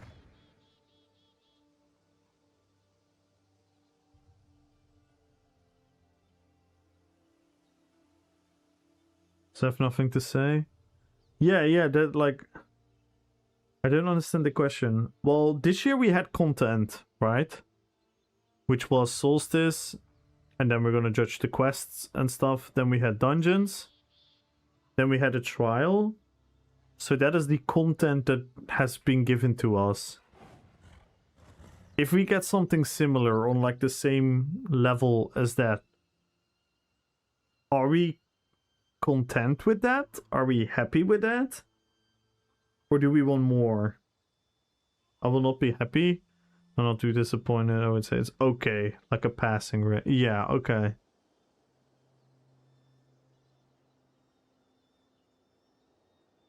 Yeah, you look at from a point of view where you have still, like, a lot of the other stuff in the game. So whatever is new isn't... Yeah, that makes sense. I like Solstice, but the event wasn't great and the island's quite small. Need a few achievements there. Rather have another elsewhere. Yeah, so you kind of want something bigger.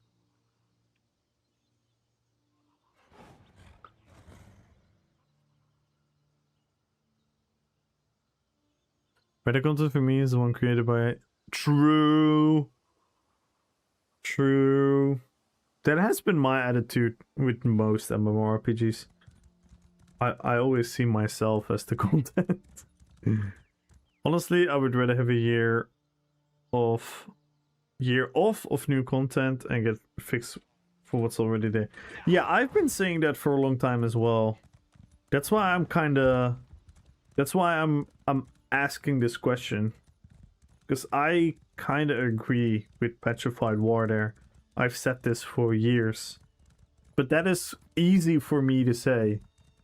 Because I don't really partake in the new zones as deeply, as in depth, so to say. That's why I want to ask for the people that particularly play that content and like that content normally. Like, I can definitely judge it. Like, I like it in general, the questing, but I also haven't done a lot of the questing of the last couple of chapters. So I don't know the level of it.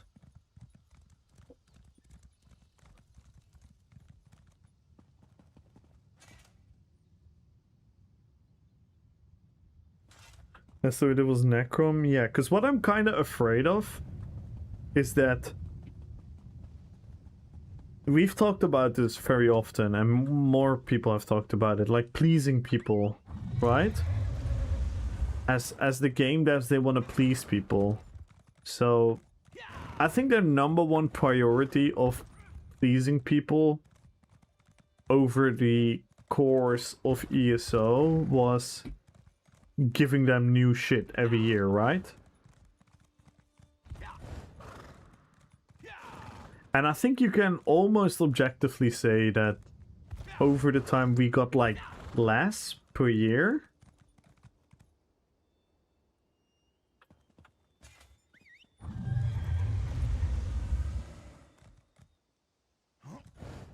Right? I think we can all establish that we get like a little bit less per year.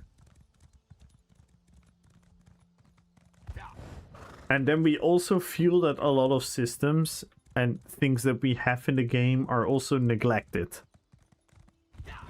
So my argumentation would be fix the things in the game before you go fix on something new. Because if they're gonna fix on something new, they have to side by side also work on all these other things. And they always have this idea in their head that they want to create like a new system every year. A new feature, a new thing.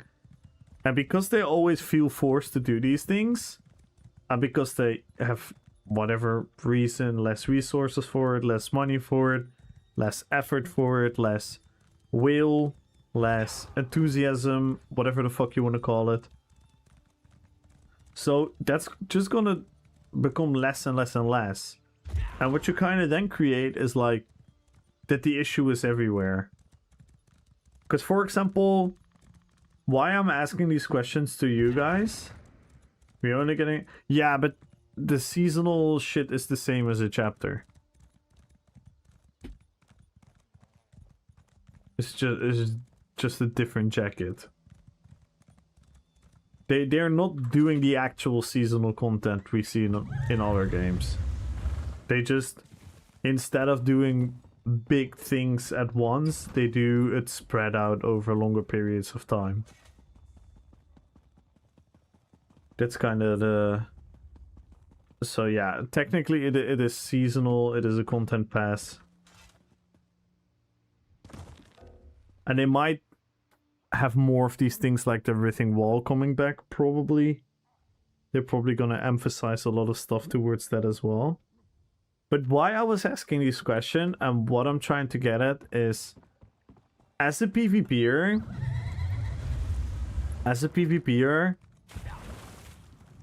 I felt that, you know, and I think I can speak for most PvPers, that they never really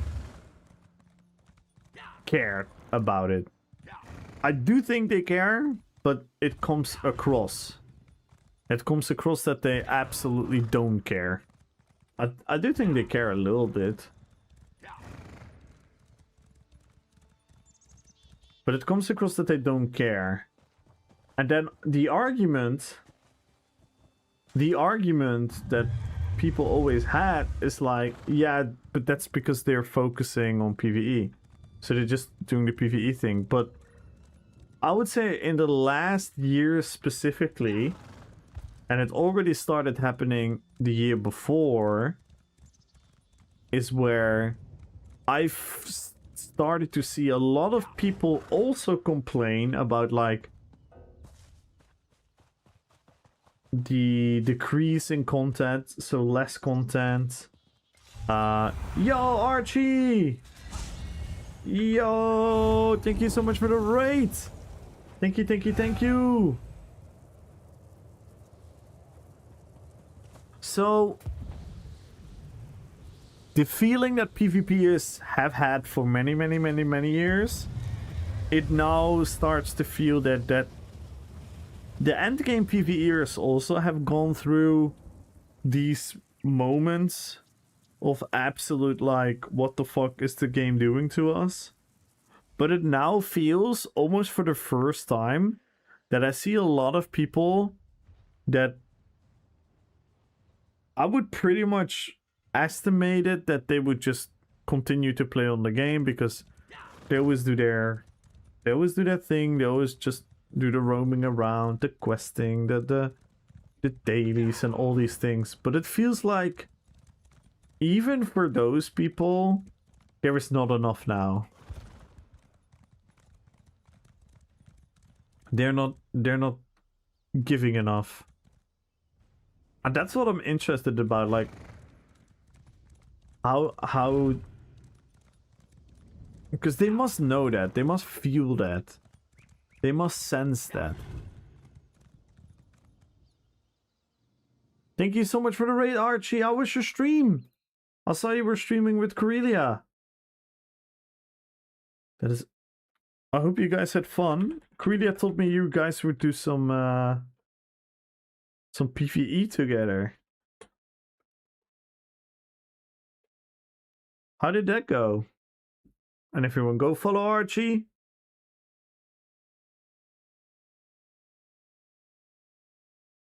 Thank you so much for the raid. Everyone go follow Archie.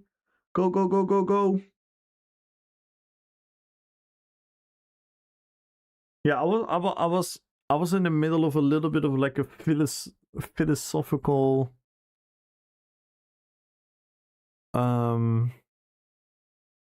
thought experiment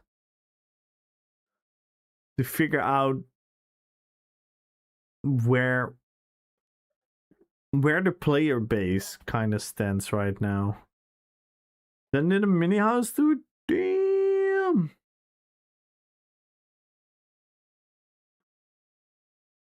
Proper PvE setup? Nice.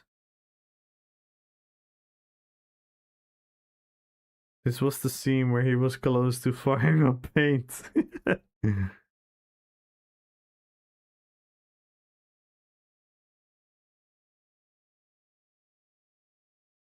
That's why I'm so, because I understand like when something like vengeance happens, a lot of people, they're just like, oh, okay, vengeance. Oh, there's some kind of new type of PvP. Okay, it's whatever, right? I already did some paint. I tried to explain the meta.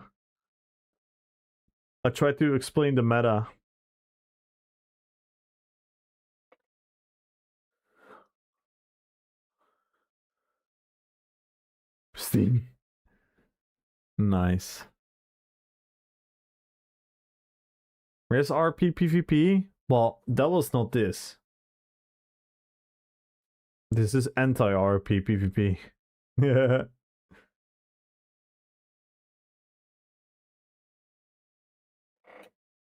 But now I had a new... I was having a thought experiment because I myself, I've kind of fell out of the loop of doing the stories. I've never really been into like doing the new dungeons. I've never been really into doing the new trials. That is not my content. So I don't really know the quality of these things. What I do have to say that the latest 2 dungeons we got in the game, they were really cool. I thought they were really well designed and stuff.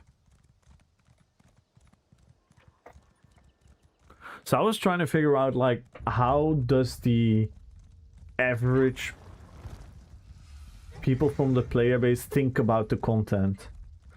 And then I wanted to ask them a question. If the content is relatively on the same level as this year, next year, are we going to be content with that? Are we going to be like, it's fine, it's okay, it's whatever?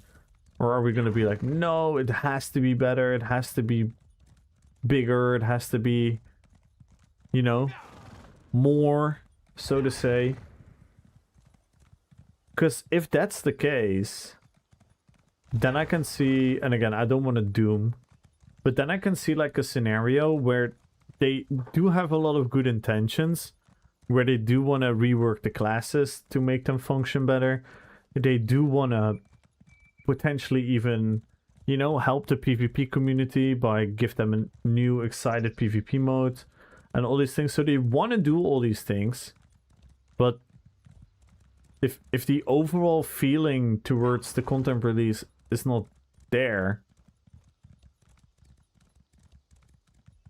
and I personally am from the opinion, like, I think whatever is existing in the game right now should work accordingly, and should be enjoyable. That would be like a priority for me, but I understand as a game developer, they probably also have to like think about like doing something big for like the zone and the story and these things.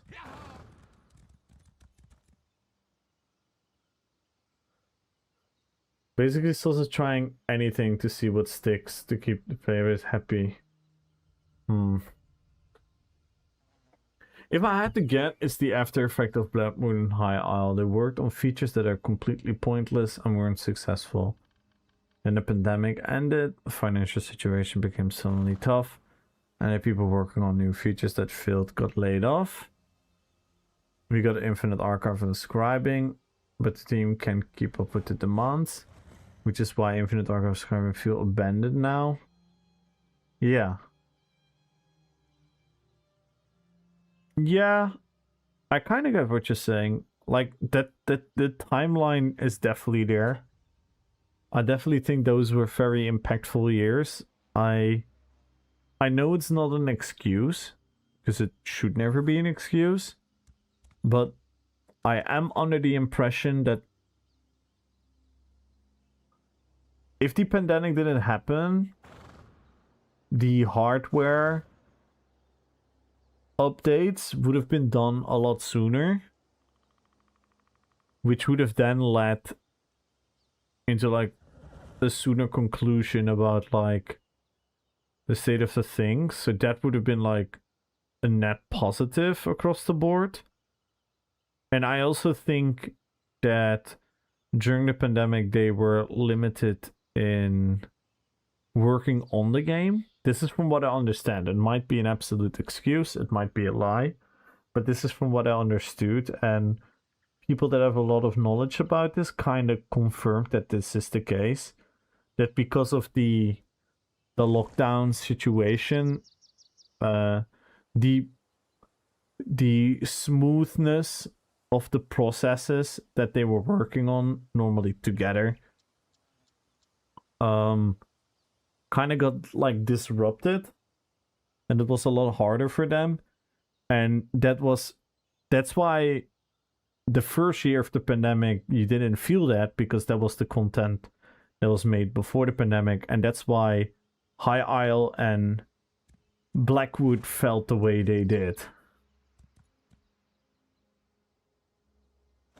And then afterwards, because the pandemic had one big pro, and that was a lot of people were gaming. And then that kind of ended, and then the quality of the content wasn't there, and then that adds up. And that's why I was, because I want to say this under an assumption. I don't know if this is true, but I really had a feeling. I really had a feeling that when 2023 happened, where we saw a new class, Apocrypha was a well-received zone, infinite archive, which was pretty huge. Let's be real, pretty huge for the game. I almost felt like these were things they were working on for a longer time already.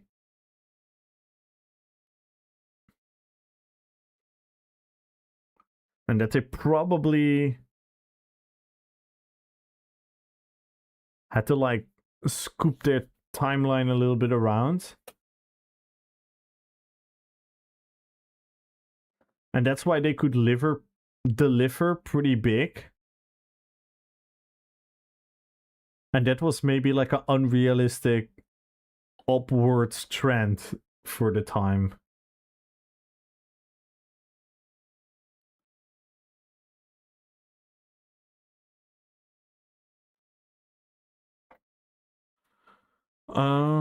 Is trying anything to see what sticks. Yeah. If next year we get a small update to ICBG Infinite Archive Skywing housing a mid-sized PvP and a new trial, I think we'll be fine. Yeah.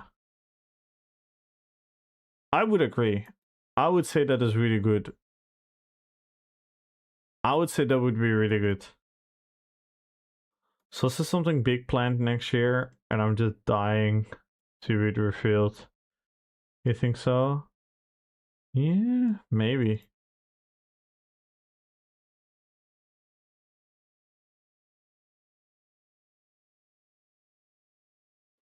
It could be, yeah. Hey, Felice, Lethal Arrow, Crushing Shock is a good combo. I've seen someone around. Yes, yes. You need to swap weapons accordingly, and you need to use the right and you need to use the right proc sets for it as well, because usually people use it with Winterborn. But yeah, you could definitely still make it work. It's kind of like a gank build. Kind of like a gank build because snipe is delayed. So if you snipe is a slower projectile, and then if you bar swap into crushing shock, it will all land at the same time. So you would have the triple hit from the crushing shock, potential status effects, the Winterborn proc, lethal arrow, and if you, for example, on top of that have something like bow proc, you can do a lot of damage in a short amount of time. Alright, Archie, good night, and thank you so much again for the raid, and everyone go follow Archie. It's a timing thing for the combo. Yeah, exactly. Yeah, wheel saw could be a good solution. You know why I say this? Because we're going with a fresh new dev team. You realize this? Yeah, but that's the thing. Their dev team has been not so super long ago started. And that's why I explained the development process, that the effects of this might be something we will find out way later. If it's gonna be good or not. And I don't think the game is in a spot right now where we can just be lenient and wait for that to happen. There needs to be, and that's what I really hope that they realize. There needs to be some short-term impactful things to the game that will give all of us, or most of us, that sincere feeling of like, we're going in the right direction.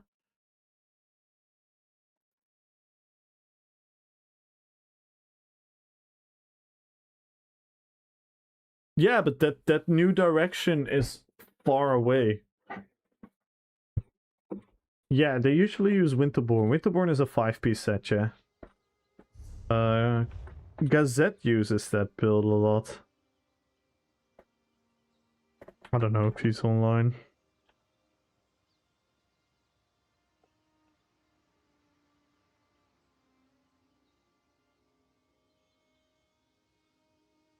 No, I cannot find him.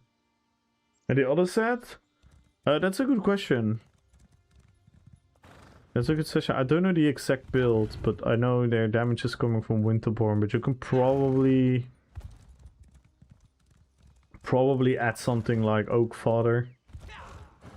Frostbite. You could use Ice Mage. Yeah, but this is not particularly an Ice Mage.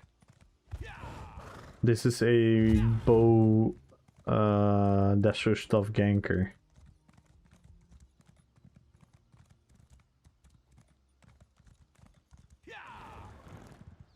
But yeah, Frostbite is a good set, but probably something like Oak Father would work really, really well. Maybe Orders Red. Crit damage. Yeah, they probably use Monomyth nowadays. Probably.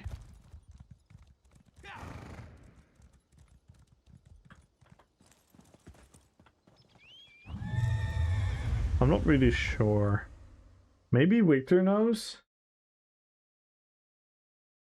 Try Shadow Fate. Yeah, Shadow Fate. Like, Shadow Fate is good. Like, mathematically, Oak Father will give you more, but Shadow Fate is nicer against people that are unbuffed.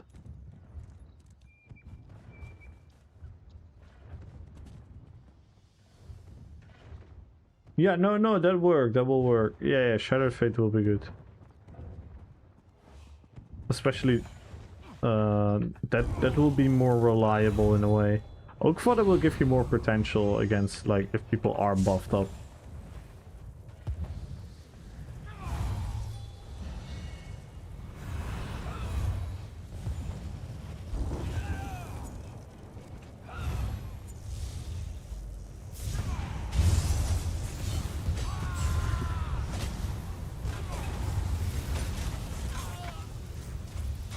I got one.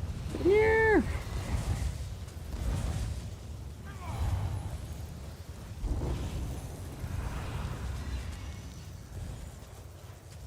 Ash of Creation is out in public alpha. Still years to find a product, but some things or mechanics will sway opinion on updates to ESO.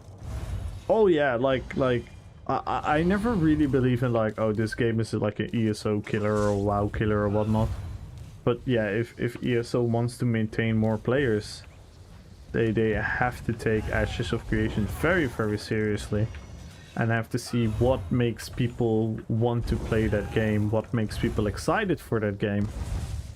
And what can we do in our game to give that same feeling to people. That is undeniably true. That's undeniably true. What does Victor know? The snipe force pulse gank build. You know, the one that Gazette always uses? They run Winterborn. And is it Shattered Fate? Oak Father? Orders Red? What else do they run? Or don't you know? I think you might know. You know the build I'm talking about, like the snipe into force pulse. And then you just die.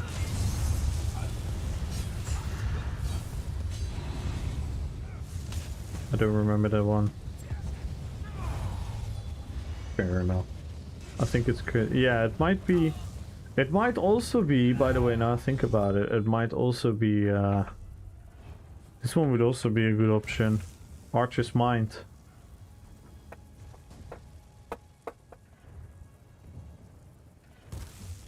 Crit and desync, yeah. For the combo, can I show you? This will proc a this will proc an ice damage, and Winterborn is a really, really strong individual damage proc set, so it will guaranteedly proc on the force pulse. So you want something to guaranteedly proc instantly. So you have to think which set is going to give me the most burst damage in that split second. And Winterborn is one of the best at it. Like, I wouldn't even know what is particularly really stronger. Because a lot of other stuff you have to like build up, so to say. or their pro condition is delayed or something like that. Like Tarnished, like you could use Tarnished and Winterborn. I think that is what they use, but nowadays Tarnish is a bit delayed. So for that reason it doesn't work as effectively anymore for ganking.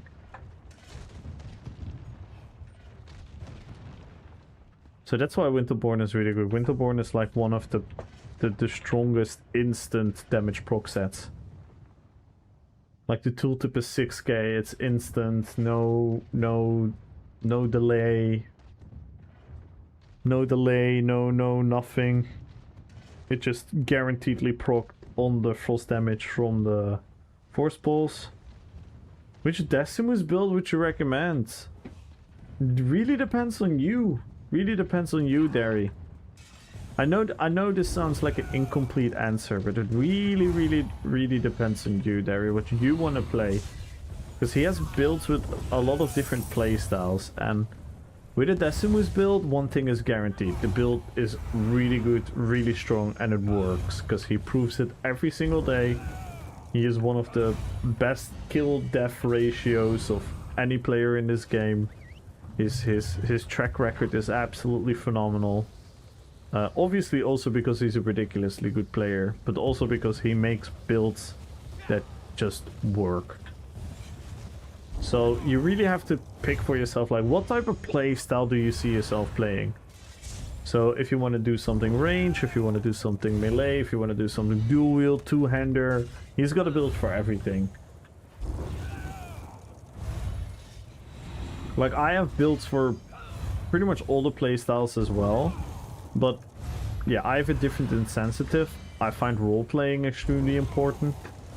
So I sometimes sacrifice potential maximum power for the sake of being cool. But sometimes you have these moments where you kill 2 people, almost 3. I should have healed earlier.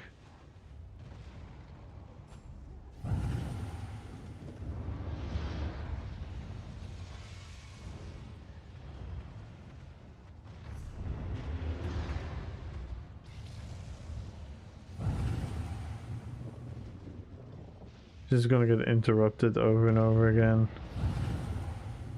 Maybe? Oh, he got me.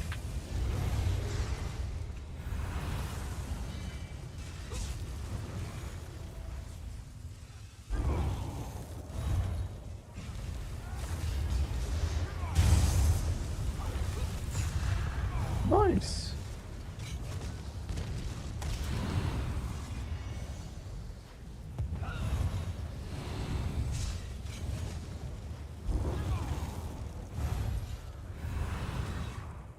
I'm playing with 7 weapon power from Sombre. Sombre is really good. Yeah, then I've Shattered Fate. Total of I still do low damage on people in Cyrodiil with 30 class King Poe. Yeah, I have something similar. And that's because people have very easy accessibility to armor and mitigation. So you're gonna see a lot of people with major minor protection in their build. You're gonna see a lot of people with individual mitigations in their build.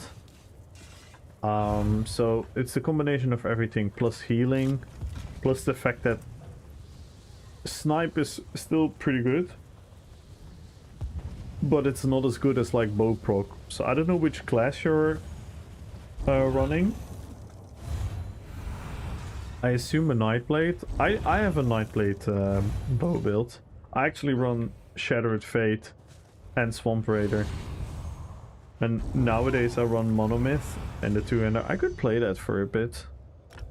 Let's play that for a bit.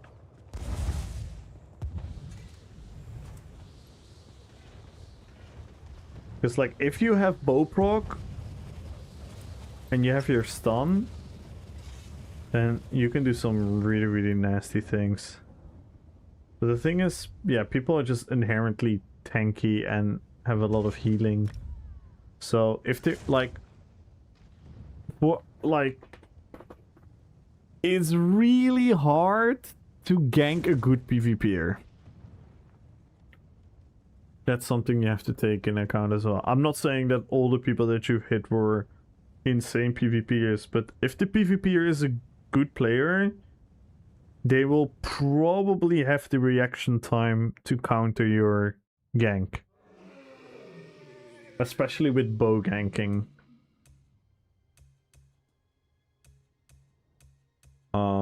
But that's part of what ganking is. Because if you are a ganker and you want to do it well, you should also obviously time when your window of opportunity is. So you kind of want to catch people off guard. So there's a lot of patience. You cannot just go in sneak and hit people and expect them to die, so to say. Assassination, Shadow, Herald of Tome. Yeah, that's pretty good. By the way, Herald of Tome, I saw Gazette use that as well. So you can definitely keep that.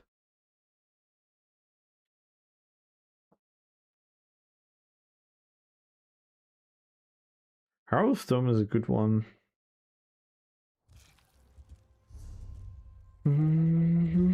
I don't have any subclass on this one. This used to be a 1-bar build, but I changed it to a double bar build, and I just use Feather Strand 2-hander for extra weapon and spell damage.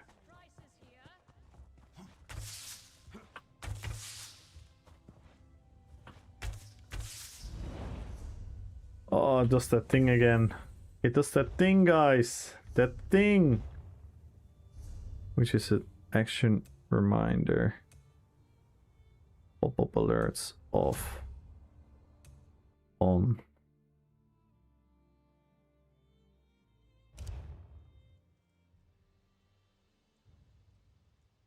The why of the metas apply to all builds, so it's good to know them, is like a summary of the state of the game numbers at the moment.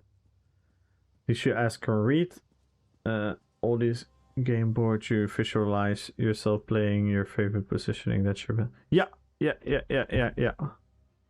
That's a good way to look at it. So you gotta like understand what the meta is.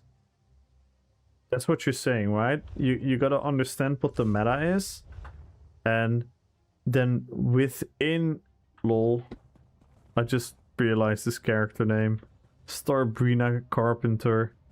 Okay, that's pretty funny. And then you have to like find out what your most fitting playstyle is, and then if you still roam around what the meta is, you will get the best result.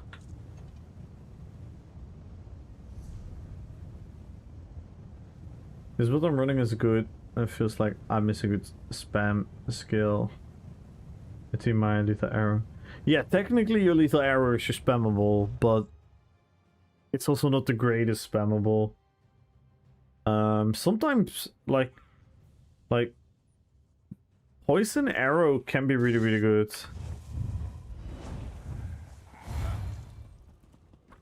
But yeah, like in all honesty, if I really wanna gank people, usually I can only do like the higher level health guys with my ultimate. Then I have a chance. So snipe into the ultimate.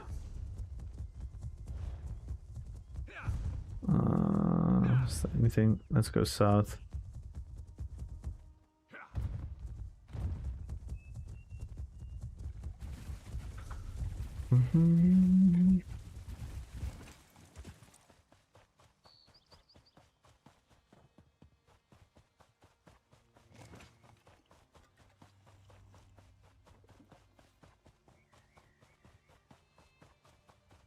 Yeah, the soul skills are pretty good spammable. I don't think I've ever done scribing on this build now. So you can make like...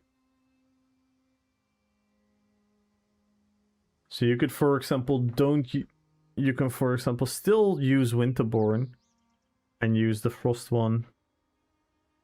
Or if you have something that procs off flame damage, you can pick flame damage. Etc.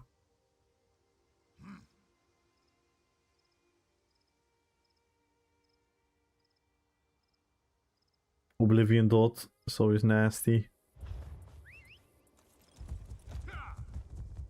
Yeah, if you want to keep Swamp Raider, then you should 100% go for Disease.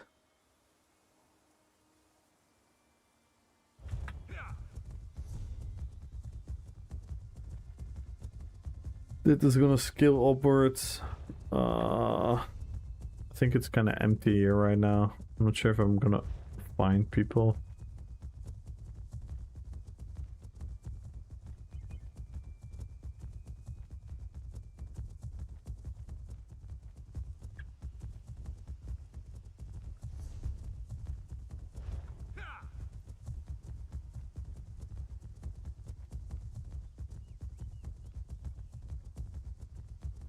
Let's go, Ultra Magenta! I cannot express how much I appreciate you guys.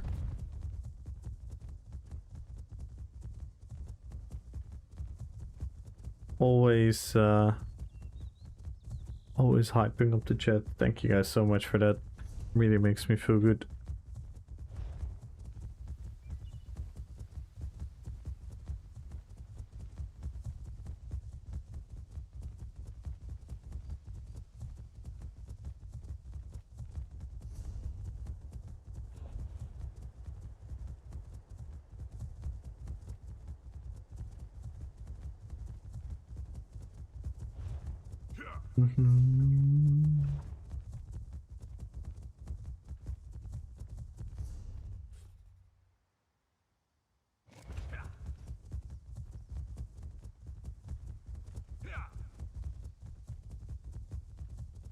Finally. Which monster set? Well, Balork can always be good if you use your Ballista Ultimate. You could also think about this one. And then you start off with a heavy attack.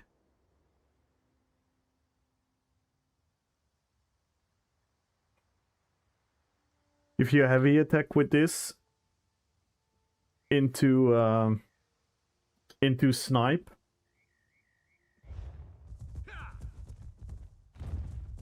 or into the Deceased Soul, that's pretty schmaxy. That's an option. The Anthammer Construct, Balork is always an option.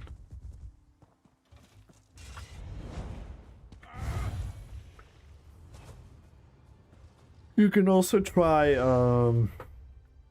if you're comfortable with playing from more closer, you can try the Fetish Bow as your arena weapon and don't go for a monster set.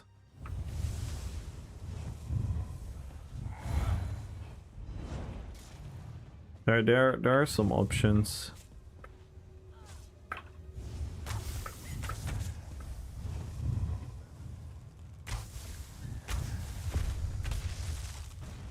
Yeah, this is kind of the effect. Like, this guy's obviously too tanky. I'm never gonna kill him.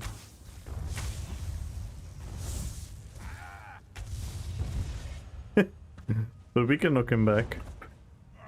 We can knock him back.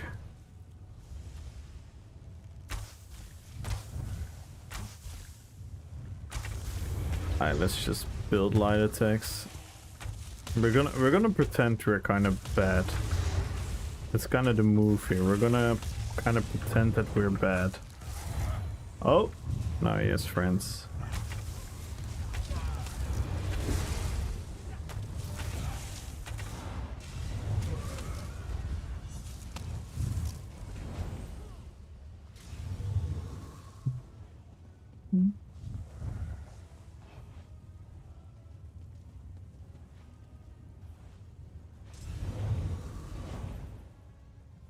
Like, it doesn't really matter what gank build I would play. I would not be able to kill these type of players, really. Maybe that narco guy. Maybe we can kill the narco guy. We could definitely kill that guy.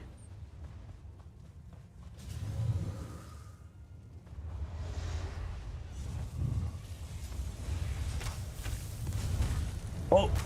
He got body blocked. So we got one here.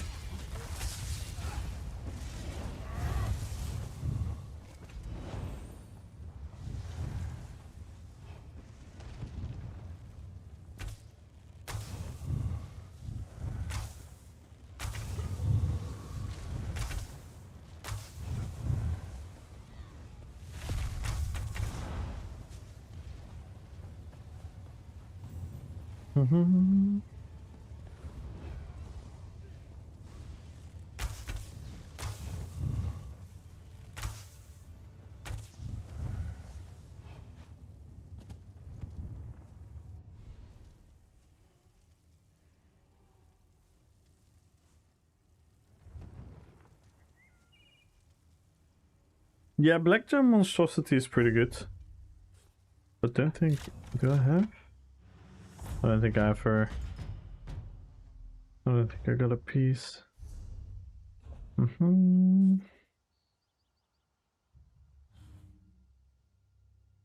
I have one monster piece.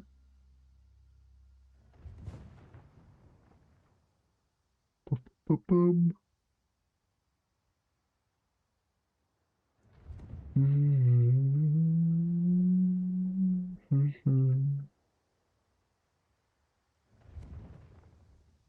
It's pretty good. 17%, so yeah. Can make the calculation.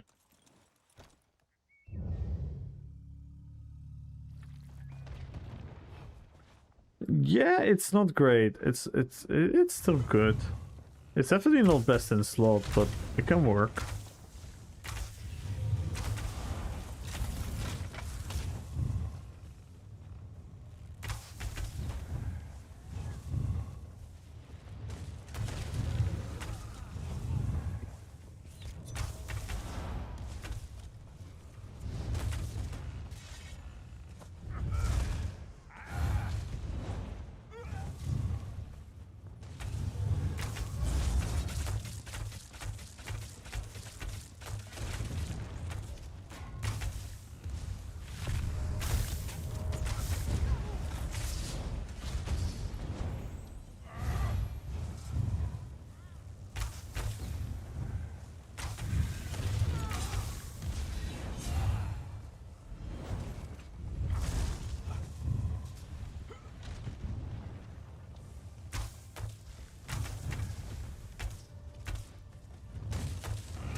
Yeah, I actually want to try it sometime, but I believe you died him. I believe you died him. You're very knowledgeable about these things.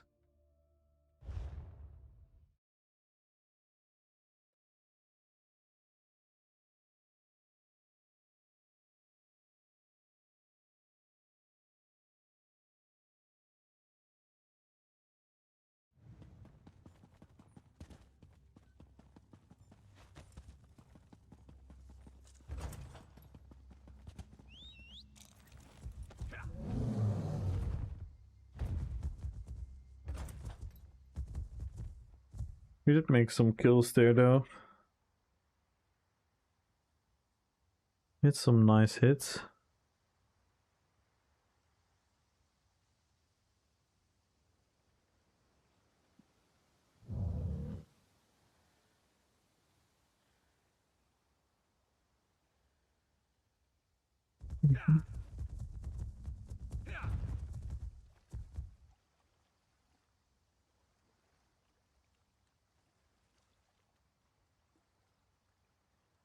His build is more like a DPS rather than a gank. Yeah, you cannot make a bow gank build, really. That doesn't really exist anymore. That's when you either have to go for the Destro stuff combo. Lethal arrow is just isn't strong enough. If you want to make it a gank build and you want to wear a bow, you're not really a bow ganker anymore. You're pretty much just bow procking in combination with something else, so you become any other ganker. And the people that I just fought, even if I would bring like an actual ganker, it would still be really hard to kill them.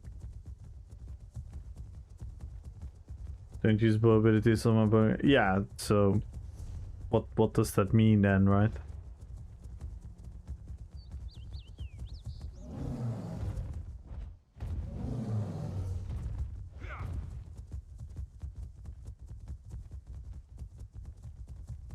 Check Discord.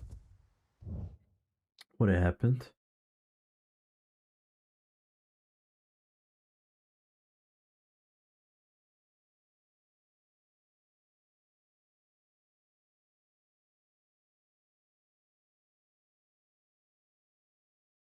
Yeah, that's probably next point, yeah. Damn, that is actually insane.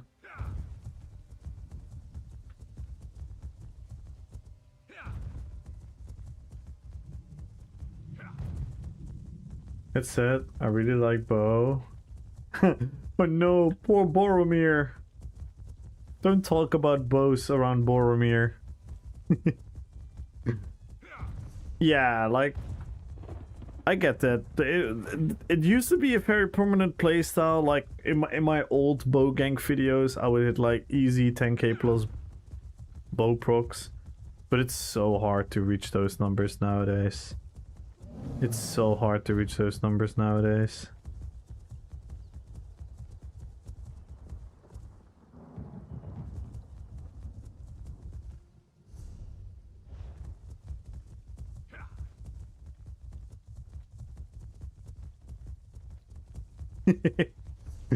Poor Boromir.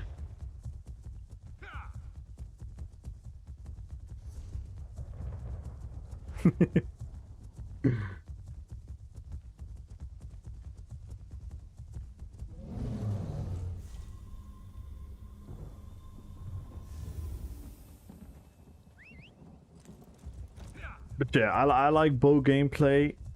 I actually have 3 builds with bows, Felice. I have this one, which is more like you know, like a stealth sniper. But I also have my Legolas build, which is a Templar with a bow. And I also have a DK with a bow. And they are really fun builds, but yeah, ganking is... My Legolas build actually does insane burst. Like, that's insane burst. Because I'm using the Ballista. So not Toxic Barrage, but Ballista. And what I do is I wait for my bow proc. So I subclassed with Assassination. And what I do is oh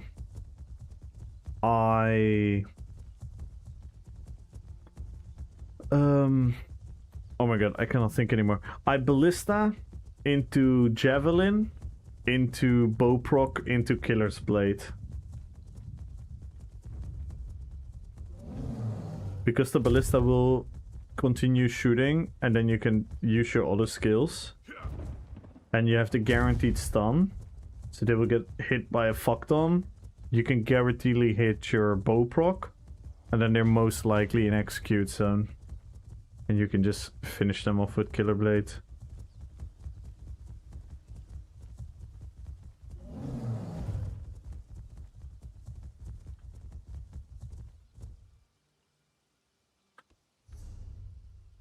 I wonder how hard I can hit with Killer's Blade on this build. I never really tried it.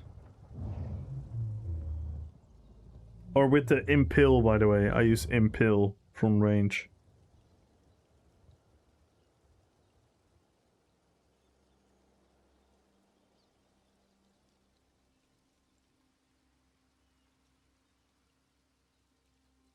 Oboe uses of the passive ones been there, standing on top of the keep spamming little arrows, dodge rolling the counter attacks backwards.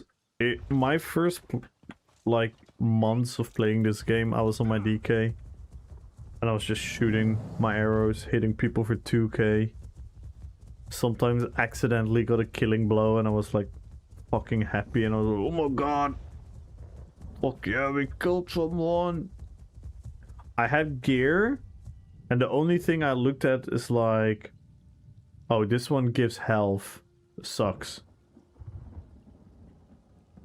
And then I would just go through gear like that. Or just be like, oh, this one gives stamina. I want stamina. Let me use it. So I would have like all loose pieces. I wouldn't have like an actual item set. That's my OG playthrough with the game. Just shooting people. I felt like a fucking hero.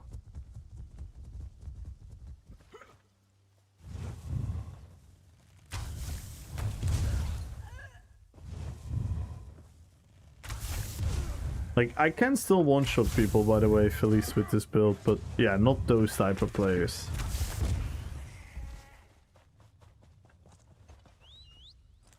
But yeah, I've still hit people for like 28k in a second. You need to kind of catch them off guard and stuff.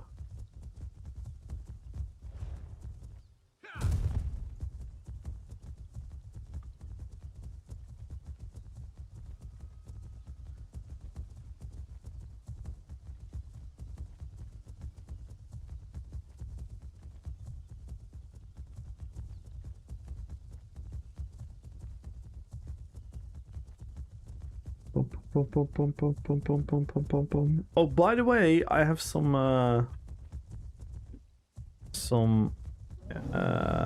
do you call it, announcement for the upcoming days, because I cannot stream tomorrow. I have a birthday party of one of my friends. We're gonna have dinner and then after that we're gonna play some bowling. Pretty fun.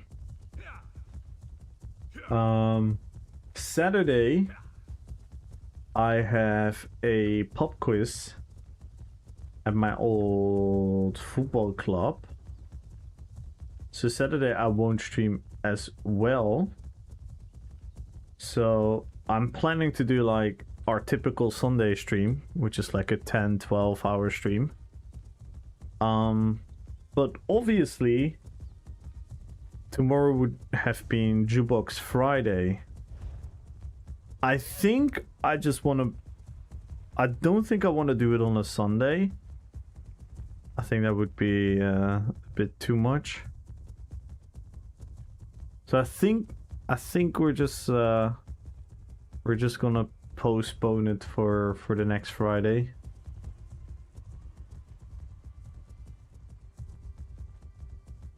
I was pondering on maybe doing it today, but I also kind of wanted to have it a little bit chill.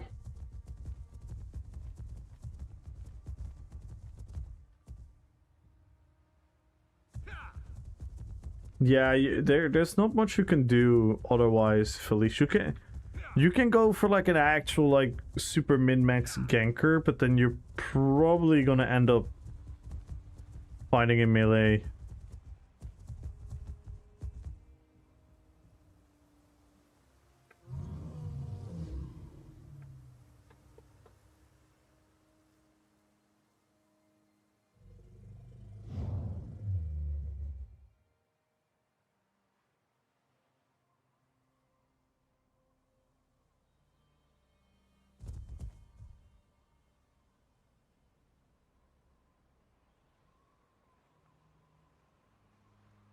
Oh my god, St. Paul's in the game. Wait, did Herway log off? You're as offline. I can whisper you back.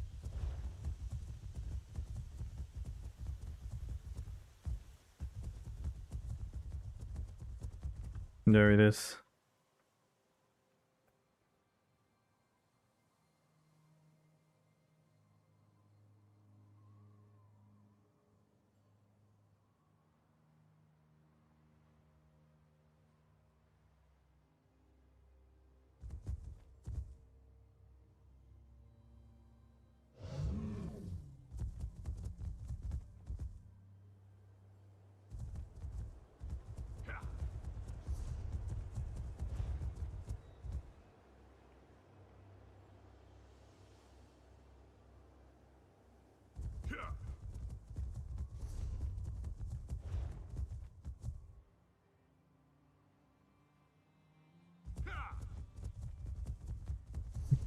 Doom.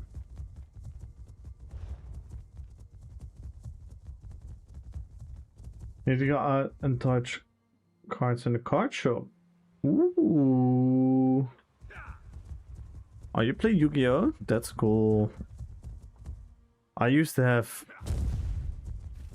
like really cool Yu-Gi-Oh decks as well. I had this machine deck that I gathered over the years. Cause I had so many Yu-Gi-Oh cards, but the ironic part was I actually never really bought a deck. I think I bought the Kaiba starter deck, and that's it. Because we used to do this popular game on school where we would throw cards, and the closest to the wall would win the cards of everyone participating. And I used to be ridiculously good at that. So we would throw the shitty cards, but we would like stake the high level cards. So I would just stake my Blue Eyes White Dragon against someone else's really good card, etc. And over like months and months and months of doing that, I gained so many fucking cards. And then I started trading them. So I started trading like 5 mediocre cards for like 1 really cool card, etc, etc. Because we like on our school and in our neighborhood, Yu-Gi-Oh was huge, so there were so many people you could trade with. And then over like 1.5, 2 years, I had this insane machine deck. It was so much fun. I don't know why. Hindsight, I kind of regretted that I went for machine, but at the time I thought it was really cool, so I don't really regret it, but hindsight I regret it because I thought there were some cooler stuff out there. But the machine deck was quite unique. I was really proud of it. I only participated like in tournament once though, but we had so many people playing, we kind of had we literally organized our own tournaments with our friends.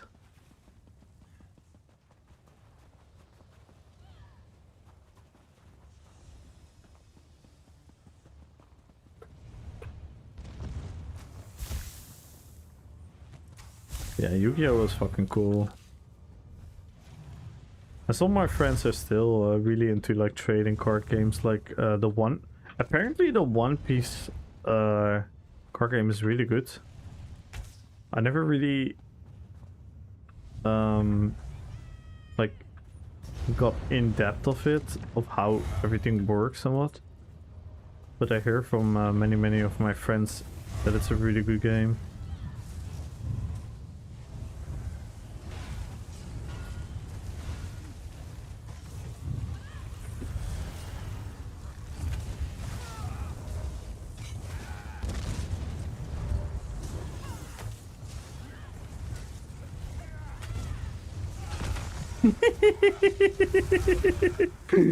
I knocked the guy down!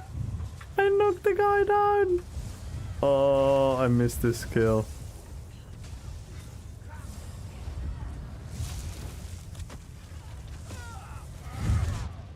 Yikes! I got bow procced.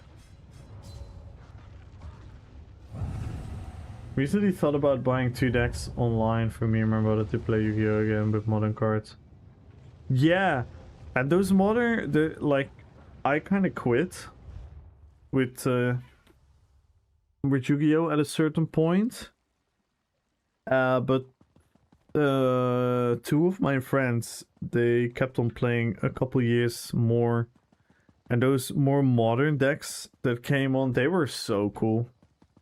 They were so cool. They really upgraded, like, the game itself. Thank you for serving them. Card game got like better, which is really cool actually.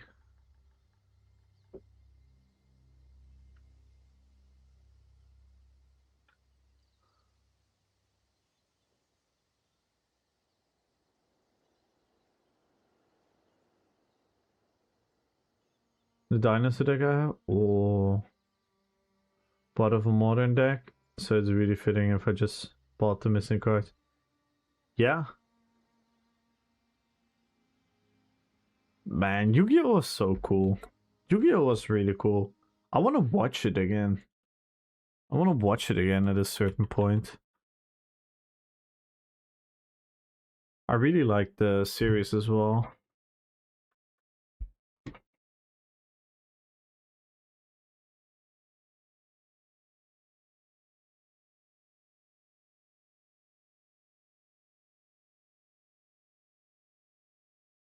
Damn.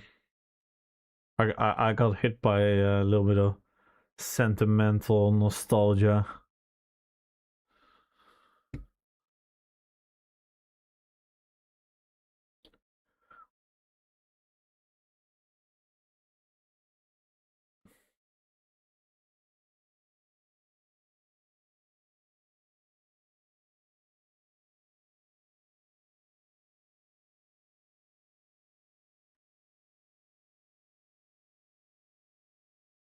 The Yu-Gi-Oh player showing a Magic player Yu-Gi-Oh cards and then having him evaluate the cards and guess if they ever. Oh, that does sound like fun.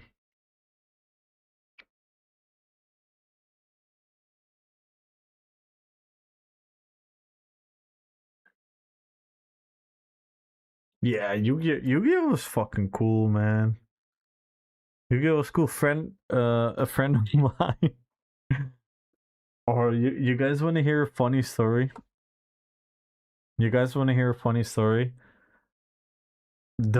One of the funniest parts of this story is the friend that I'm gonna talk about is now a PhD engineer working on a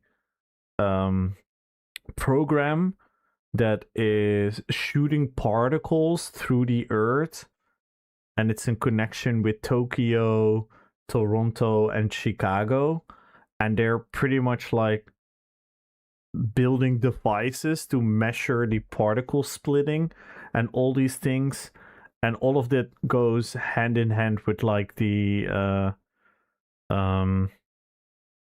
better understanding of the Big Bang Theory and stuff.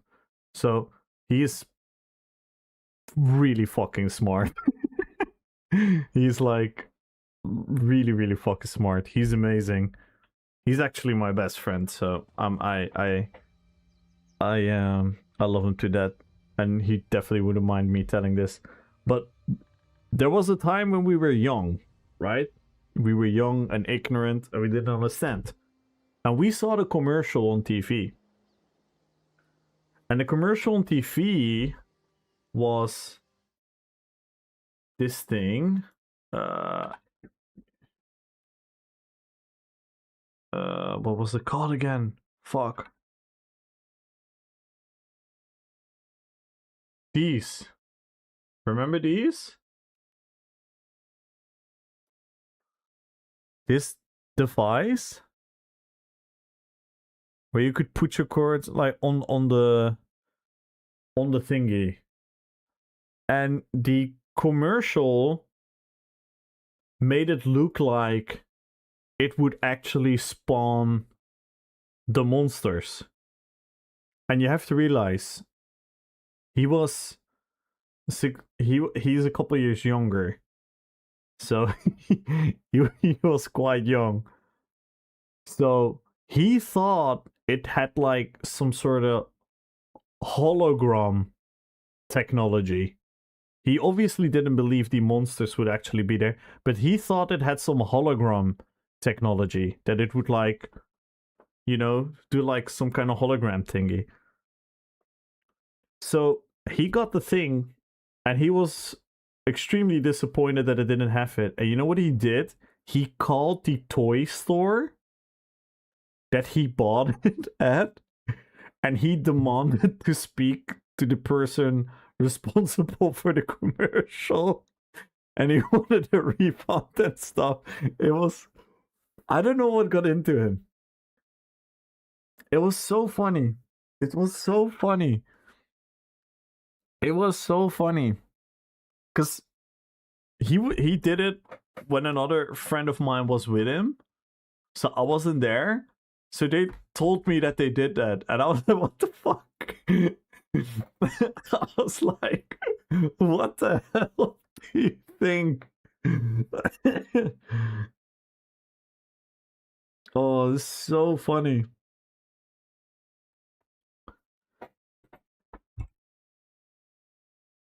Yeah.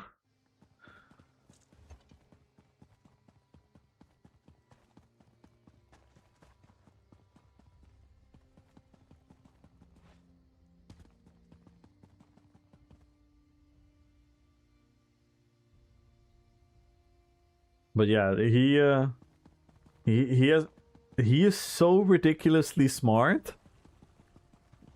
and once it's almost like he has this like 2 year cooldown, and then when the cooldown is up, he does something ridiculously stupid. It's so funny. He had a couple more of those actions which are like, how does someone that is so intelligent as you not thought about that? It's so funny. Something like that. Just hide the QR code in the cards. Yeah, yeah, yeah, yeah, yeah. Yeah, 100%. I think you could probably. I mean, easy is always a big word, but I'm 100% sure you could do it. It's like, maybe I can find the commercial.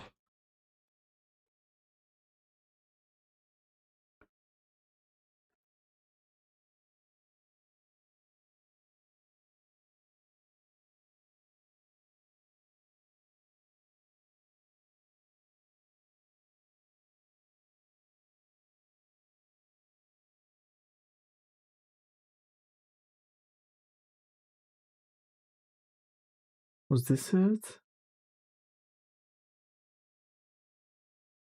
I don't know if this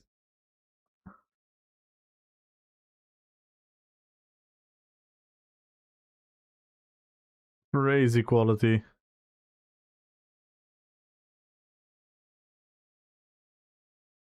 No, it wasn't this, I believe.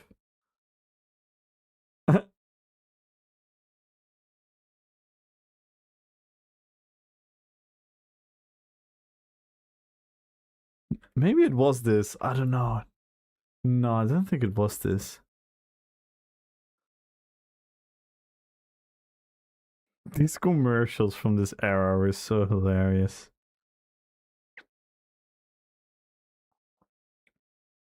It was still cool though. It was still a cool thing. Yeah. It was really funny.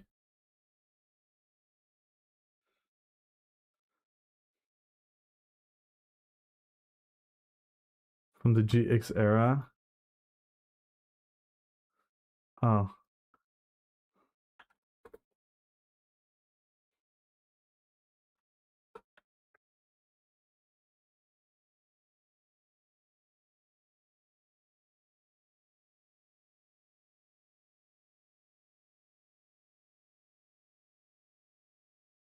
Was this one?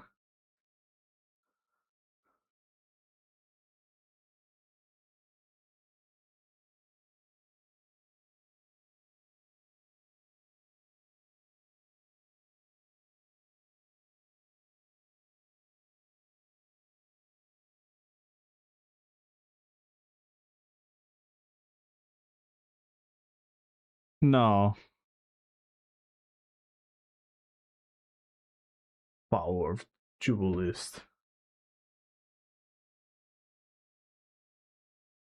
Where can I find it?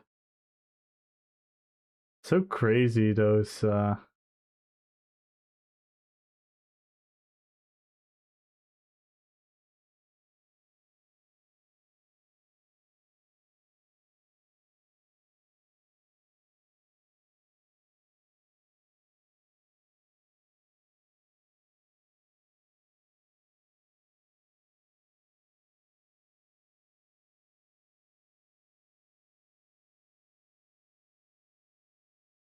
Shit is fucking hilarious.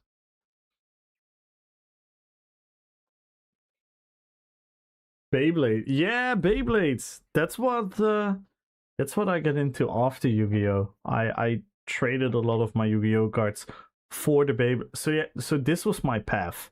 I bought one deck, maybe a couple of booster packs. The rest of all my Yu-Gi-Oh cards I won by playing the closest to the wall game. Then I had so many Yu-Gi-Oh cards that I traded a lot of my Yu-Gi-Oh cards for Beyblades. Like someone in my neighborhood had a bunch of Beyblade and he wanted Yu-Gi-Oh cards. So I traded a bunch of my Yu-Gi-Oh cards, like a fuck ton, for a couple Beyblades. And then my uncle knew that I was into Beyblades and he went to Thailand. On holiday, and he bought like 2 Beyblades in Thailand and he brought them back, and they were really fucking cool. And then when we played in the arena, like one of our friends had the arena. Dude, there was, oh my god, I get such a nostalgia trip. There was one friend of us who had the arena, and I kid you not, whenever he was not at home, he went like out for the day with his family.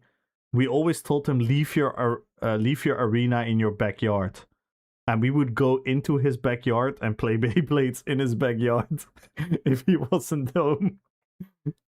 And we would play in the arena, and I brought the Beyblades from Thailand, but I obviously was a kid, so I didn't really know what the fuck was going on. But apparently, the compartments from the Thailand Beyblades were like way stronger and heavier. Was like iron and steel and all kinds of shit. And I literally broke my friend's Beyblade.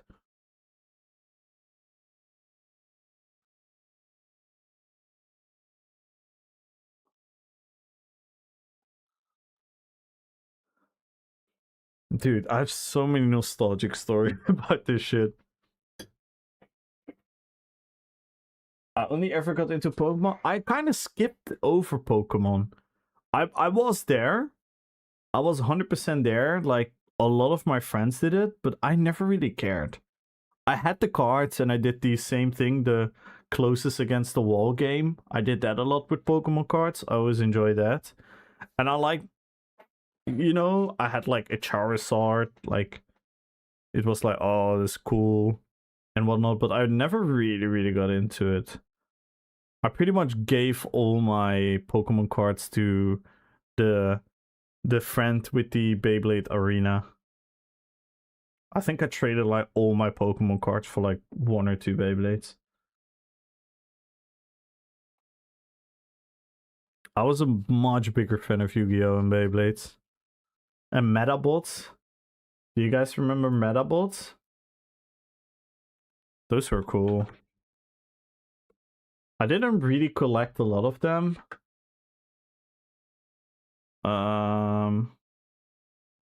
What are they called again? Like they had like these tiny figures. The minis.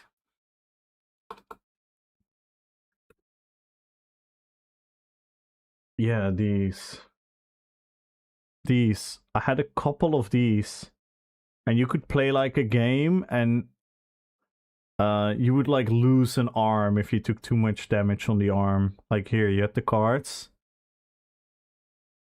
with the stats and whatnot. I had this one. I had this one. I had this one. I didn't have the other ones. I don't know which ones I had. I had these 2. I had one like I had like another samurai looking.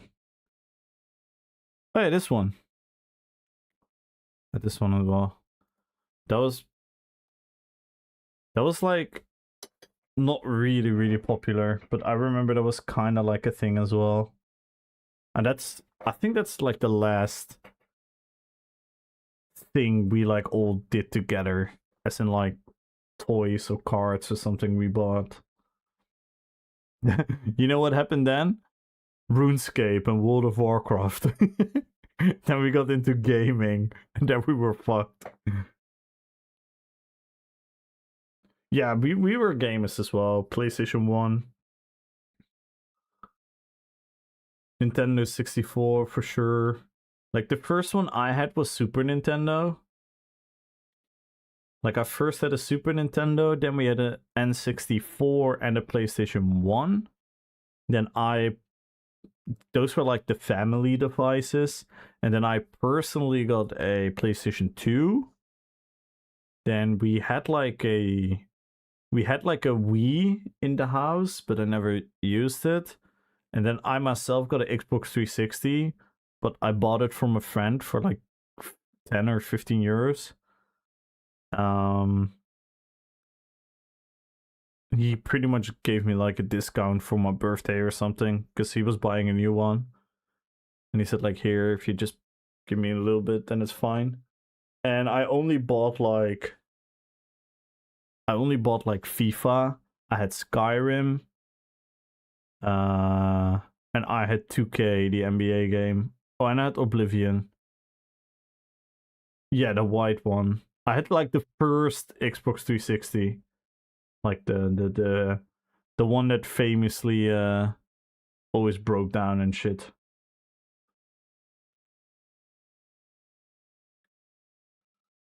And then after that, I never bought a console anymore. The Red Ring of Dead Xbox, yes. I never had a console after that. And the portable devices, I had like not the traditional Game Boy. I had like a was it Game Boy Pocket? Is that the name? Was it Game Boy Pocket?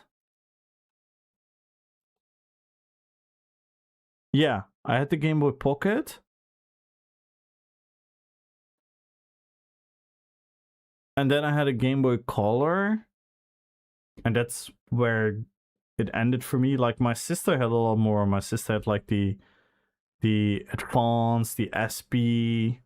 My little sister had the DS and stuff, but I kind of had not. And then, like way later, pretty much when the PSP didn't even release games anymore, I bought a PSP from my friend, like secondhand, and had like only a couple games like Killzone, Mortal Kombat, GTA, like only like a couple games I had. I used it mostly as a MP3 player.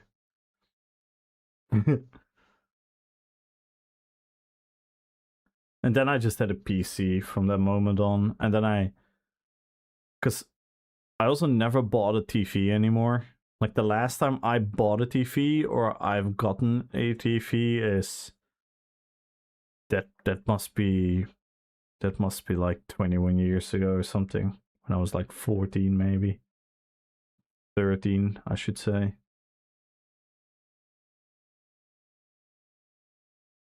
I remember my brother got the PS2, San Andreas. Oh, we're just to wait. Damn, you're a patient one.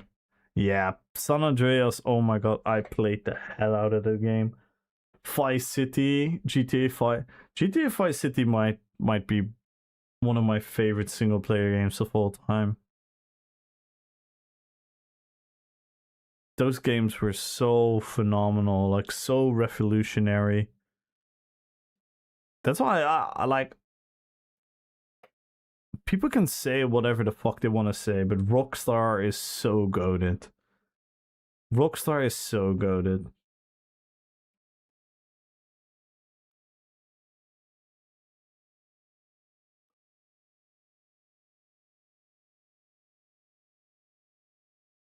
It really was ahead of its time. I've been seeing these new Game Boys that have like HD screens, already pro. Oh yeah, yeah. I've seen those as well. Yeah, this type of stuff. Literally this type of stuff. Literally this type of stuff where you have like a million fucking games on it.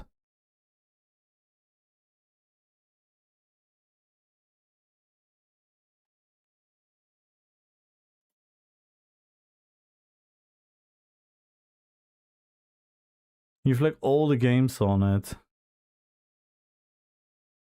I have like a USB stick. I can plug a USB stick in my monitor right now, and it has like these PlayStation 1 controllers. Yeah, 20,000 games, and then you have like all these super old games on it. But it's kind of wonky. Like not all games work properly. Some of that are like some of them are like only in Japanese and stuff. But still, it literally was like $30 or something. It's like, oh, it's worth trying.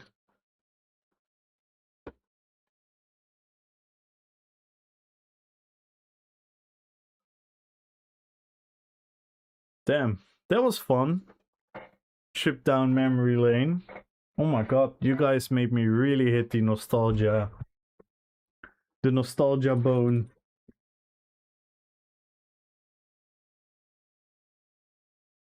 Damn, Yu-Gi-Oh! And Digimon? Were you guys into Digimon? I loved that PlayStation 1 game. And I thought the series were pretty cool as well at the time. The PlayStation 1 Digimon game was fucking awesome.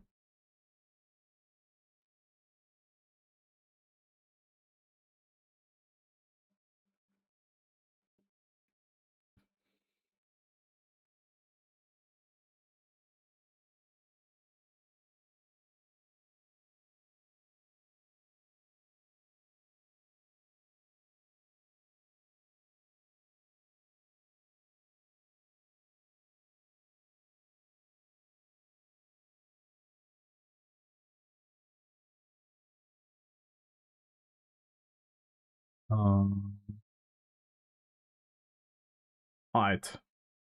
I'm gonna pick a winner though. I am gonna pick a winner.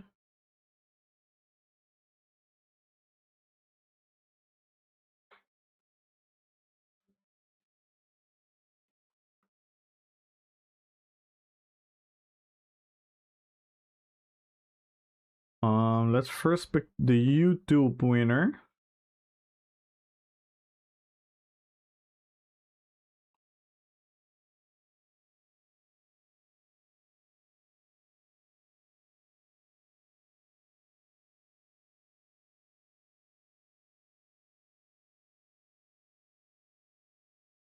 Oh snap, Kiba. Kiba is also playing with Shobek and Arily. He was the guy that was training Shobek in Guild Wars. That's pretty cool. Midnight! Oh my god. Tony Hawk, yes. Need for Speed Underground, yes.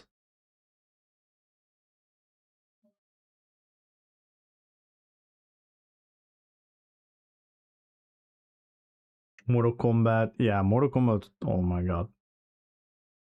Mortal Kombat was phenomenal. You know what? It's also one of my favorite games of all time on the PlayStation 2. The Warriors.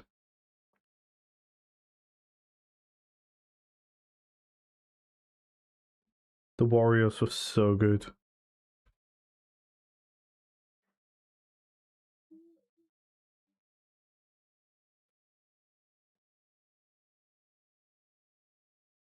Warriors, come out and play.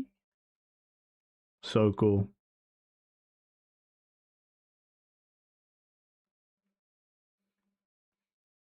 No. Yeah, I watched the movie with my social guild like a year ago, anime. A lot of them I've never seen them. I actually knew about the movie when the game came out. Me and my friend always had a weird fascination for these very bad, like 70s, 80s gangster movies.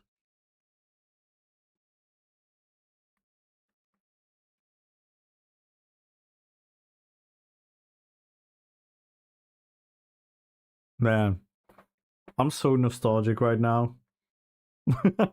I'm actually so fucking nostalgic right now. Spyro, yes! Yes, yes, yes, yes, yes. 100%. Oh yeah, Jack and Dexter. I remember that well. Ratchet and Clank.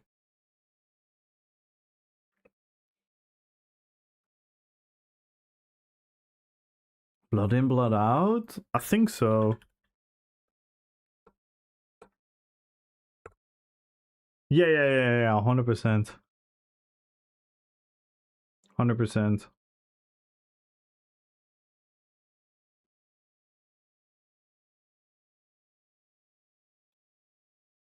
Yeah, with Billy Bob Thornton, yeah.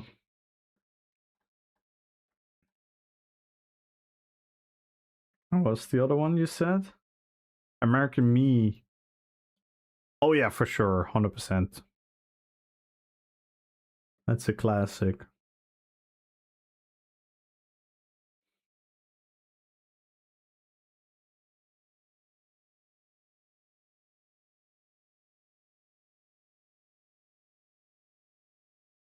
Spyro the Dragon, yeah. Oh my god. Oh, you know what also was really cool? On PlayStation 1, Rayman. Where you could scare mobs away by making a funny face. And you could throw your punches. It was such a stupid game. Do you guys remember that? Rayman?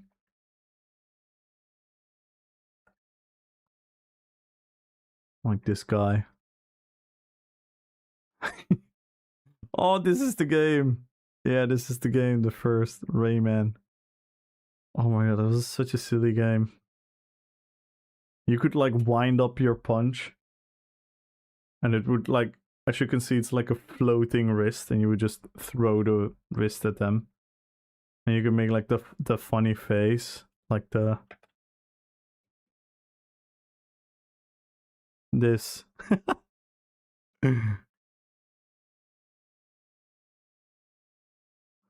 You would do this, and then the mobs would run away from you. It's such a dumb game.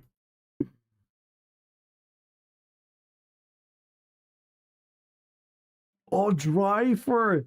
Yes! Oh my god, I spent hours in Driver. Who is Gothic? Yeah. I know it. I know it. I never played it myself, but I know it. Crash Bandicoot, yeah. GoldenEye on N64, one of the goated games of all time. James Bond GoldenEye. Oh my, I'm getting so nostalgic right now. Oh my god. It makes me so happy and so sad at the same time. Oh my god. Driver. Gothic remake. Nice. This game is Gothic? Yeah, I never really played it. For me, my all-time favorite game is, I mean, probably World of Warcraft. That early era of World of Warcraft was so special. But if I think about like single player games or console games or kind of like that, so not MMORPGs,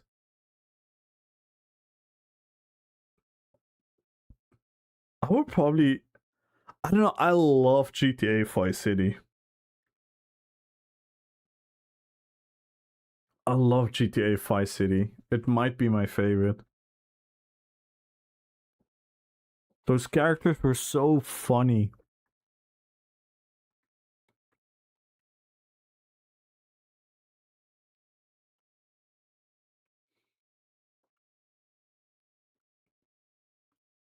No, Gothic is like universally um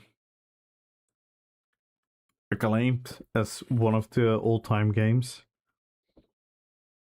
It really is really good.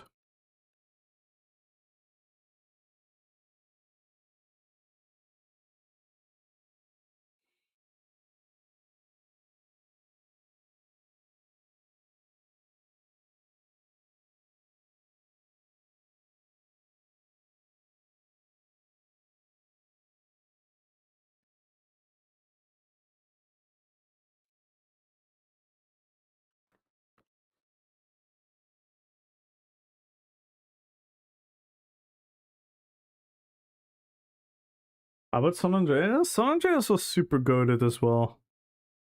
San Andreas was super goated as well. But for me, Vice City, the characters and the story was cooler. But the gameplay and everything from San Andreas was way better. Like the driving, the shooting, the customization to your character. You could like the whole system that you would have to work out. You could eat too much. San Andreas was fucking special. True Crime New York. How about Def Jam? How about Def Jam? Def Jam Fight for New York.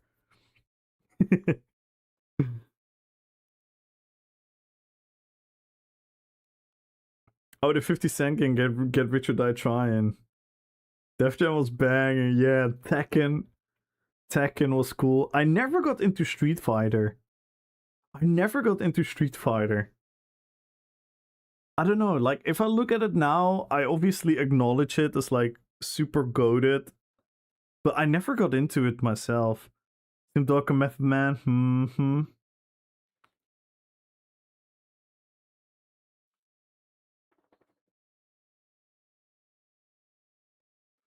Oh my god, I'm getting so nostalgic.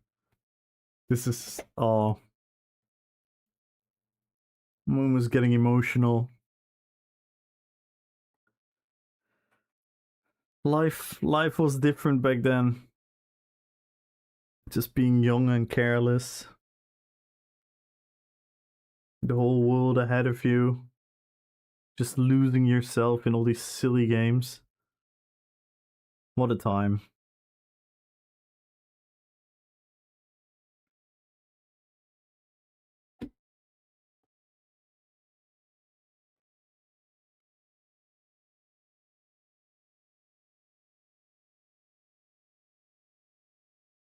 Oh my god, yeah. Tekken, Def Jam Fight for New York. Oh, that was so sick. So sick. Mega Man, Much different than now? Yeah, for us, but I do think a lot of kids now also have like amazing things. They have also amazing memories that they create with each other. They probably in 20 years will talk about, oh, remember 2025?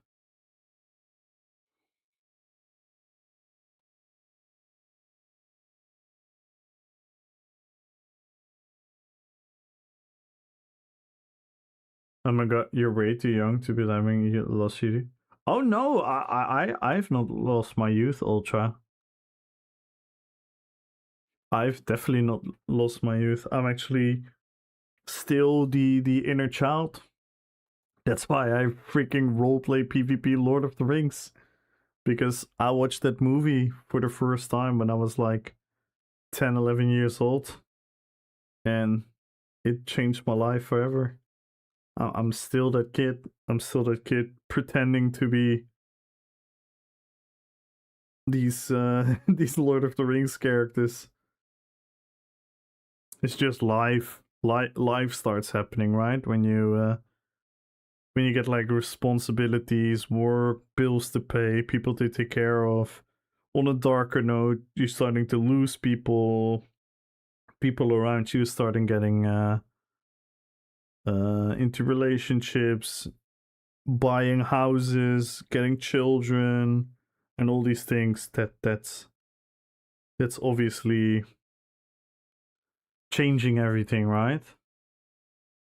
That's changing your perspective. You suddenly start caring about like, oh, this decision, is this good for our country? Is this good for the future? You start worrying about like conflicts in the world. You start worrying about certain things that as a kid you don't worry about that shit. You just go to sleep. You want to wake up as soon as possible because you're excited for the next day, because you can play your video games, you can play with your toys, You can play with your cards. You can play with your friends. That's all you thought about. It's just different. But no, I definitely didn't lose my youth. I'm still very connected with being a child, so to say. I know that sounds a bit weird, but I think you guys know what I mean. Like living in a world of imagination, of vision, of dreaming, of hope. Trying to make light of situations. Trying to make friends. That's something I also notice, like some people that get older, they just stop making friends. Because they proclaim they don't have the time for it or whatnot. And I'm like, no, I'm like a child. I see like, ooh, I see some people over there liking the same stuff that I like. Let me go talk to them.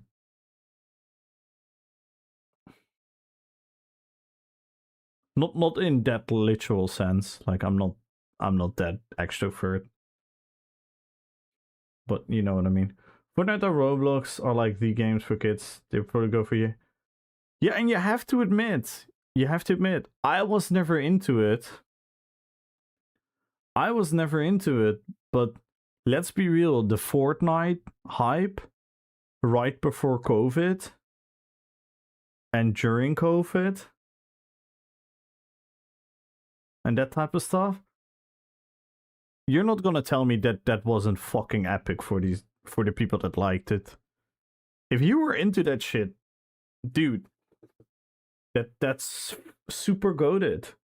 That's super goated gaming that millions of people around the world are playing the same game as you. What a cool feeling that was. Yeah, bro. Among Us. Yeah. Among Us went crazy as well. Yeah.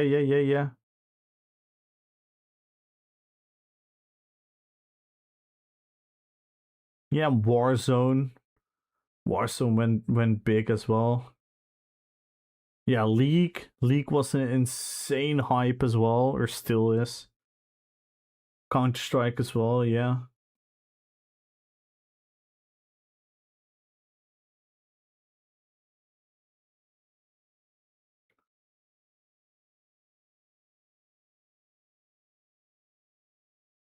And like now where we also get lost in games. Yeah, true.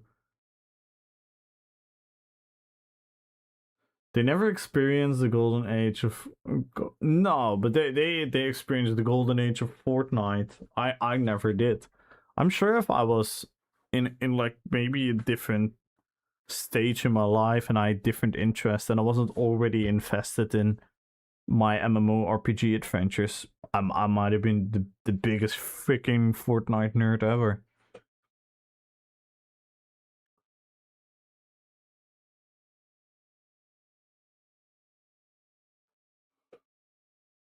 Gonna watch the Game Awards on stream? No, I kind of have to sleep. I have to wake up in like 5 hours. I kind of want to end the stream already like half an hour ago, but I'm just nostalgia tripping, and I actually like it. I like being in this feeling right now, so I'm just gonna sit in it for a little bit more and reminisce.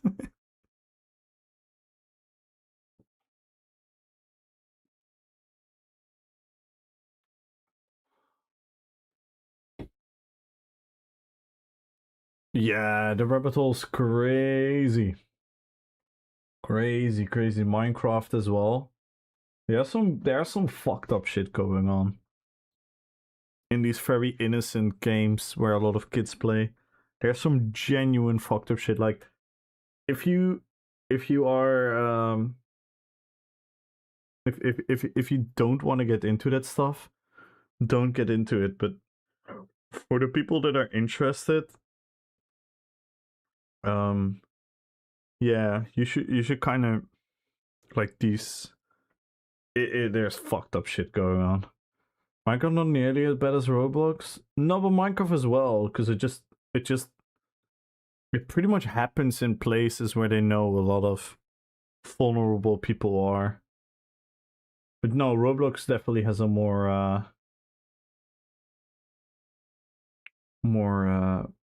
fucked up overall.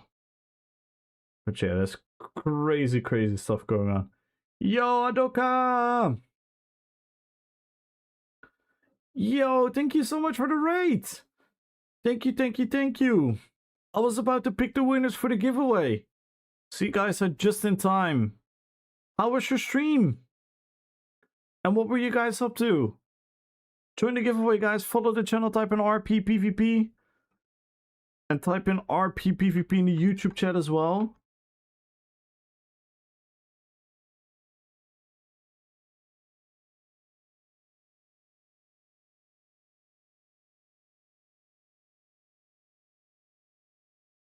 Go follow Adoka, guys.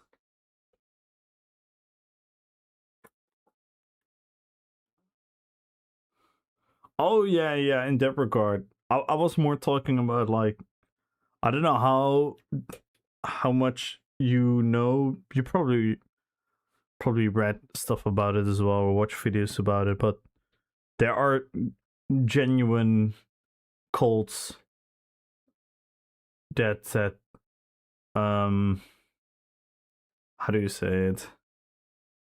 How do I put this lightly? How do I not ruin the move?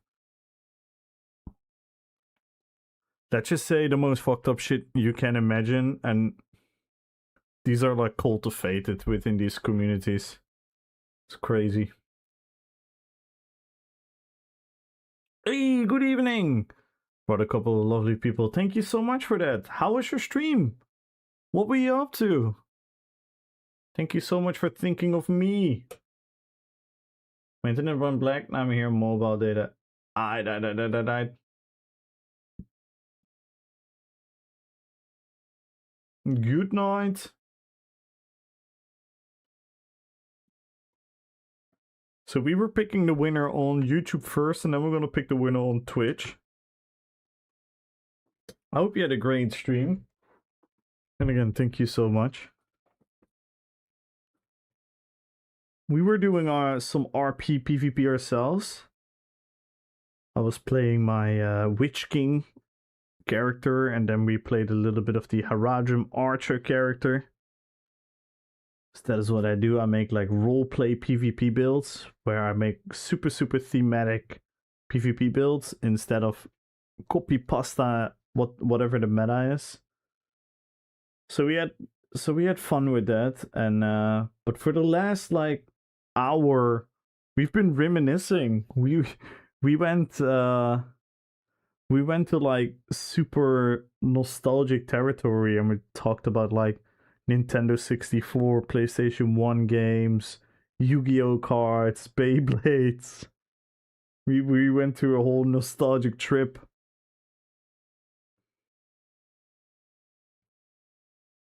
Good luck on the giveaway, guys. Follow the channel, type in RPPVP, everyone. And also join the YouTube giveaway for an extra chance of 100,000 gold. So this is the extra giveaway on YouTube, 100k gold. So type in RPPVP in the YouTube chat.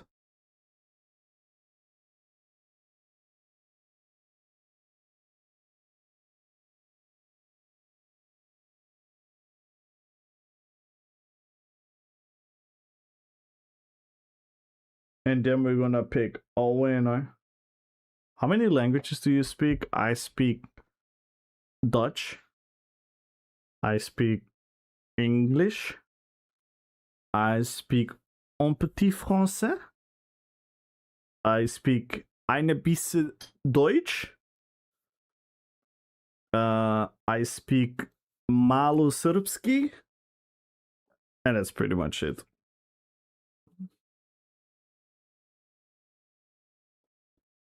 So pretty much Dutch and English, but I know and understand a little bit of French. I understand German almost entirely.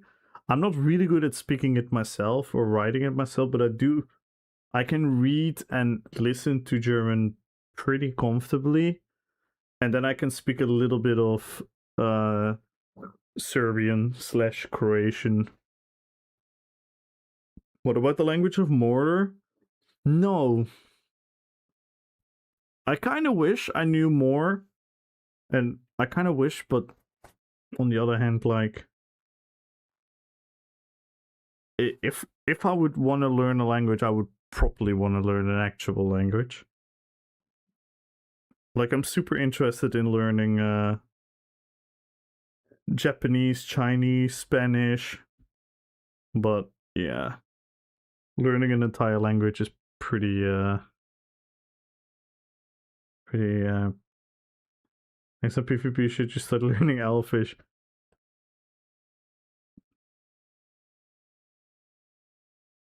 The game awards are starting. Ooh, shall we rate them?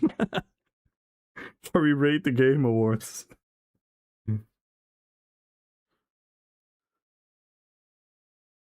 Maybe I give it a little eye as well and just fall asleep to it.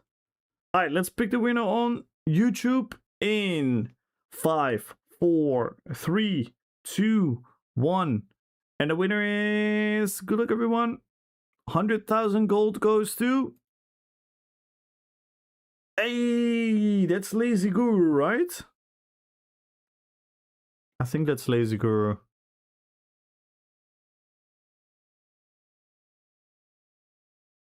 Rigged. Brosh. I know a bit of Orcish black speech. Yeah, I know some as well. For example, my names, like Kalkudar, is dragon. Kalkudar is a name for dragon. Kalkudar is a name for dragon. So I'm a dragon Urukai because I'm a DK, obviously. And I also know Gash Rozak, which is Fire Dragon, which is my old name for my Mac DK.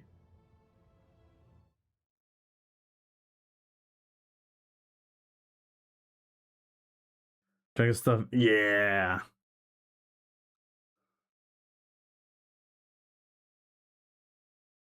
And now we're gonna pick the winner on Twitch. Damn, not even 100 entries. We're falling off, guys. The stream is dying. The game is dying. The category is dying. I'm joking. Shatra Ashur Gushubkamp. Ooh, what does that mean?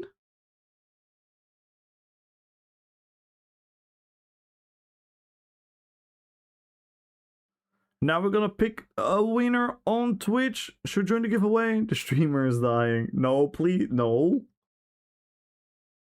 Shaman of the Burning Earth. Wow, great name. Great name. That is really cool.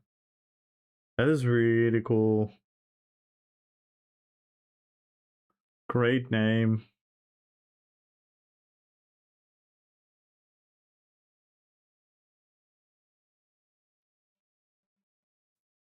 That is really cool. Shaman of the Burning Earth. Like, the English name even is cool.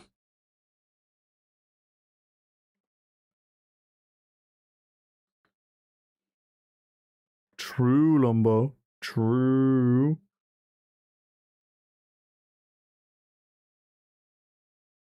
Alright, let's pick the winner, guys, in 5, 4, 3, 2, 1. And the winner is, good luck, everyone.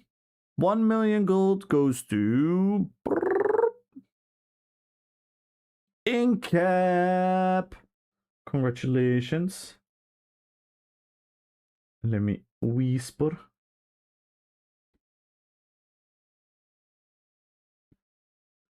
Thank you, Roothouse. The winner is always final.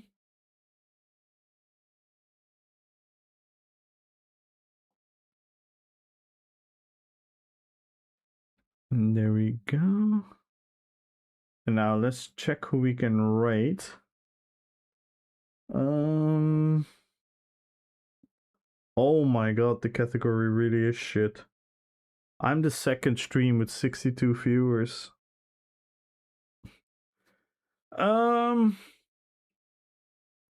Let's see.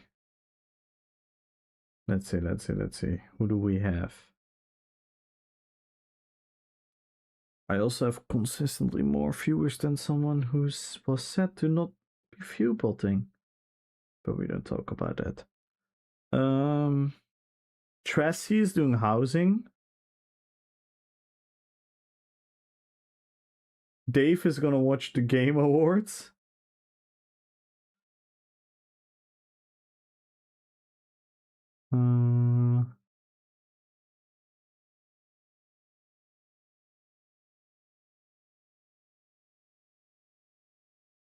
I don't know. I don't know who to rate. We could also rate Showback if you guys want to see Ashes.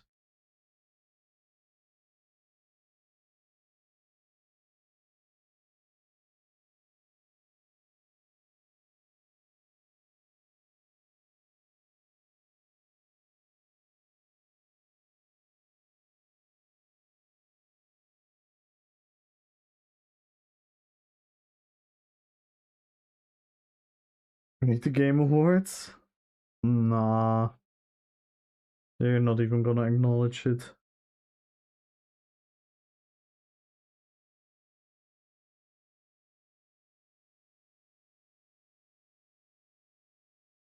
Shall I rate Showback? That's funny. I haven't rated Showback in ages. If you have any questions about Ashes of Creation, feel free to ask him.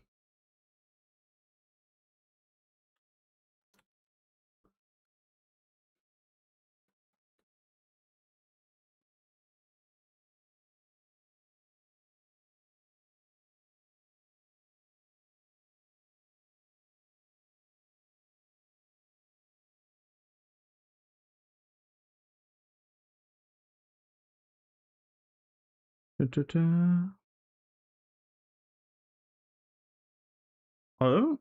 Wait. What the fuck? It's bugging.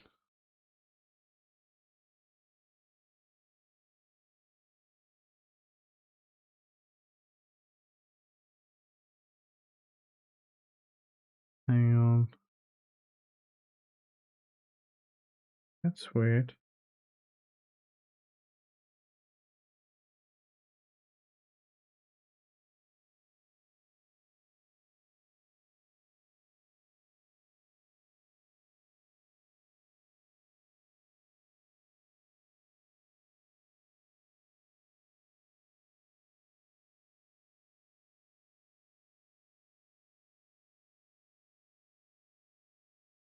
Never mind. Let's read anime then. What the fuck?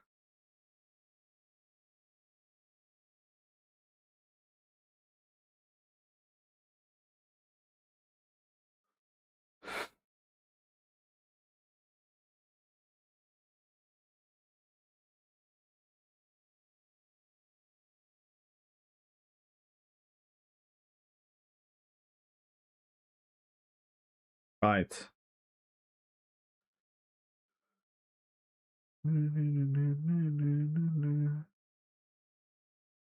Thank you guys so much for today. Thank you for the great conversations.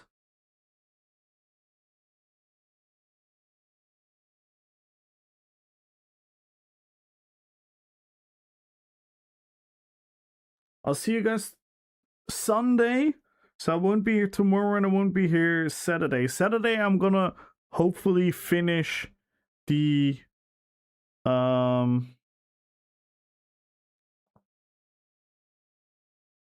the dueling tournament video.